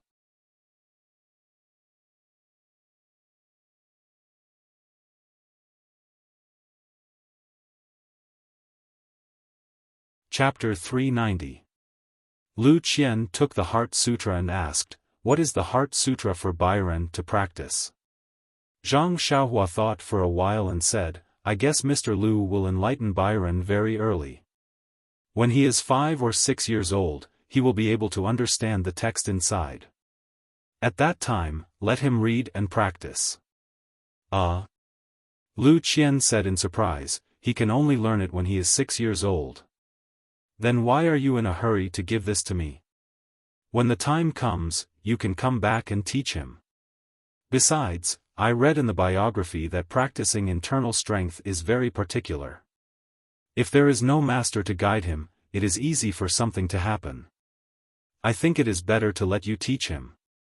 With that, Lu Qian was about to return the Heart Sutra to Zhang Xiaohua. Zhang Xiaohua smiled and said, "Sister-in-law, practicing internal strength is easy to cause trouble, but you see, I also practice it myself. Am I not fine? Besides, sister-in-law, you must believe me. Byron will definitely have no problem." Lu Qian was skeptical, but she still carefully put away the Heart Sutra. She asked worriedly, "If Byron doesn't understand, can he ask my father?" Zhang Xiaohua thought for a while and said, "If you don't understand the text, you can naturally ask. If you don't understand the content, don't ask. It is best not to let others know about this book. Remember." Lu Qian listened with a heavy tone, so she could only nod cautiously. Zhang Xiaohua was also bold. He relied on his own exploration to reach his current level. He thought that everyone could practice by themselves, so he easily gave the Heart Sutra to his sister-in-law and let his little nephew explore by himself. He was a shopkeeper who didn't do anything. If Byron cultivated, he was only 5 or 6 years old. How could he understand the content of the book? However, was Zhang Byron an ordinary person? After explaining the matter of Byron, Zhang Xiaohua saw that his father and mother were playing with Byron. He took Zhang Xiaolong to the courtyard and began to teach Zhang Xiaolong the Big Dipper magical fist. Only after Zhang Xiaolong taught him did he realize how he Tianshu felt back then. That's right. Zhang Xiaolong could have hit it this way and hit it from this angle, but Zhang Xiaolong hit it wrong. By the time Zhang Xiaolong corrected him, there were other problems. After a few times, Zhang Xiaohua lost her patience and encouraged him, "Big brother, you're really a martial arts genius. I practiced this move for many days before I reached your level." Zhang Xiaolong was pleasantly surprised, "Really? Xiaohua, it seems like I'm really not an ordinary person. If I had known earlier, I would have followed you to Pingyang City." "AI, that's right, big brother. If you go, I reckon that the Misty School won't be destroyed. You might not be able to defeat the enemy, but you can at least learn the essence of the Misty School. Then, you can start a family in the Guozhuang house and inherit the legacy of the Misty School." "Yes, Xiaohua, you're right. I'm really a pearl that has been covered in dust. So, big brother, if you have time, you should look at the martial arts manual yourself. I'm afraid that I might lead you astray and delay your progress." "I see. All right, Xiaohua, then I can only reluctantly practice on my own." After settling Zhang Xiaolong, Zhang Xiaohua went back into the house to look for her mother. Zhang Kai and Guo Sufei were still on the Kong bed, watching Zhang Byron sleep soundly. Just now, Byron woke up for a while and played with the two elders for a while before going back to sleep. At this moment, the two of them were whispering to each other. Seeing Zhang Xiaohua enter the house, Guo Sufei laughed softly and said, "Xiaohua, I heard from your father that you did something good in Lu Town last night." When Zhang Xiaohua heard this, she blushed a little and said, "I wanted to do something good, but I didn't do it thoroughly and left a little tail. Today, I heard from father that I know I was wrong." Guo Sufei said, "It's good that you know you were wrong. When helping someone, you have to help them to the end. If you give up halfway, it's better not to help." Zhang Xiaohua smiled and said, "That's right. Mother is right. I have something to tell mother." "What is it? You're still so mysterious." Guo Sufei saw that Zhang Xiaohua was so serious about this matter. She also felt strange and said, "Isn't it because you like a girl from some family? Mother still has some money here. It shouldn't be a problem to find a wife for you." Zhang Xiaohua was a little bashful and said, "Mother, let's go out and talk. Byron just fell asleep. I'm afraid we'll wake him up." Seeing this, Guo Sufei felt that her sense of smell was even more sensitive. However, in her heart, she muttered, I just went out for a day and already found someone I like. Could it be that I was cheated? Zhang Kai actually knew Zhang Xiaohua's feelings and also encouraged Guo Sufei to go to the central room.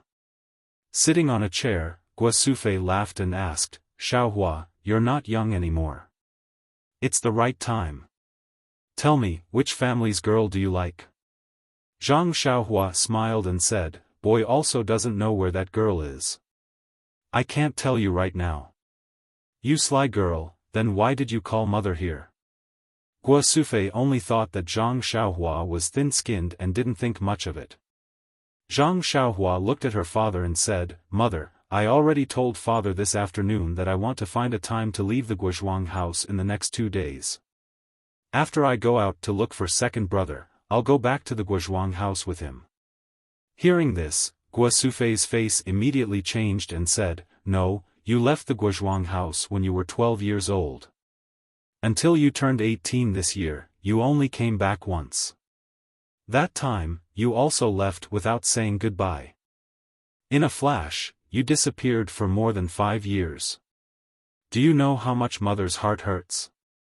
Do you know how mother's days have been? If it wasn't for the child in your sister-in-law's belly that mother missed, I'm afraid that mother wouldn't be able to see you come back. As she spoke, tears immediately flowed out. She looked at Zhang Xiaohua with eager eyes, the affection of licking her child was obvious. When Zhang Xiaohua came back this time, Guo Sufei was far less emotional than the last time. First, she had a younger son who was worried about her, so she didn't have much free time.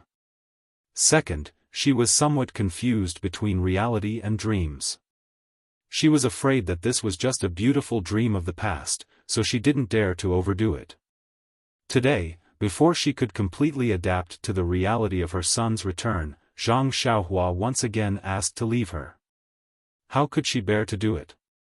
She still wanted her younger son to be happy at her knees and find a lovely wife, so that she could sing the husband and wife songs under her eyes. Seeing this, Zhang Xiaohua walked forward and sat on the chair next to her mother. She smiled and said, Mother, I know what you mean. Boy is indeed unfilial and has made you worry at home. However, this time is different from before. What's the difference? Guo Sufei asked curiously. Mother, do you still remember Hero 1, Heroine Shui, and Hero Lu from Misty School? Of course I remember. Although Mother is a woman and has never seen them, you are indebted to them for saving your lives. Mother will certainly remember this kindness in her heart. Mother, if they were killed and the boy knows who killed them and has the ability to kill their enemies, do you think the boy should avenge them? Our benefactors, have they really met with misfortune? If so, Xiaohua, they have indeed given our Zhang family a new lease of life, especially Hero Lu. If it weren't for him, you, your elder brother, and sister-in-law would have been dead. This kindness should be repaid. But you. Xiaohua, it's not that Mother doubts you, but they were not a match for you even with such high martial arts. You are just a child, how can you avenge them? Mother, please don't worry. Although the boy is stupid, he won't do something as stupid as hitting a rock with an egg. If he can't defeat his enemy, he will use his wits. He won't treat his life as a joke.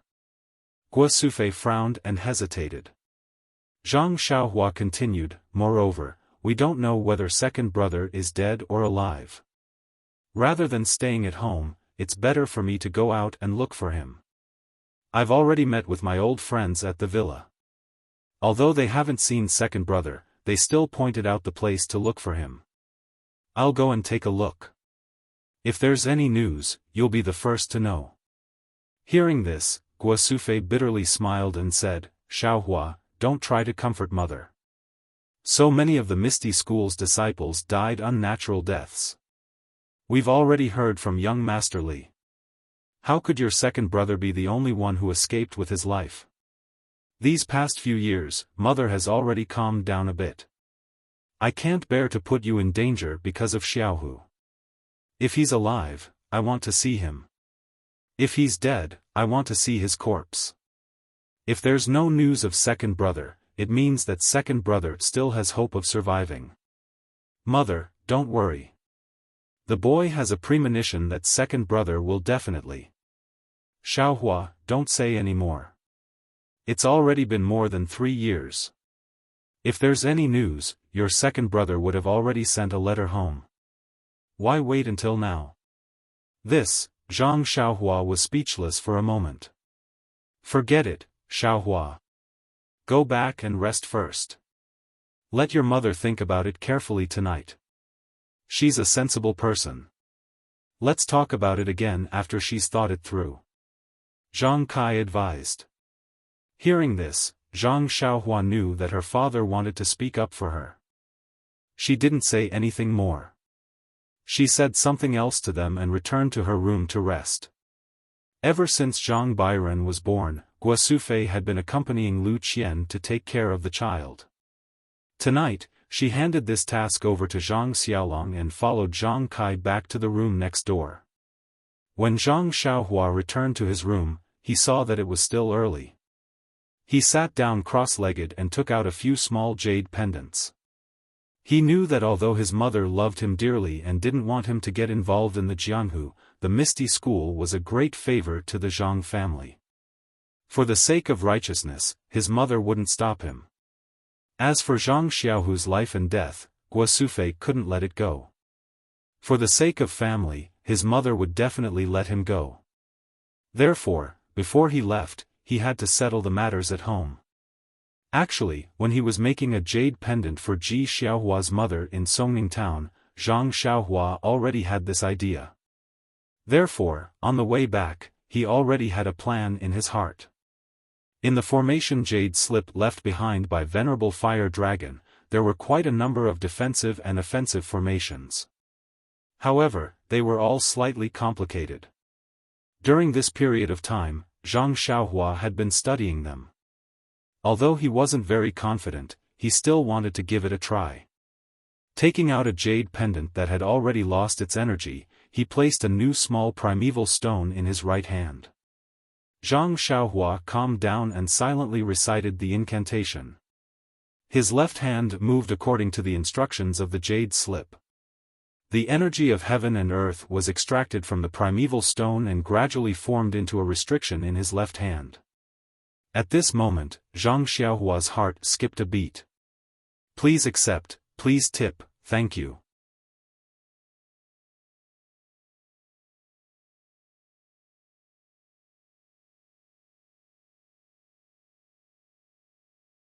Chapter 391. Zhang Xiaohua had already learned a little about embedding a miniature formation into a jade pendant on the deserted island. He had also thoroughly comprehended it on the ship back on land. When he returned to Songning town, he even gave it a try. He successfully embedded a tranquil formation into a jade pendant and gave it to Ji Xiaohua's mother as a form of compensation. However, when Zhang Xiaohua embedded the array into the jade pendant in Songning town, although it was the most primary array, the qi of heaven and earth was scarce at the moment. Zhang Xiaohua could barely make ends meet by mobilizing her qi with incantations, so she pondered over using the vital stones and the vital qi in her body to barely complete the jade pendant. At that time, her vital qi was exhausted and she was so tired that her face turned pale. Now, Zhang Xiaohua wanted to embed a more advanced defensive array into the jade pendant. Zhang Xiaohua had pondered over this array many times on her way back to Pingyang City. However, there was always a sense of obscurity when she made the incantation. When it reached a certain level, it was difficult to continue, let alone embed it into the jade pendant. However, when Zhang Xiaohua made the incantation today, she felt that it was as smooth as moving clouds and flowing water, as if the previous sluggishness had disappeared. Therefore, Zhang Xiaohua's heart skipped a beat. However, this was not the time to ponder over it carefully. She hurriedly changed the incantation in her hands and completed the complicated transformation of the entire array. Then, she shouted clearly, "Go." She put her left index finger and middle finger together and mobilized her vital qi, striking the array that had already been completed at her fingertips toward the jade pendant in front of her. In her divine sense, she saw that the array was shrinking and the vital qi in it became denser and denser. Finally, it shrunk to the size of the jade pendant. With a very clear bang, the array was actually embedded into the jade pendant. In an instant, the jade pendant flashed with a brilliance invisible to the naked eye. The extremely ordinary old jade immediately became somewhat different. Zhang Xiaohua could naturally see some clues through her divine sense, but she could not see anything with her eyes. But just when Zhang Xiaohua was feeling satisfied and wanted to be proud, she suddenly felt that the yuan qi in the jade pendant was somewhat chaotic. With a light peng sound, the jade pendant in her hand immediately turned into a pile of powder. Zhang Xiaohua frowned. She thought about it carefully for a while before relaxing slightly. She took out another jade pendant from her bosom and continued to make it. He still had a lot of such jade pendants in his money bag. They were all from the treasure house of Shitsui Mountain. Zhang Xiaohua knew the use of these jade pendants, so she didn't put them all in the box. She buried them underground, so she didn't need to be too stingy. This time, the incantation was successfully completed. However, when the incantation was inserted into the jade pendant, Zhang Xiaohua's expression was serious. The movement of her left hand seemed fast but was actually slow. Amidst the slowness, there was a strange frequency. With another bang, the incantation was successfully inserted into the jade pendant. However, this time, the jade pendant did not undergo any special changes. The only difference was that the color of the jade had become denser. Zhang Xiaohua didn't need to look carefully with her divine awareness. She had already felt that she had succeeded this time. Putting the successfully made jade talisman on the Kong, Zhang Xiaohua closed her eyes and pondered. Why did the incantation go so smoothly this time? Why did the incantation suddenly disappear? After thinking for a long time, she realized that the luckiest thing during this period was that she had come into contact with the innate tactical matrix of Byron when she was born. Although she didn't deliberately comprehend it, just a simple peek had a profound impact on her cultivation of tactical matrix. Presumably, this was the only reason. Thinking of this, Zhang Xiaohua couldn't help but look at the 360 tadpole-like talismans in her Naiwan palace. They were shining with a faint golden light and surrounded her essence of devotion, shining like tassels. Zhang Xiaohua's mouth showed a trace of a smile. In the future, she would be able to comprehend it. After finding out the reason, Zhang Xiaohua opened her eyes and made several jade slices into jade talismans one by one. It was very correct to say that practice makes perfect. The last few talismans were all made in one try. There was no failure. Zhang Xiaohua was also very happy to see this. She made as many as 10 talismans smoothly. Looking at the sky, Zhang Xiaohua was about to put away the jade talismans. His heart was moved again. These 10 jade talismans were only used for defense. It was more than enough. However, if she encountered a powerful person and didn't have a thunderous counterattack, she would be at a disadvantage. It was not appropriate. As the saying goes, offense is the most powerful defense. Thinking of it, she did it. After all, it was all about cultivation. Zhang Xiaohua immediately took out 10 jade slices and put an offensive tactical matrix that she had already memorized in her heart into them. Not long after, 10 jade talismans were made. Looking at the red jade talismans, Zhang Xiaohua was puzzled. Was this color related to the tactical matrix? However, she had just finished learning this tactical matrix. She was not proficient in the other tactical matrices, so she couldn't test it. Putting away the 20 jade talismans, Zhang Xiaohua sat cross-legged and prepared to cultivate the Carefree Heart Sutra. However, when she began to cultivate, she found that her Heart Sutra cultivation method had actually made some slight progress. Zhang Xiaohua was overjoyed. Could it be that she could cultivate this talisman? This was a good way to kill two birds with one stone. Waking up the next day, Zhang Xiaohua finished practicing the Big Dipper magical fist in the bamboo forest. When he returned to the courtyard, Guo Sufei had already woken up to prepare dinner.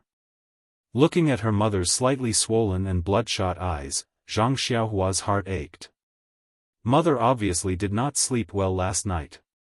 This boy is unfilial.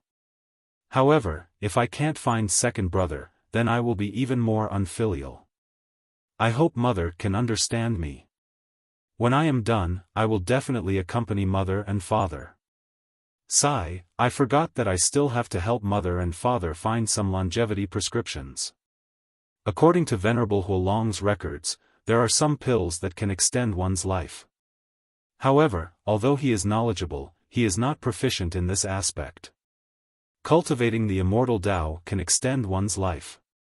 However, mother and father are obviously not suitable for it. I don't even know if big brother and sister-in-law can do it. I am just a beginner and do not know how to guide others. Let's talk about this later. Guo Sufei saw Zhang Xiaohua enter the courtyard and forced a smile. Xiaohua, you went out to practice martial arts. Zhang Xiaohua respectfully said, yes, mother. Music does not leave the mouth and fist does not leave the hands. This martial arts needs to be practiced frequently. Seeing her mother wiping her eyes and going back to work, Zhang Xiaohua picked up the bucket and said, Mother, I am going to get some water. It has been a long time since I worked for you. Guo Sufei said, no need. Xiaohua, you have a good rest. Let your big brother do this work. Zhang Xiaohua was not willing to comply. She took the rope and the bucket and went out.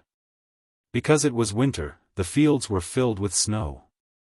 Zhang Xiaohua returned for a few days and did not go to the fields that were still under her name. This time, she used the excuse of fetching water to take a good look. The fields were now under Zhang Xiaohua's care.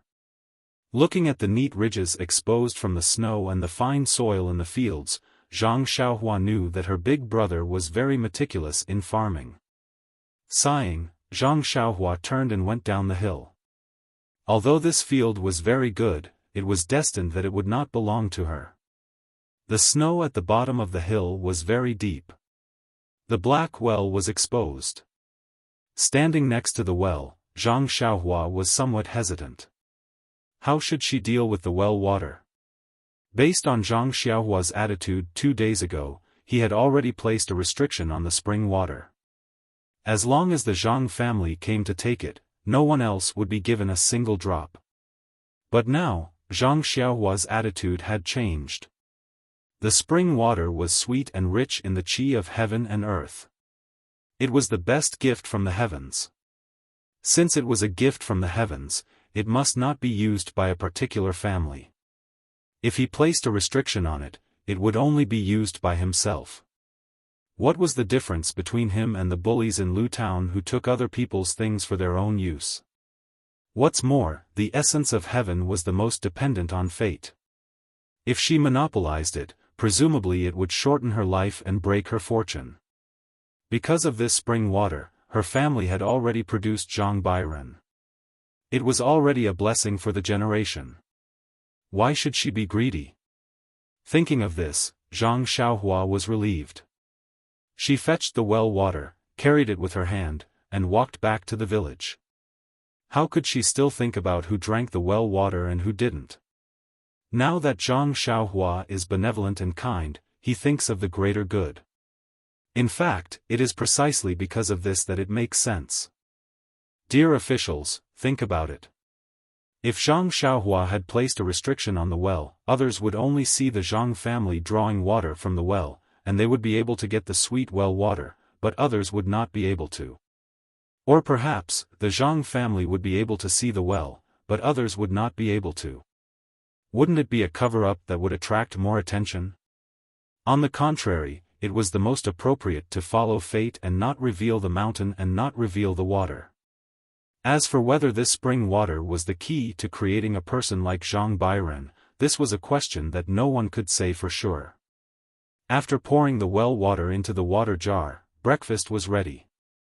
As usual, Zhang Xiaolong brought the food next door to eat with Lu Qian, while Zhang Xiaohua ate with her mother and father in the house. Although breakfast was very short, Guo Sufei's mouth did not stop for even a moment. She gave instructions here and there, gave instructions on this side and worried about that side. Hearing this, Zhang Kai frowned a little. However, Zhang Xiaohua smiled faintly and responded to each and every one of them. She did not slack off in the slightest, as if this was the most delicious side dish. But in the end, Guo Sufei was still worried. She repeatedly doubted Zhang Xiaohua's martial arts. She was afraid that she would lose this son of hers again. Zhang Xiaohua helplessly said, "Mother, you really don't have to worry. That day, didn't you already see the weight of my weapon? Think about it. With such a heavy weapon, who wouldn't be afraid if it hit them? They would have already run away. Who would dare to fight with me? Forget it, Xiaohua. Do you think I haven't heard of storytelling? If you hit people, they wouldn't dodge. Besides, what you call a weapon? It's just a stone stick." Zhang Xiaohua scratched her head and said, "How about this, mother, I'll give you a demonstration. What do you think of my ability?" "Don't. I don't think you have the level of a martial arts master. How can I let you demonstrate?" At this time, Zhang Xiaolong walked in. Zhang Xiaohua smiled and said, "I don't need to know martial arts. How about this, let big brother tie me up?" Zhang Xiaolong was shocked and said, "Mother, Xiaohua is still young. If she has done anything wrong, just say it. Why do you have to hang her up and beat her?"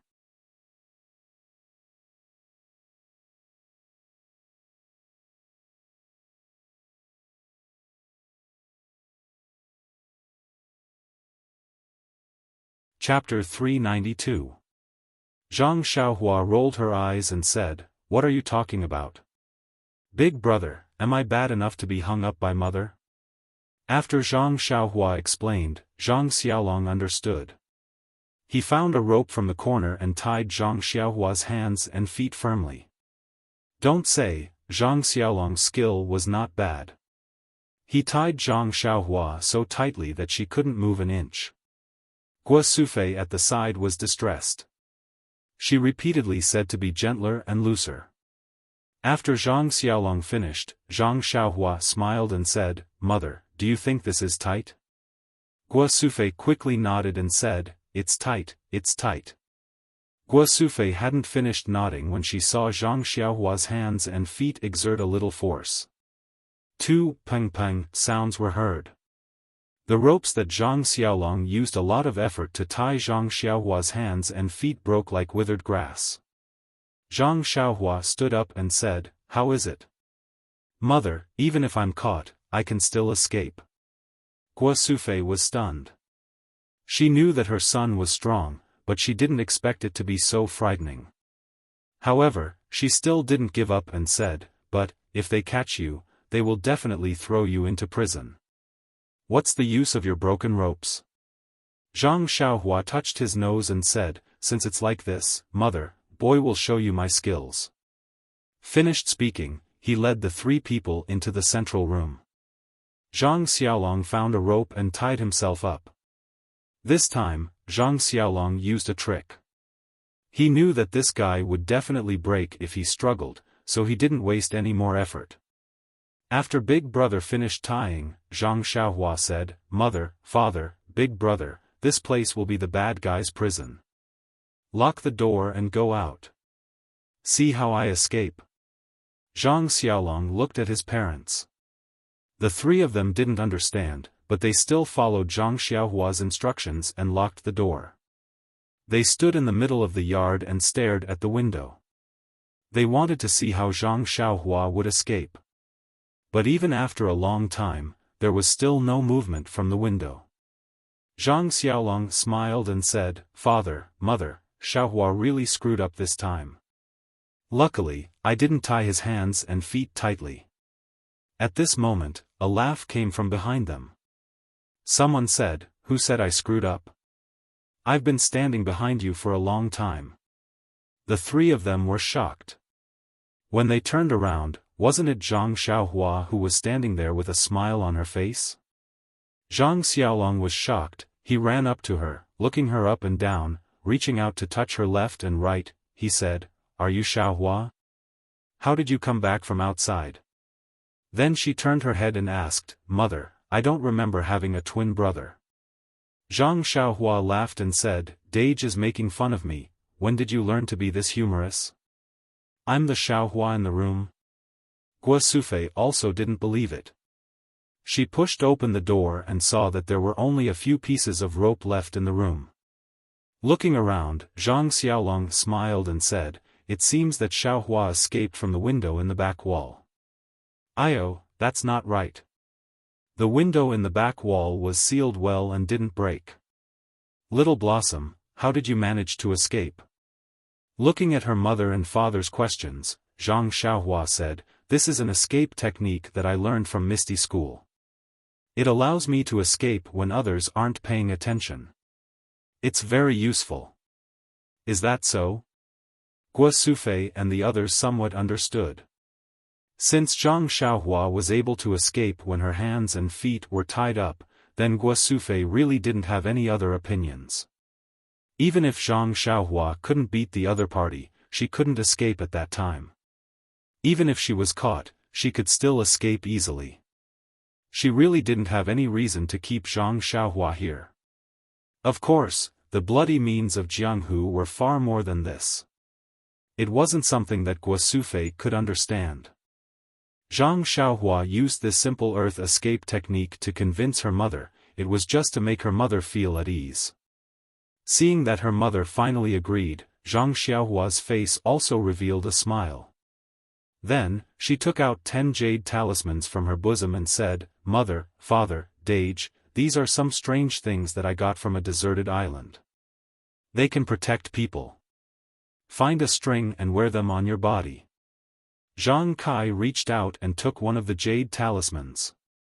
Looking left and right, he said, "Xiaohua, this jade talisman is quite valuable." Zhang Xiaohua smiled bitterly and said, "Father, whether this jade talisman is valuable or not, you must remember not to sell it. It can save lives." "What?" Zhang Xiaolong almost cried out, saying, "This broken thing can save lives? I think it's better to sell it."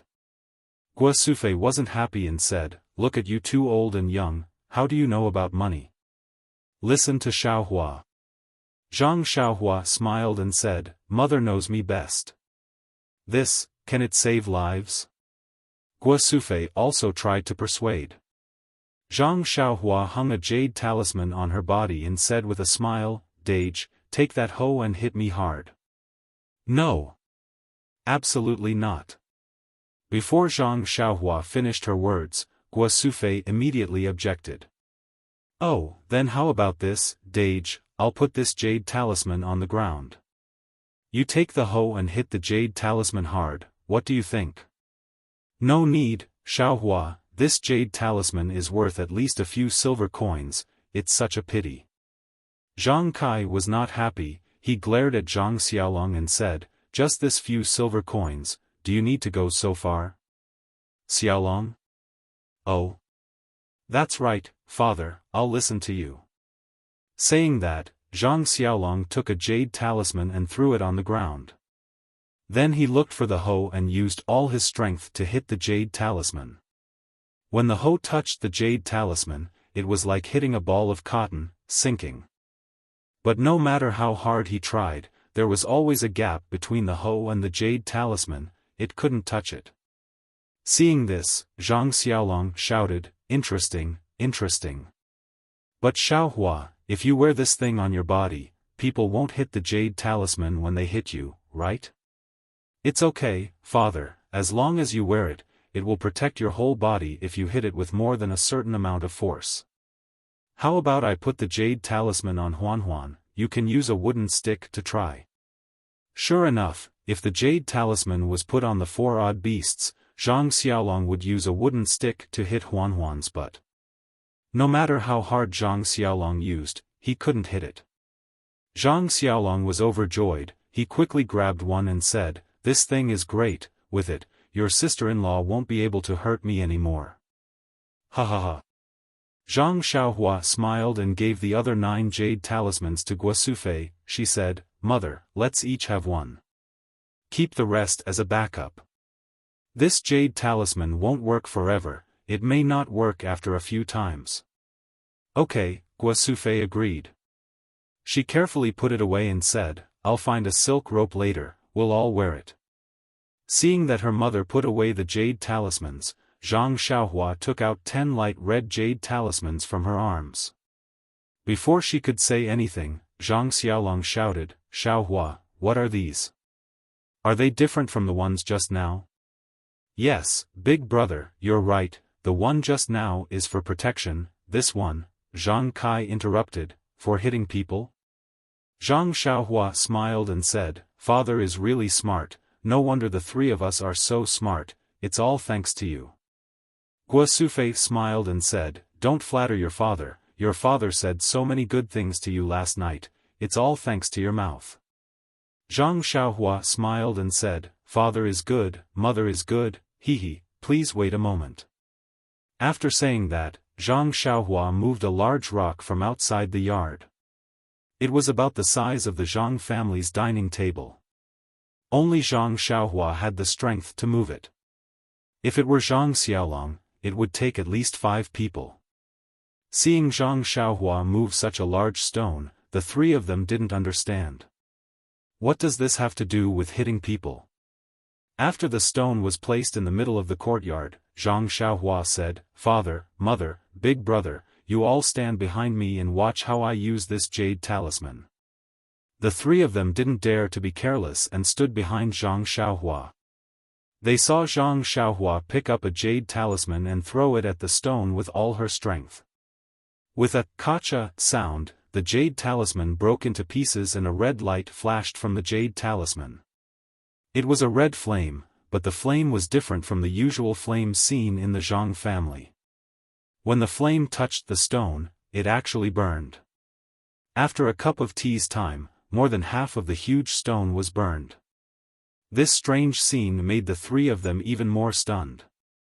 Yes, this was the first time they saw a flame that could burn a stone. Zhang Xiaohua turned around and handed over the remaining few jade talismans. Zhang Xiaolong stretched out his hand but didn't dare to take them.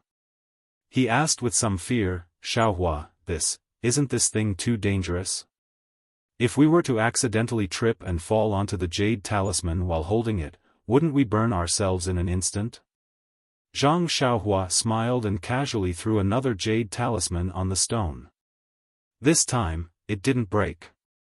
Zhang Xiaohua reached out and picked it up. She put it in someone's pocket and said with a smile, "This jade talisman needs to be thrown with all your strength to be effective. If you are a little bit weaker, it won't break. Moreover, if Big Brother is carrying the jade talisman just now, the 2 jade talismans will meet and perish together. Of course, there won't be any danger." So it's like this. Only then did Zhang Xiaolong boldly reach out to take the remaining jade talismans. Looking at them carefully, he said, "Xiaohua, this is a sharp weapon, more effective than any sword or saber. Do you have any more? Give me a few more." Zhang Xiaohua heard this and her heart was moved. Why didn't she think of it? She smiled and said, "I still have some. I will give them to you later. But, Big Brother, don't use this thing in evil ways." Zhang Xiaolong also smiled and said, "You look like Big Brother. How come Big Brother doesn't know what you think?" Zhang Xiaohua gave the remaining few jade talismans to Guosufei. Guosufei took them and said with some reluctance, "Xiaohua, when do you want to leave after giving us all these things?" Zhang Xiaohua looked at the clouds in the sky and said, "Mother, as soon as possible. If possible, I will leave tomorrow. What do you think?" Tomorrow is the 18th of the first month. It is not even the first month. You came back on the 9th day of the first month. It has only been 9 days and you want to leave? Hearing the word 9, Zhang Xiaohua's heart was moved. She smiled and said, "Mother, I should leave tomorrow. This 9 is very auspicious."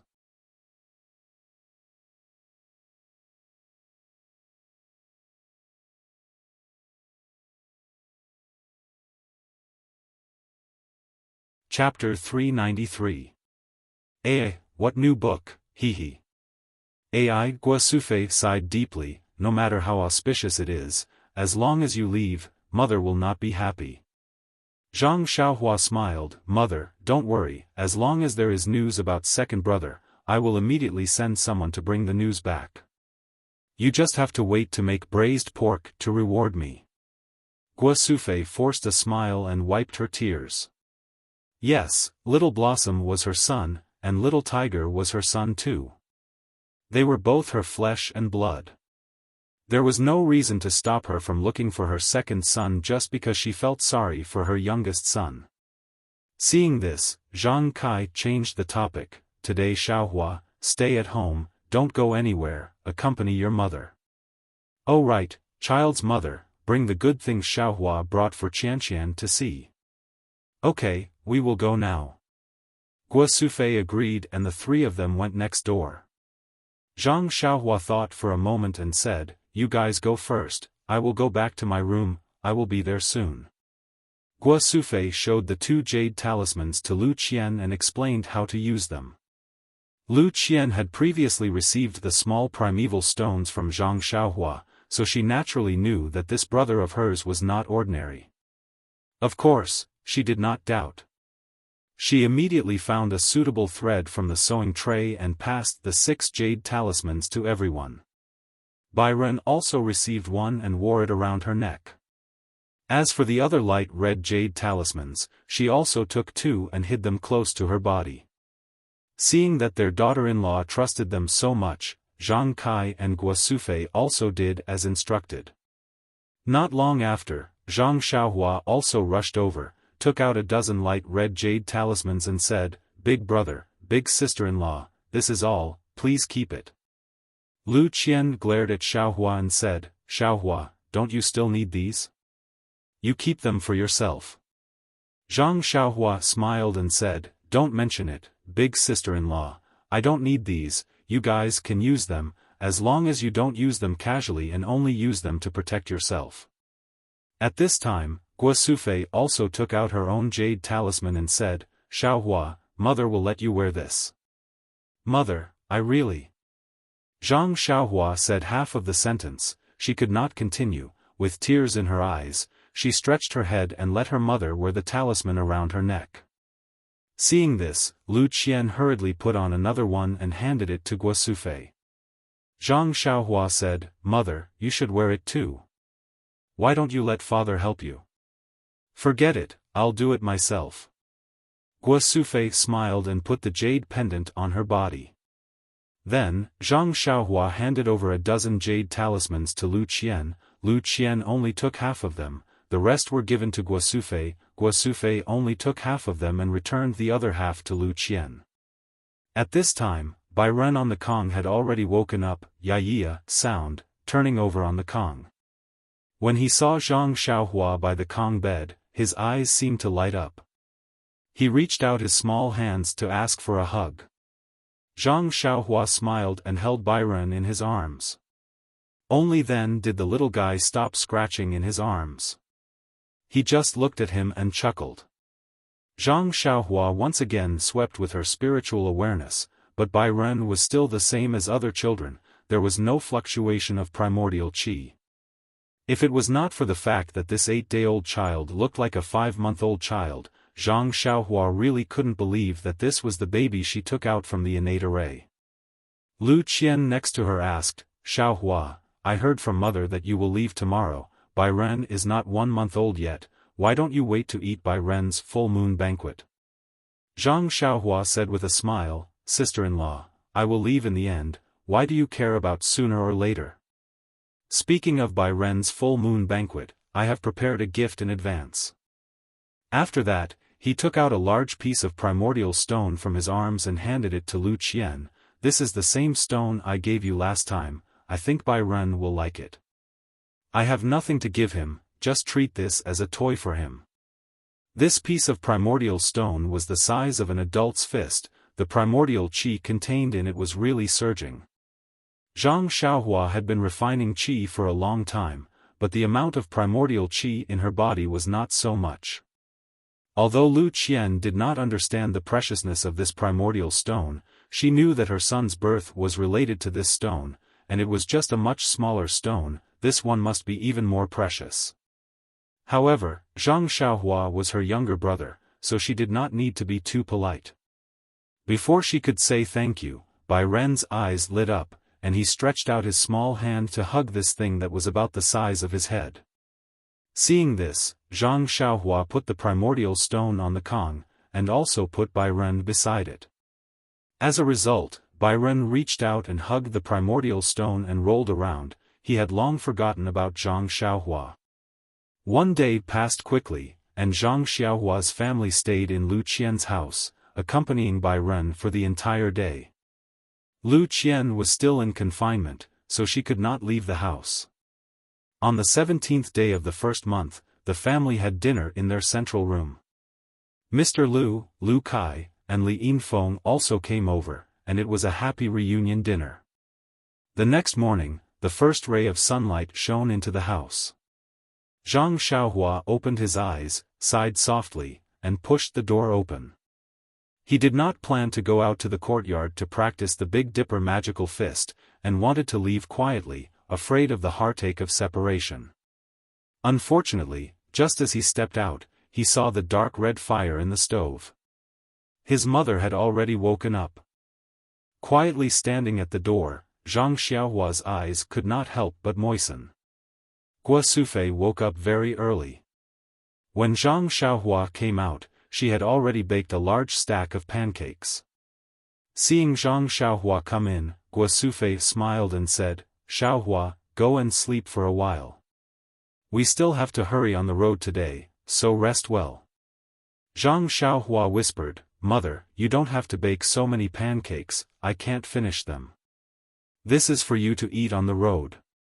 Along the way, other people's food is not to their heart's content, I'm afraid that you won't be used to it." "Mother." Zhang Xiaohua was a little choked up. "Well, if you can't sleep, wash your face and tidy up your huan. It still has to carry you on the road, don't starve." Zhang Xiaohua responded and went. It seems that Zhang Xiaohua's idea of quietly leaving had completely failed. Not long after, Mr. Lu, Lu Kai, and Li Yinfeng also came over. After eating, a group of people sent Zhang Xiaohua out like stars surrounding the moon. Only Lu Qian and Bai Ren didn't go out of the house. Zhang Xiaohua especially went to say goodbye to her sister-in-law. Bai Ren, this boy, was still sleeping soundly. Zhang Xiaohua couldn't help but hug and kiss his chubby little face. There were many people in the village who woke up early. Seeing that only the third son of the Zhang family was going out again, they all stopped and carefully gave their blessings. Zhang Xiaohua was ashamed. She thought that people were too bad before. At this time, she carefully smiled and greeted the people who were familiar with her. At the entrance of the village, there was no need to mention the reluctance and attachment. This time was different from before. Although they were reluctant to part at the beginning, they knew that there was no danger to their lives. At worst, they could just pat their butts and come back. This time, they knew that the road ahead was dangerous. Although Zhang Xiaohua showed a few skills yesterday and dispelled most of the old people's doubts, how could they bear to see their son take risks? Guo Sufei's face was still full of tears. Although Zhang Xiaohua was sad, she was after all 18 years old. She was not like the youth of the past who only had tears in her eyes. After saying a few words to her mother, father, and the others, she floated onto the deer. She patted Huan's bald horn and the deer lifted its legs and moved forward. After a few steps, Zhang Xiaohua couldn't help but look back. Everyone raised their hands. Only her mother covered her mouth with one hand and put the other hand in front of her face with difficulty, slightly waving it. Zhang Xiaohua's hand also seemed to be weighed down by tens of thousands of pounds. It was extremely difficult for her to wave it. The tears that had been in her eyes all this time finally couldn't help but flow down the corner of her eyes. Thinking that her mother would definitely be sad if she was sad, Zhang Xiaohua forced a smile. Then, she resolutely turned her head and let the sparkling tears fall to the ground. Huanhuan also seemed to understand Zhang Xiaohua's intentions. With a low whistle, it flipped its 4 hooves and galloped towards Lu Town. After turning the corner at the foot of the mountain, the Guozhuang house was hidden by the mountain. The mountain could block one's vision, but it couldn't hide one's longing heart. Zhang Xiaohua had already released her divine perception long ago. From afar, she could see her grieving family members. This kind of parting was always so sad that it made one's heart turn cold. When Zhang Xiaohua neared Pingyang City, his emotions gradually calmed down. The Guozhuang house was a peaceful harbor that he would always look forward to. However, it was not the stage of his life.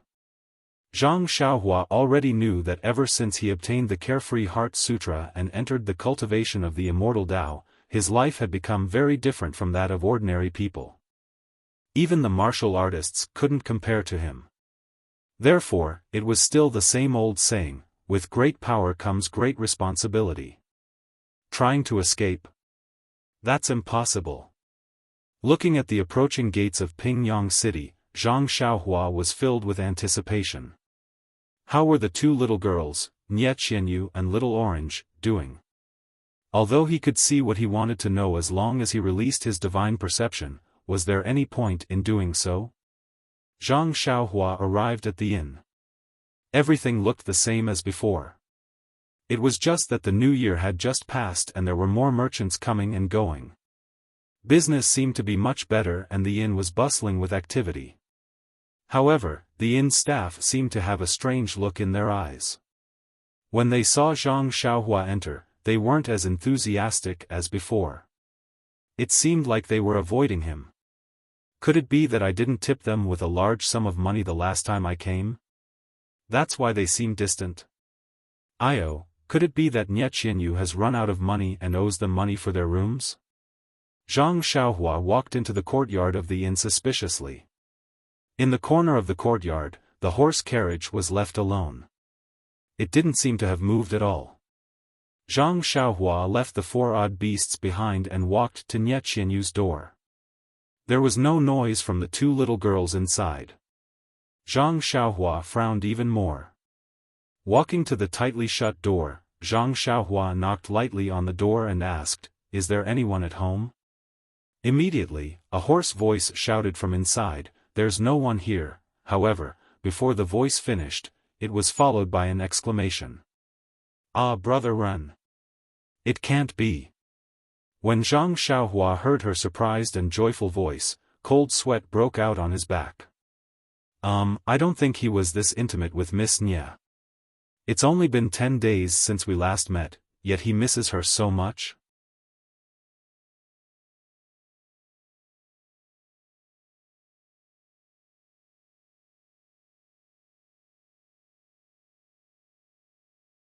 Chapter 394. Although Nie Qianyu was only 12 years old, she was still a young girl. Cough cough, she had already grown up and her body was filled with the unique fragrance of a girl. Her movements were like a swallow returning to the forest, but this really put Zhang Xiaohua in a difficult position. Should I step aside and let her pass? Wouldn't that be letting Miss Nie eat dirt? However, if I don't step aside, won't I be taking advantage of her? Although Zhang Xiaohua did not release his divine perception, Nie Qianyu's movements still allowed Zhang Xiaohua to make sufficient movements to avoid her. However, after thinking about it, Zhang Xiaohua still stood there bravely and fearlessly. He only felt a soft and delicate body in his arms and a sweet smell entered his nose.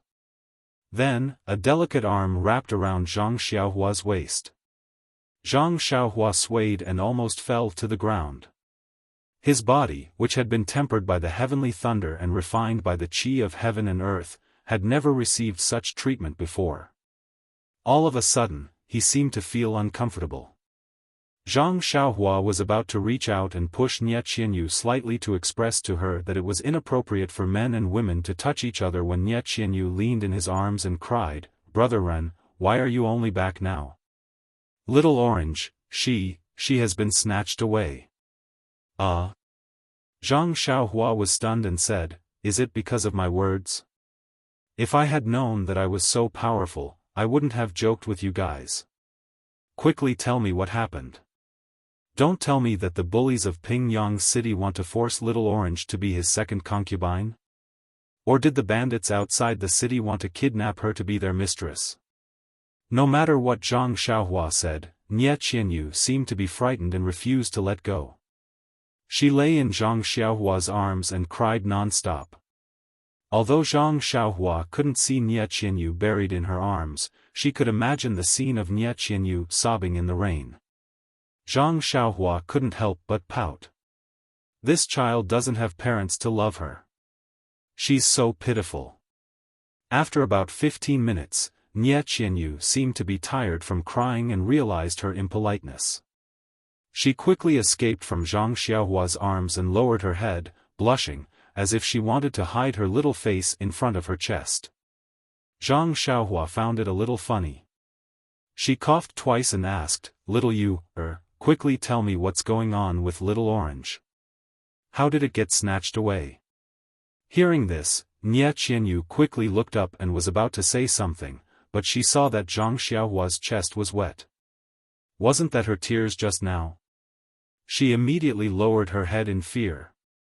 Zhang Xiaohua walked forward and patted her head. "Little you, sit down first and tell me slowly. I'm back, so leave this to me." Zhang Xiaohua's action of patting her head was a little reckless. He was used to being patted by his parents, eldest brother, and second brother at home, so he naturally thought it was a gesture of comfort. However, Nie Qianyu was a girl, so it was inappropriate to pat her head. Even if it was some other part of her body, it was a big taboo to pat her head without permission. Fortunately, before Nie Qianyu could dodge, her head was patted by Zhang Xiaohua's sneaky hand. Nie Qianyu looked up a little unhappily. When she saw Zhang Xiaohua's calm smile, she felt a lot more at ease. She felt that the hand patting her head was 1,000 times warmer and made her feel safe. Nie Qianyu obediently sat on the edge of the bed and recounted everything that had happened after Zhang Xiaohua left. It turned out that ever since Zhang Xiaohua left in the snow on the 6th day of the first lunar month, although Nie Qianyu and Little Orange were angry at Zhang Xiaohua's joke, the two girls felt isolated in this unfamiliar Pingyang city. Therefore, they almost never went out. They only strolled in the courtyard when the sky cleared up. If they had nothing to do, they would stay in the house and joke around. It was no different from when they were in the boudoir in the mountain villa. The only difference was that many of their conversations involved the heartless thief who left them in this inn and left alone. However, on the 15th day of the first lunar month, the sky finally cleared up. It was another day to see the lanterns. Even the lanterns in Lu Town attracted Zhang Xiaohua's attention, not to mention the grand and lively lanterns in Pingyang City. Therefore, Nie Qianyu and Little Orange finally couldn't resist the clamor outside the inn and walked out of the door for the first time. The liveliness was actually secondary. The most important thing was that in Nie Qianyu's hometown, Carefree City, there was another custom on the 15th day of the first lunar month. That was, young girls could write their wishes on paper and place it on the lotus lanterns on the river. If the god of the water favored it, it would open the girl's paper and fulfill this lucky girl's wish. In the past, Nie Qianyu didn't have any major wishes and would do them casually. Today, however, was the first time she had a major wish. Therefore, she didn't care if this custom existed in Pingyang City. She pulled Little Orange along and wanted to go shopping for lotus lanterns. In fact, Zhang Xiaohua's words made sense. Nie Qianyu was only a 12-year-old girl. Her body was still developing and her appearance wasn't outstanding. Although Little Orange had delicate features and was a beauty, she was still a girl after all. She didn't have a threatening aura. The two of them wouldn't cause any trouble on the streets. However, man proposes, God disposes.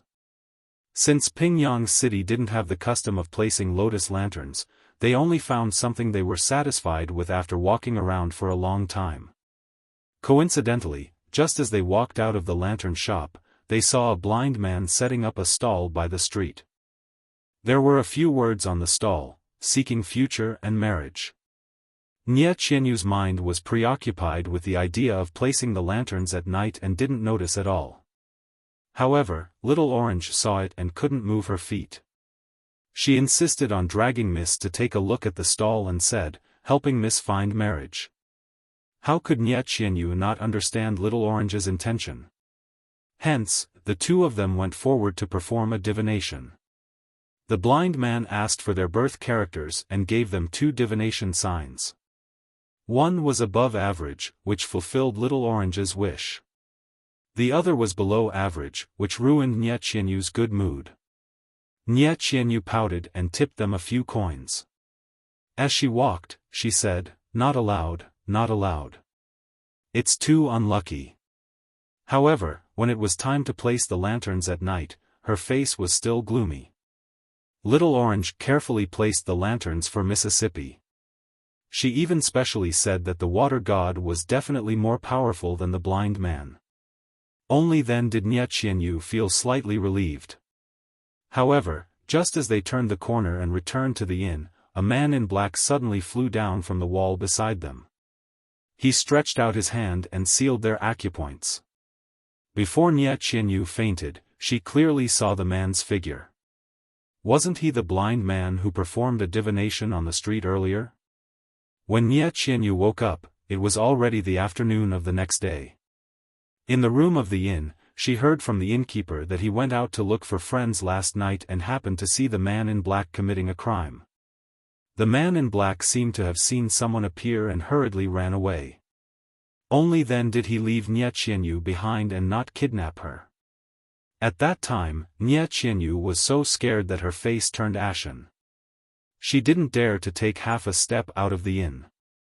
She didn't even have the thought of reporting it to the authorities. The innkeeper always said that it was better to avoid unnecessary trouble. If the victim didn't report it, then what did it have to do with him? Therefore, he kept it a secret. After hearing this, Zhang Xiaohua finally understood the way the innkeeper looked at her. Of course, she was missing but didn't dare to report it to the authorities. The innkeeper thought that she was a human trafficker. Zhang Xiaohua touched her chin and thought for a moment. Suddenly, her eyes lit up and she asked, "Little you, is Little Orange's birthday on the 7th day of the 7th month?" Nie Qianyu was shocked and said, "How did you know?"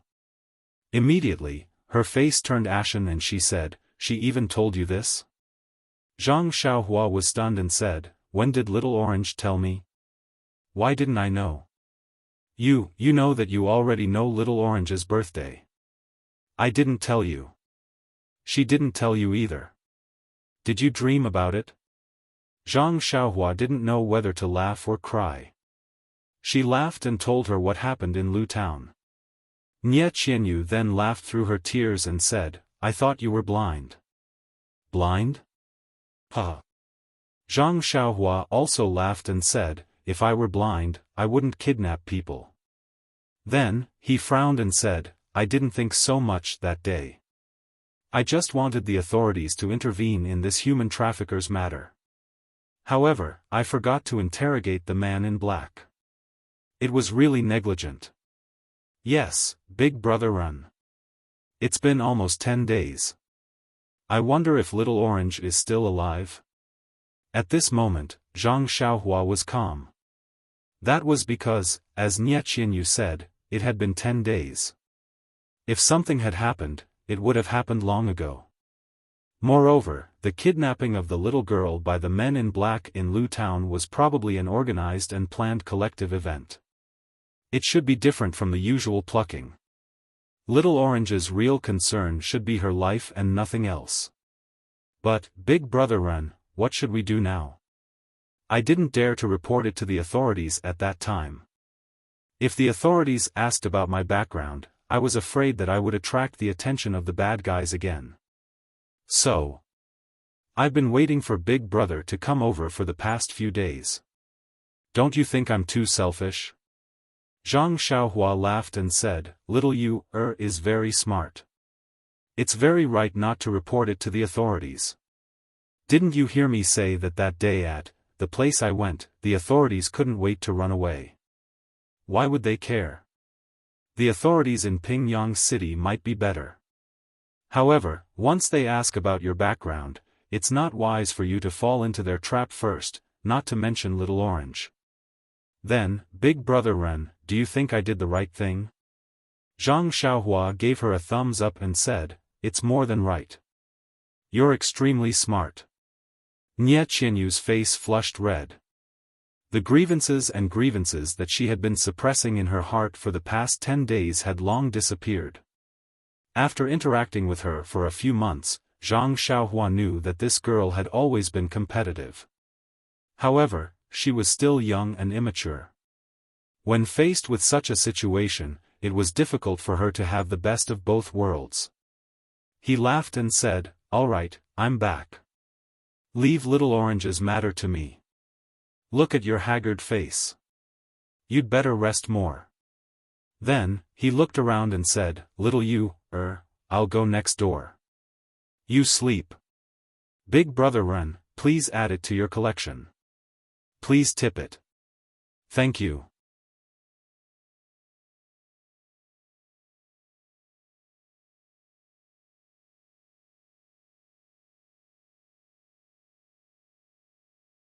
Chapter 395. Brother Ren, Nie Qianyu wanted to say something but stopped. Zhang Xiaohua thought for a while and said, Okay, you go ahead and sleep.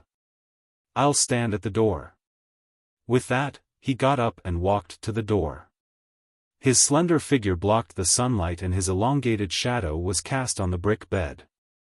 Nie Qianyu's face was a little red and her heart was racing. She curled up on the brick bed and pulled the blanket over her body. She also covered herself with the warm shadow and felt very at ease. Not long after, she started snoring softly. When Zhang Xiaohua heard it, he tiptoed and closed the door. Then, he got up and went to the room next door. The target of the men in black was Little Orange, the girl who was born on the 7th day of the 7th month. Nie Qianyu was not in any danger at all. She was just frightened. Sigh, poor child. Zhang Xiaohua sighed in his heart. First, she was chased after. Now, her own girl was kidnapped. She has been in a state of fear for the past few days. I wonder how many tricks she has used. I forgot to ask her. Zhang Xiaohua returned to the small house and sat cross-legged. To be honest, he was just comforting Nie Qianyu. He did not have any confidence in himself. Pingyang City was so big. Where could he find Little Orange? Moreover, she had been missing for 10 days. He did not know where she had been transferred to. But if he did not say that, what else could he say? Sitting cross-legged on the brick bed, Zhang Xiaohua released his divine senses. His divine senses were already very powerful and could cover the entire Pingyang City. However, just like what happened in Lu Town previously, even if he could cover it completely, what was the use? You can only see, but you can't know all the movements like the back of your hand. This is divine sense, after all, not a domain. If only there was a way to leave a mark on Little Orange's body.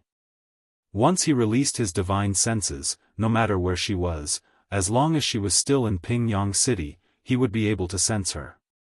How good would that be? Zhang Xiaohua's divine senses circled around Pingyang City for a long time but did not find anything. He had no choice but to withdraw it. It was still early, so Zhang Xiaohua closed her eyes to cultivate.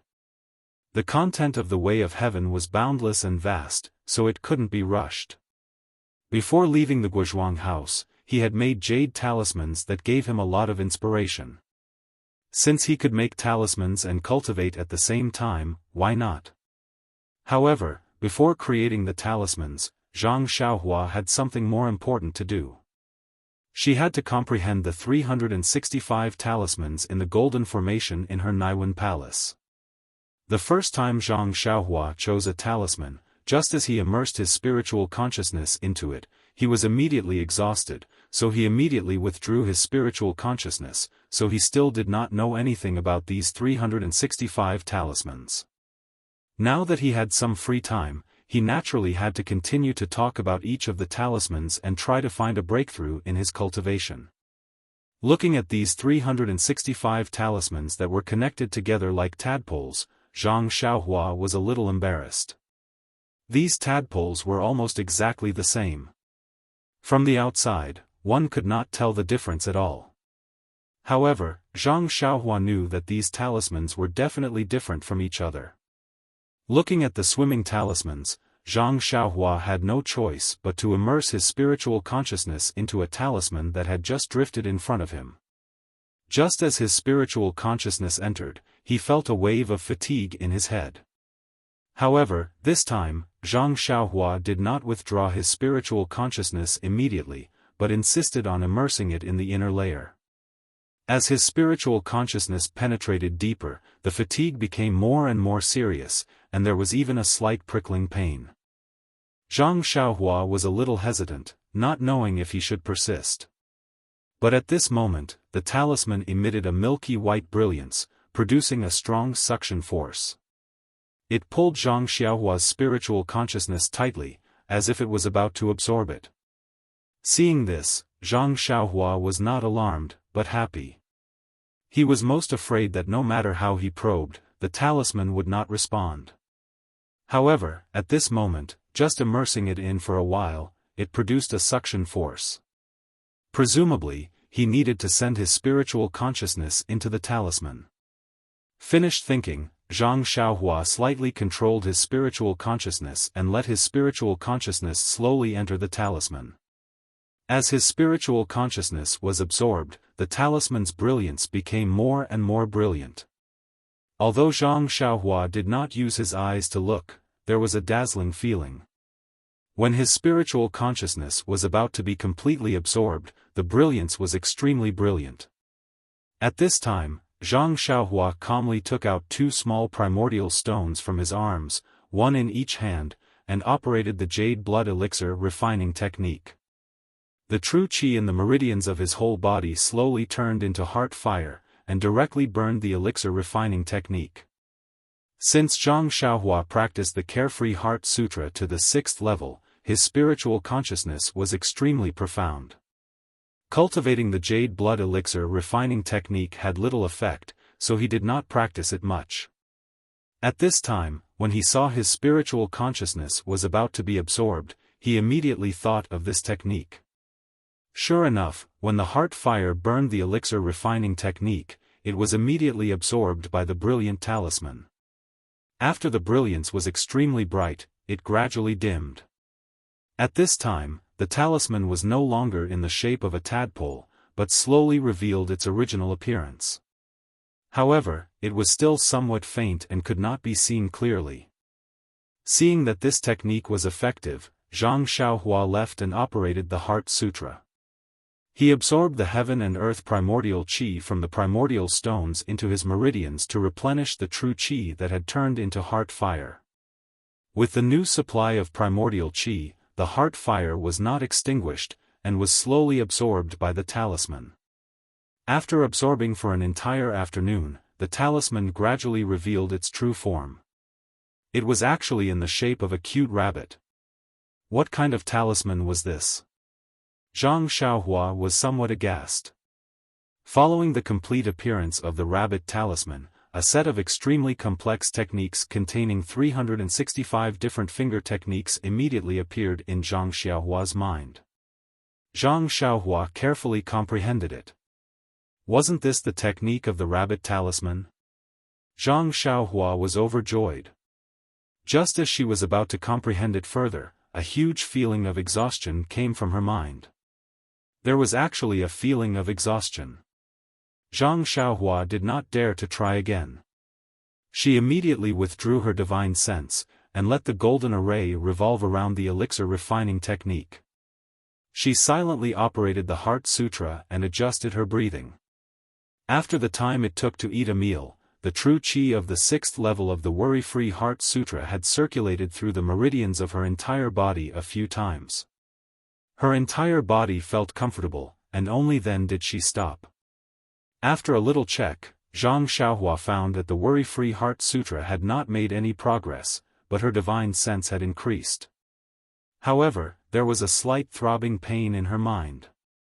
Presumably, the true qi that she had used to cultivate the cultivation method had been supplied to the talisman all the time. It had long exceeded the capacity of her mud pill palace, and thus caused the injury. After thinking about it, Zhang Xiaohua did not dare to continue comprehending, for fear that going too far would be as bad as not going far enough. At this time, the sky had already turned dark, and she did not know whether Nie Qianyu had woken up or not. Zhang Xiaohua floated down to the ground and came to the door of Nie Qianyu's room. She gently knocked on the door again, and there was still a light snoring sound coming from the room. Presumably, Nie Qianyu was still sleeping soundly. Zhang Xiaohua sighed. For the past 10 days, Nie Qianyu must have been exhausted and did not dare to sleep. She only completely relaxed when she saw her. How could she be sleeping soundly? After waiting for a while with her hands clasped behind her back, Zhang Xiaohua went to the front of the inn to find some porridge and side dishes and brought them back. The innkeeper knew that the guest had met with a calamity. He was afraid that Zhang Xiaohua would be angry, so he carefully accompanied her and welcomed her with a smile. Zhang Xiaohua did not bother to explain to him, so she took the food box and left. After Zhang Xiaohua put the food box on the table and lit the lamp, Nie Qianyu was finally awakened by the bright light in front of her eyes. Rubbing her hazy eyes, Nie Qianyu's face was burning. She asked in a low voice, "Brother Ren, have you been accompanying me all this time?" Zhang Xiaohua smiled and said, "No, I also went back to my room to sleep. I just woke up and thought that you must be hungry, so I called you to get up and eat something." While they were talking, they heard Nie Qianyu's stomach growling. Nie Qianyu's face was burning even more.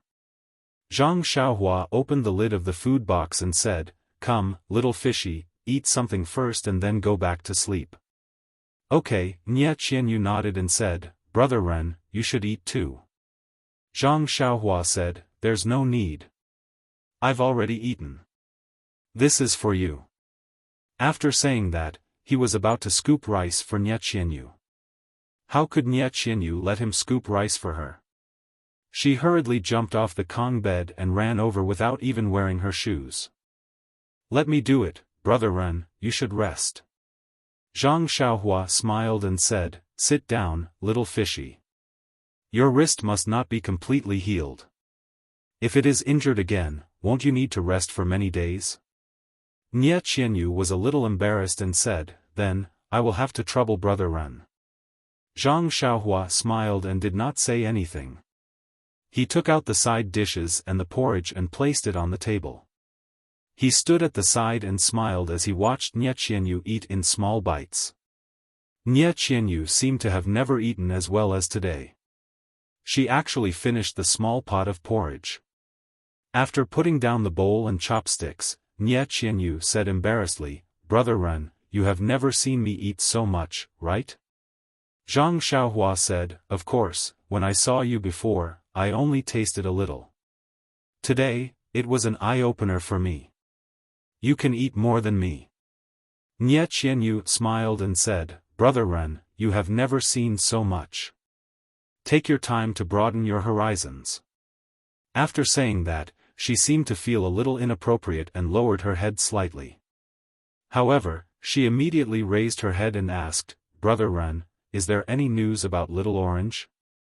After saying that, she laughed at herself and said, Brother Ren just said that he was resting in the room.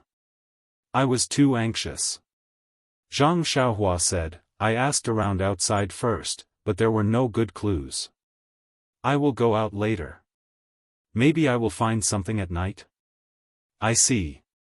Nie Qianyu was a little disappointed and said, then, be careful. Don't do anything inappropriate. Okay. Zhang Xiaohua nodded and walked to the table to clear the bowls and chopsticks. She said, you should rest. You probably haven't slept well for many days. Go to bed. Maybe you can see Little Orange tomorrow. Really?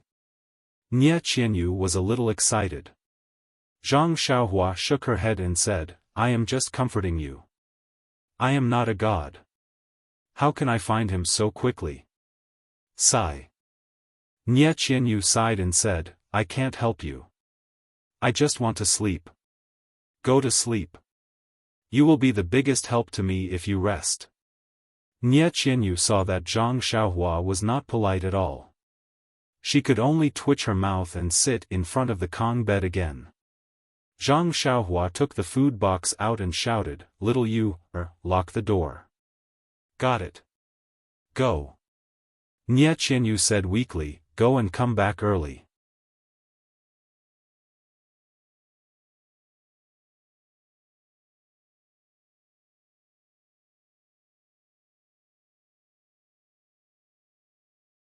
Chapter 396. Why would Zhang Xiaohua need to leave the house personally? He returned the food box to the inn and returned to the house. He sat cross-legged and released his divine perception. Although there was still some pain in his head, it was not a big deal for him to use his divine perception to observe. Pingyang City was really lively at night. There were all kinds of things. Zhang Xiaohua did not know whether to laugh or cry. His divine perception followed a few sneaky thieves and watched a few filthy dramas. Then, he hurriedly escaped. See no evil. There were also a few places where tragic tragedies happened. Zhang Xiaohua really could not stand it anymore. Although he knew that this would alert the enemy and spoil his plan, he really could not remain indifferent when he saw innocent people about to lose their lives. Hence, he raised the small sword in his arms again and stopped them in time before harm happened. Of course, after the first time, there would be a second time and a third time. For the entire first half of the night, Zhang Xiaohua did not do anything else. He only enforced justice on behalf of the heavens and helped the weak. This sudden black light saved many people. From then on, the legend of Lunar Shadow was born in Pingyang City. After being the savior of the commoners for half a night, Zhang Xiaohua was really exhausted. When midnight came, he immediately fell into a deep sleep. As Zhang Xiaohua flickered in his dream, a mysterious wave was emitted from his body. The starlight in the endless starry sky was instantly projected. As usual, it gathered into a cocoon-like ball of light around his body. After a long time, the wave around Zhang Xiaohua's body changed rapidly. The light cocoon wrapped around his body suddenly expanded as if it was attracted by something inside his body. Then, it was sucked into Zhang Xiaohua's body like a whale sucking in water. At the same time, Zhang Xiaohua's bones, which had been refined to the point that they were transparent, became completely transparent in an instant. Then, on many parts of the transparent bones, traces of red appeared. At this moment, there was no more starlight around Zhang Xiaohua's body. The wave around his body surged a few times and adjusted to another mysterious amplitude. Gradually, it stabilized. As the wave stabilized, starlight was projected from the horizon again. In an instant, it enveloped his entire body. However, who would know if this starlight was the same starlight? The next morning, Zhang Xiaohua had just gone to the courtyard to practice her martial arts when she heard Nie Qianyu running out of the house happily. She raised her head and looked around, but to no avail. Disappointed, she asked, Brother Ren, did you not find Little Orange last night? Zhang Xiaohua had no choice but to stop. She said apologetically, Little you, I exaggerated a little last night. I searched the entire Pingyang city but did not find any clues. Nie Qianyu said desolately, "It's all right, big brother run. How can anything in this world be done just because you said so? Little Orange has been missing for 10 days. It will be difficult to start looking for him now. Moreover, I know that what you said yesterday was just to comfort me. You wanted me to have a good rest." Zhang Xiaohua touched her nose and smiled. "Little you, is really smart. I'll go out and look again today. Maybe I'll find something." Nie Qianyu's eyes lit up and said, "I understand. Big brother Ren, are you looking for a blind fortune teller today?" Shaking her head, Zhang Xiaohua said helplessly, "Yes, I am." "That's great, big brother Ren. It's a little difficult, but I hope you can work harder. Please don't give up, okay?" Nie Qianyu sounded like she was pleading at the end. In fact, Nie Qianyu could not be blamed for not trusting Zhang Xiaohua. It was just that before Zhang Xiaohua left them, she was indifferent to them and did not like to interfere. Therefore, she was really afraid that Zhang Xiaohua would give up. If it was in the past, Zhang Xiaohua might hesitate and consider whether she would expose her background if she acted in Pingyang City. But now, she was full of chivalry and naturally would not decline too much. She smiled and said, "Look at what you're saying, little you, Along the way, we've developed feelings for each other. How could I possibly give up?" The word feelings was not used appropriately. Yes, it was really worth the 3 months of studying the 3-character classic. Nie Qianyu's forehead flushed red. She didn't mean it, but the listener took it seriously. Then, Nie Qianyu smiled and said, "Big brother Ren, I won't hold you back from practicing martial arts." After that, she bounced back to the house like a little swallow, as if her wrist was not injured at all. Looking at Nie Qianyu's cheerful back view, Zhang Xiaohua smiled and continued practicing the Big Dipper magical fist. After practicing the Big Dipper magical fist for a few days, Zhang Xiaohua felt that his strength seemed to have increased by a lot. Therefore, he paid more attention to this fist technique. Late in the morning, Zhang Xiaohua went out of the inn with his hands behind his back. In fact, he could stay in the inn, but after all, Nie Qianyu was beside him. If he stayed in the house alone, Nie Qianyu would blame him for being lazy, and there would be no reason for her to find any clues in the future. There were many people from all walks of life in Pingyang City, and there were even a few blind fortune tellers.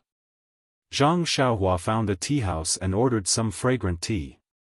As he tasted the tea, he used his divine senses to monitor these blind men. It was easy to say, but difficult to do. Zhang Xiaohua had to look at this and that at the same time, lest he missed the real murderer. He could only see, but he could not really hear the conversation between the blind man and the others.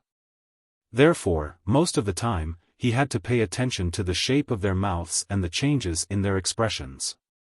He had to guess what they were thinking to determine if there was anything wrong with what they were doing. Therefore, Zhang Xiaohua had an unusually hard time drinking the tea. Almost all the waiters in the tea house were muttering at the side, "Is there something wrong with this guy's brain? Why is he so flustered when he's just drinking tea?" When the sky turned dark, those blind men left their stalls and went back to their homes. Zhang Xiaohua followed them closely, but he still did not find anything. The only thing he found was a stomach full of tea. Nie Qianyu was also obedient. Seeing that Zhang Xiaohua had returned empty-handed, she did not pursue the matter. She only served the food in the inn and comforted him gently, "Don't worry. Heaven helps the worthy. Perhaps there will be news tomorrow." Zhang Xiaohua ate 2 mouthfuls hastily and returned to the house. He pondered carefully. Although his divine senses were powerful and could monitor several blind fortune tellers in Pingyang City at the same time, it was after all an act of waiting. He did not know which blind man was the real culprit. Moreover, if the culprit did not disguise himself as a blind man, what should he do? For a moment, he was filled with worry. The direct result of Zhang Xiaohua's worry was to release the small sword. With the power of a thunderbolt, he showed the will of heaven and punished many people who took advantage of the dark to do evil in Pingyang City. It was only late into the night that his worry subsided. The next day, Zhang Xiaohua left the inn early. However, this time, he did not sit in the tea house. Instead, he rode out of Pingyang City on the David's Deer. These 2 nights of eliminating pornography and illegal activities in Pingyang City had already shown some results. There were more and more cases of people helping the elderly cross the road. The bad guys who kidnapped the young girls were not really blind. They would definitely sense something. The best way was to look around Pingyang City and see if he could find some clues. However, when he exited the west gate of Pingyang City, he realized that the city gate was slightly different from before. Ever since Zhang Xiaohua came to Pingyang City for the first time 6 years ago and the numerous times he entered and left Pingyang City after that, he had not met any soldiers at the city gate. However, today, there were actually a few soldiers guarding the west gate of Pingyang City. They interrogated the passers-by especially the horse carriages and the like. The inspection was especially detailed. Even Zhang Xiaohua, who was all alone, was interrogated in detail. They also looked at his strange steed from left to right, up and down. They only let him leave the city when they confirmed that there was nothing more to ask. As for the passers-by who entered the city, they did not interrogate them at all. Zhang Xiaohua was very puzzled. However, he had never been very interested in the officials and thus could not be bothered to ask. Of course, even if he wanted to find out, he might not be able to get anything. He could tell just by looking at those soldiers who treated the passers-by like wolves and tigers. Zhang Xiaohua followed his own train of thought and carefully checked the east, west, and north of Pingyang City for several days. He did not discover anything even though he was more than 10 miles away from the city. He even checked the surroundings of the ethereal heights in detail. However, the Righteous Alliance had already taken over the heights and Zhang Xiaohua did not go deep inside. With the reputation of the Righteous Alliance in the pugilistic world, they would not do such a heinous thing. Even if the Righteous Alliance wanted to do it, they would definitely not choose Pingyang City. Therefore, Zhang Xiaohua only looked around the surroundings. Huanxi Heights seemed to be like what Qiuju had said. There were not many changes and everyone had their own business. However, all these had nothing to do with Zhang Xiaohua. Therefore, he did not rashly go there and try to establish old ties with Tian Zhongxi and Ma Jing. It was already dusk. Zhang Xiaohua returned from the east side of Pingyang City. This day, he had walked dozens of miles away from the city and found many villages and forests. He had also used his divine perception to check many places that were rarely visited but to no avail. Now, he only had not seen the south side of Pingyang City. However, he had entered from the south gate and did not see anything strange along the way. It seemed that if there was no special miracle, he could only apologize to Nye Qianyu. However, at the thought of Little Orange's voice and smile, after not seeing them for more than 10 days, Zhang Xiaohua felt a wave of sadness in his heart. If he did not leave the two of them alone in Pingyang City and instead brought them to the Guozhuang house, even Lu Town, would they be able to avoid this disaster? The more he thought about it, the more guilty Zhang Xiaohua felt. He felt that he really should not have avoided these two girls so much. Just as he was thinking, from the east gate of Pingyang City, came a big dung cart carrying farm treasures. An unpleasant stench assailed his nostrils. Many people on the side of the road covered their noses to avoid it. Zhang Xiaohua grew up in a farmer's house. Naturally, he was not unfamiliar with this smell and did not take it seriously.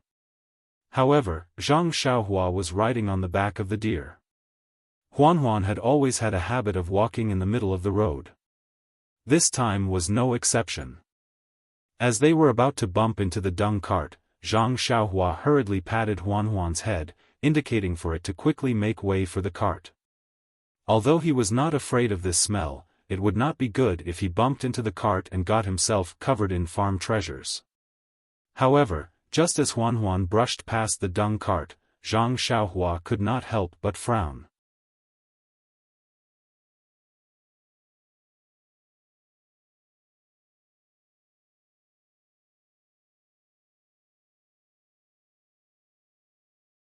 Chapter 397.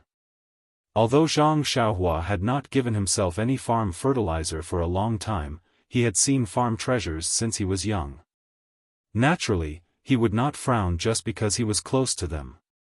The reason why he was like this was because he realized that there was something wrong with the two coachmen. Farm treasures naturally referred to the dung in the fields. This large dung cart must have taken the dung from the toilets of the people in Pingyang City and brought it back to the fields to be fertilized. Normally, when farmers did this kind of work, they would drive along the side of the road and drive the cart carefully. They were afraid that they would annoy the passers-by and embarrass their family. Moreover, this kind of work was not a dignified job. Who would swagger in the middle of the road? Furthermore, it was just after the New Year. It was not a proper day to dig dung in the fields. If the crops were growing and needed a large amount of fertilizer, it was understandable that two strong laborers would go to the city to dig dung. However, there was no need to rush to fertilize the fields. They were just pulling the dung back and storing it first. Why would they need two people to do this kind of idle work? Of course, the two of them might have come together to be companions or because it was on the way. However, since they were here to dig dung, they should not cover their noses. Their family was the first to despise this farm treasures. They really did not have any professionalism at all. From this point of view, how could Zhang Xiaohua not be able to conclude that there was something wrong with these two coachmen who were digging dung? These two coachmen were also pitiful. Of all the people they could meet, they just had to meet this hero Ren who grew up in the countryside. Yes, he was also a hero who was extremely proficient in farm fertilizer. Zhang Xiaohua brushed past the large dung cart. In order not to attract their attention, he did not stop. Instead, he continued to move forward until he could no longer see the shadow of the cart. Then, he patted the head of David's deer and turned around to chase after the cart. Zhang Xiaohua was not in a hurry. Anyway, he could use his spiritual sense. He just needed to hang from a distance. He would definitely not be discovered by them. The dung cart kept going east until it was dark. The two men got off the cart and looked around to make sure that there was no one around. Then, they drove the dung cart into a small forest. Not long after, they came out again. At this time, the wooden buckets of dung on the cart were gone. Zhang Xiaohua saw with her divine sense that the two men covered their noses as they carried the wooden buckets out of the cart and casually threw them in the forest. The carriage continued on its journey. Not long after, it came to a small fork in the road. The coachman skillfully drove towards the small path in the southwest direction. It was a muddy path that could barely allow a carriage to pass through. In front of it, there was a patch of lights. It seemed to be a very small village. The two of them entered the manor and did not hesitate. They went straight to a dark courtyard at the entrance of the village and knocked on the courtyard door rhythmically. Immediately, an old man's head popped out. He first looked into the distance, then opened the courtyard door and said angrily, "You two brats, why did you just arrive? Hurry up and come in." The two of them did not dare to speak. They looked at each other and drove the carriage into the courtyard. Before the carriage came to a stop, the old man asked, "Have you brought the item? The days are getting closer and closer. If we still can't complete the task, the commander will blame us." One of them, who was slightly taller, smiled apologetically and said, "Banner Master Gao, don't worry. Although we are 2 days late this time, we still brought the item on time. We didn't delay the commander's matters. You make it sound so easy. I have waited here for a few days. How can I not be anxious?" The date that the commander has requested is approaching. Oh right, why did you delay for so long? Ah, don't mention it. Sigh, don't talk about it anymore. Our days in Pingyang City have been tough as well. You don't know that Pingyang City has been haunted for the past 2 days. Many of my subordinates, yes, not only me, but also the brothers in other territories. When they went out to work at night, they all met a monster that they called Legend of Lunar Shadow. My goodness, you haven't seen it before. All you saw was a flash of black light and everything creaked. You were all turned into spare parts. This person was very long-winded and even said, "You don't understand," a few times.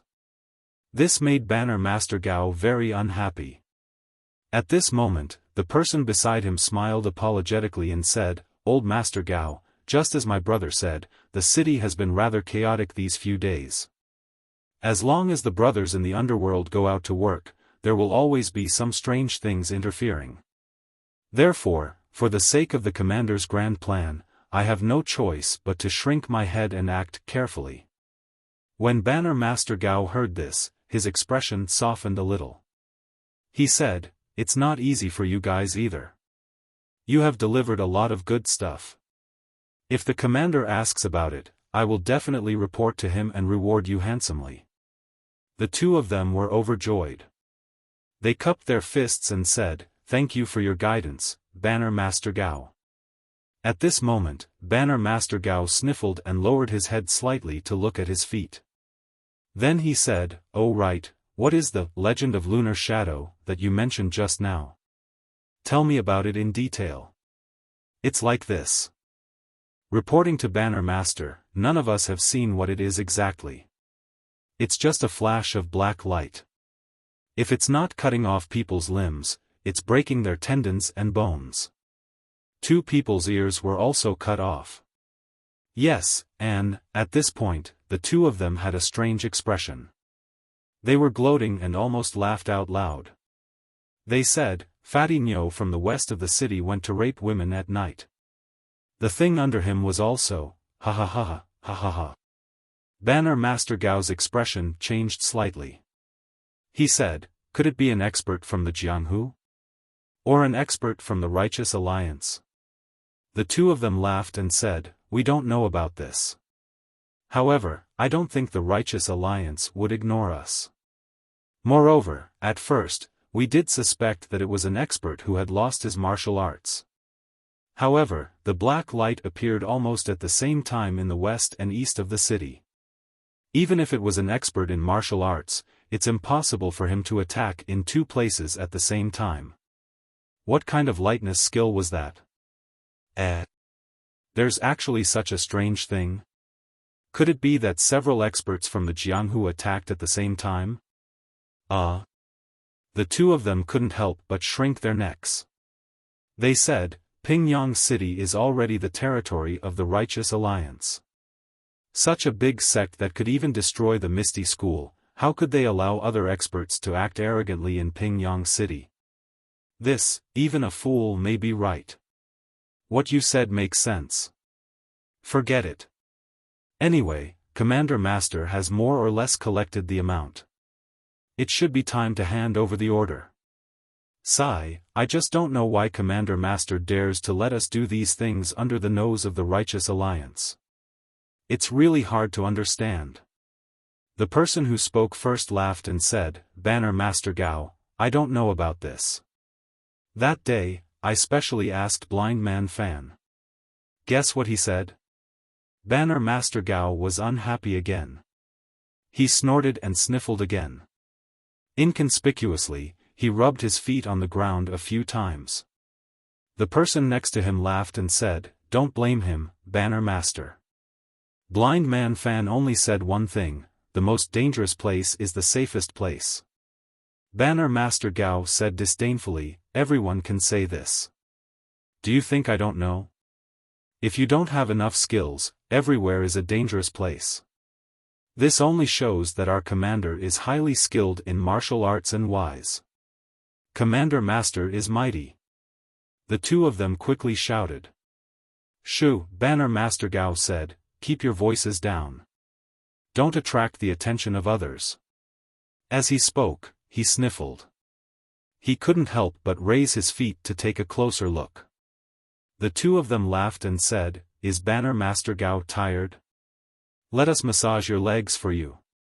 Banner Master Gao was sweating profusely. He waved his hands and said, "No, I'm not tired at all. It's just that, where did this stench come from? I don't think I stepped on any dog shit.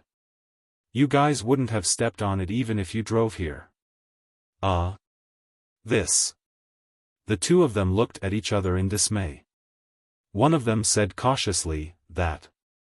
Banner Master, it's not that you stepped on dog shit. It's that the carriage that we came on was loaded with big shit."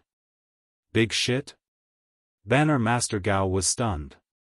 He said, "Why did you guys give up on your great career as a pawn and change your profession to digging for big shit?" At this time, Zhang Xiaohua had already followed them to the entrance of the village. She left the David's deer in the field and floated down. She looked around carefully. With a sway of her body, she used the earth escape to the side of the small courtyard. She hid herself and stuck out her ears from the corner of the wall to listen carefully. The smarter man laughed and said, "Banner Master Gao, you should take a look at the goods first. Then you'll know the reason." Banner Master Gao was puzzled. What did this thing have to do with big shit? However, he still pinched his nose and walked to the front of the carriage. He saw that the man activated some mechanism on the carriage. In the middle of the carriage, where there was some feces and urine, there was a small crack. Through the crack, some clothes could be seen. Zhang Xiaohua's divine sense suddenly saw a thin little girl wearing beautiful clothes. Instantly, Zhang Xiaohua's heart understood. It seemed that she was really lucky. Just when she was about to give up, she actually met the right person. If she wasn't wrong, it should be this group of people who kidnapped Little Orange. Sigh, Little Orange wasn't destined to die yet. However, Zhang Xiaohua was as puzzled as Banner Master Gao. Although she was very suspicious of this big shit carriage and used her divine sense to scan it, why didn't she find any clues? She had to admit that this carriage's mechanism was very well hidden. The man carried the little girl out of the mechanism of the carriage. The little girl's eyes were tightly shut and her breathing was even. She must have been drugged with some kind of drug. Banner Master Gao looked at the little girl and couldn't help but frown. To be honest, he really couldn't see how this little girl had anything to do with this big shit carriage. This specially made carriage used to transport some secret items. It was reasonable that this little girl was hidden in the mechanism. However, what did she have to do with this stinky big shit? After thinking for a moment, Banner Master Gao's eyes lit up. He said, "The two of you actually used this big shit to cover your tracks? Could it be that the so-called Legend of Lunar Shadow in Pingyang City made you so afraid?" Hearing this, the two of them gave him a thumbs up and said, "Banner Master Gao, you're really smart." Sigh, Banner Master Gao was unhappy again.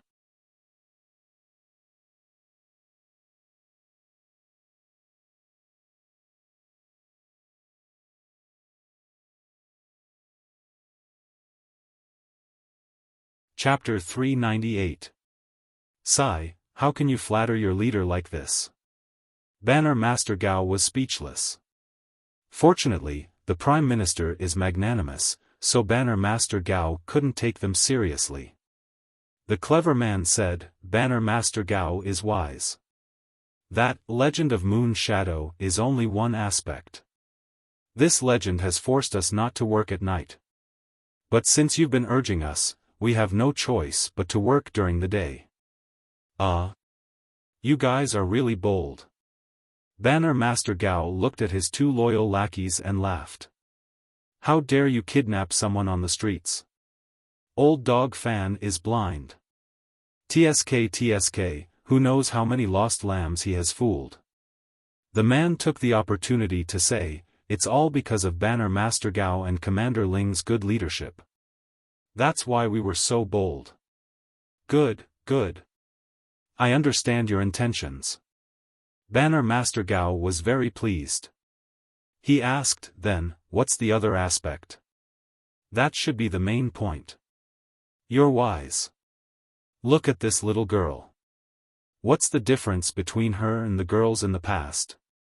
Banner Master Gao sighed. It's very unwise to question your superiors like this. However, he still took a closer look.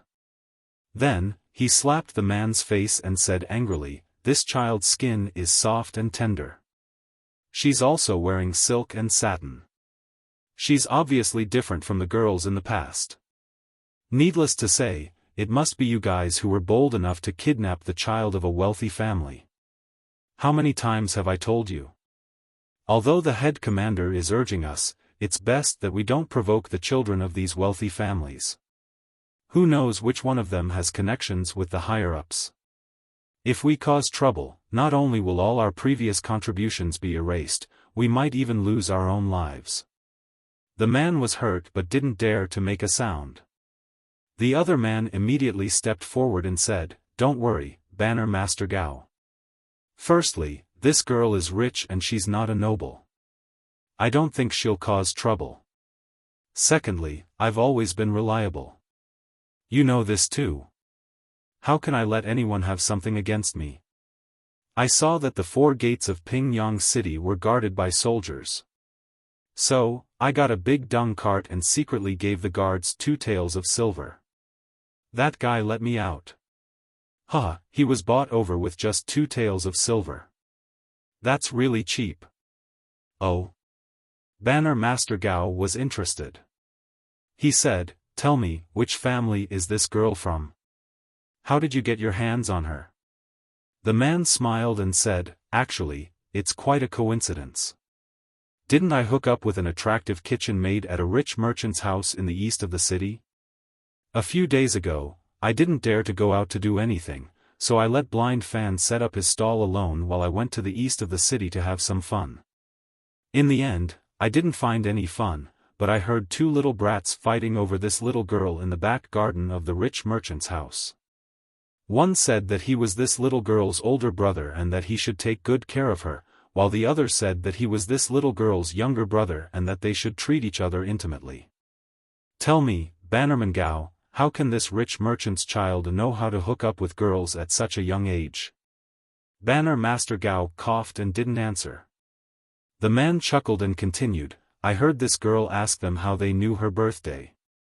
I heard the older child say, 'You are born on the 7th day of the 7th month. You are the most charming because of the 7-7 technique.' Of course, I know. You say, Banner Master Gao, isn't this a case of traveling far and wide looking for something only to find it without any effort? We worked so hard to get a blind man to find out her birth characters, but I was able to find her just because I wanted to have some fun. Isn't this a credit given to me by the heavens? So, I jumped out without saying a word and knocked the 3 little brats out. I carried this girl and left." "Oh?" Banner Master Gao smiled and said, "You are quite lucky. We haven't found anything suitable for you for many days, but you found it so quickly. Looks like you can't avoid the reward from the commander." The man grinned and said, "It's just that the city gates have been closely guarded by the officials these few days. I couldn't deliver it in time. I've made Banner Master Gao wait for a long time." "Oh. It's okay." Banner Master Gao said generously, "I'm just giving you directions. You have to work hard for everything." Before he finished speaking, he suddenly realized something and hurriedly asked, "What did you say just now? There are soldiers guarding the city gates of Pingyang City?" "Yes, Banner Master Gao. I made it very clear just now. It's because those soldiers have gone crazy and are guarding the city gates. They made things difficult for me and I didn't dare to take the risk. That's why I delivered it so late." "You?" Banner Master Gao didn't know what to say. He asked, "Do you know how long it has been since there were soldiers guarding the city gates?" The man scratched his head and said, "I've been in Pingyang City for more than 4 years, but I don't think I've seen anyone guarding the city. That's right. Don't you think there's a reason why the city gate is suddenly being watched so tightly after 4 years without anyone guarding it? Banner Master Gao, you can just say what you want to say. I'm stupid. How would I know about the affairs of the soldiers? Maybe the officials are just doing an inspection and are just putting on an act? Sigh. Banner Master Gao looked as if he expected better from them. He said, "Didn't you contact this girl?" At this moment, the two men realized what was going on. They looked at each other and their eyes were filled with fear. They said in a trembling voice, "Is it because we kidnapped this little girl? But she's just a relative of a wealthy merchant. I'm sure that this wealthy merchant only has a little bit of relationship with the officials. I heard this from the cook." Banner Master Gao shook his head and looked at the two men who were ignorant and fearless. He said, "Fortunately, you actually knew how to use money to trick the soldiers into letting you go. If you were caught by them, you wouldn't have any chance of survival." As he spoke, he seemed to have thought of something and realized that something was wrong. However, he couldn't figure out what it was. He couldn't help but frown and think hard. The two men realized that they had gotten into big trouble. They looked at the little girl in their hands and didn't know if they should carry her or throw her away. At this moment, Banner Master Gao suddenly asked in a loud voice, "You said that you gave 2 coins of broken silver to the soldiers?" "Yes," the man replied. "I won against them last night and gave it to them casually." "Banner Master Gao, you don't have to worry about it. Consider it my own allowance and you don't have to reimburse me." "Pa!" Banner Master Gao's slap landed on the other side of the man's face. The man was puzzled. He didn't want the organization to fork out money, so he had to fork out money for nothing. Was that wrong? Looking at the man's confused expression, Banner Master Gao angrily scolded, "You're an idiot. Don't you know that you're pretending to be a farmer in the countryside? Don't you have a brain? Who in this farmer's yard would pay 2 coins for a cart of dung? Even if it's 2 coins, they would have to think twice." The two men were dumbfounded. Of course, which farmer would be stupid enough to pay money for a few buckets of dung? If the crops irrigated by this manure were gold, it might be possible. "Then, what should we do?" one of the men asked. The other man said, "It doesn't matter. We threw the dung in the forest by the side of the road before we reached the fork in the road. They probably won't be able to find this place." Banner Master Gao raised his hand. The man had already noticed it and immediately turned his head to the side to avoid it. However, the old man waved his hand and another crisp slap was heard. Banner Master Gao angrily said, "You idiot. The smell of dung is so strong. How could it not leave a trace and smell on the road? You're causing trouble for me." After he finished speaking, he took the little girl from the man's hands. The man said, "All right, then we'll send her back. Perhaps there won't be any problems." Banner Master Gao sneered and said, "You think it's easy? This child is in our hands. The officials won't let us off easily. It's too late to send her over now. In any case, your master's martial arts are superb. Why should we be afraid of the officials? It'll be our merit if we send her back to your master. Let him deal with this troublesome burden." That's right. Banner Master Gao is wise. The two men were not stingy with their flattery. "All right. Since that's the case, let's leave quickly. The sooner we leave, the better." After he finished speaking, Banner Master Gao was about to leave with the little girl under his arm. The two men immediately called out, "Banner Master Gao, you're a master who comes and goes, but we don't know lightness techniques. What should we do?" Banner Master Gao pointed at the inferior horses in the carriage and said, "You brought 1 horse. There's another in the stable behind my house. Each of you will take 1 horse. I'll take the goods and use my lightness techniques to travel. What do you think? The two men were so moved that snot and tears flowed out of their noses. They said, Banner Master Gao is indeed virtuous. You love your subordinates so much. You'd rather walk by yourself and give the horses to us. We're so touched. Banner Master Gao smiled and said, no need to be so polite. I've always loved my soldiers like my children. Work hard in the future and bring my spirit to greater heights. I'm going to walk, so I'll go first. You can ride your horses and follow me. Seeing the two men nod, Banner Master Gao exerted force with his feet and leaped onto the roof, shooting toward the west like lightning. The two men in the courtyard had looks of envy on their faces. They hurriedly unloaded the horses from the carriage and led them to the stable behind the house. When the two men got on their horses and galloped toward the south, a slender shadow suddenly appeared in the quiet courtyard.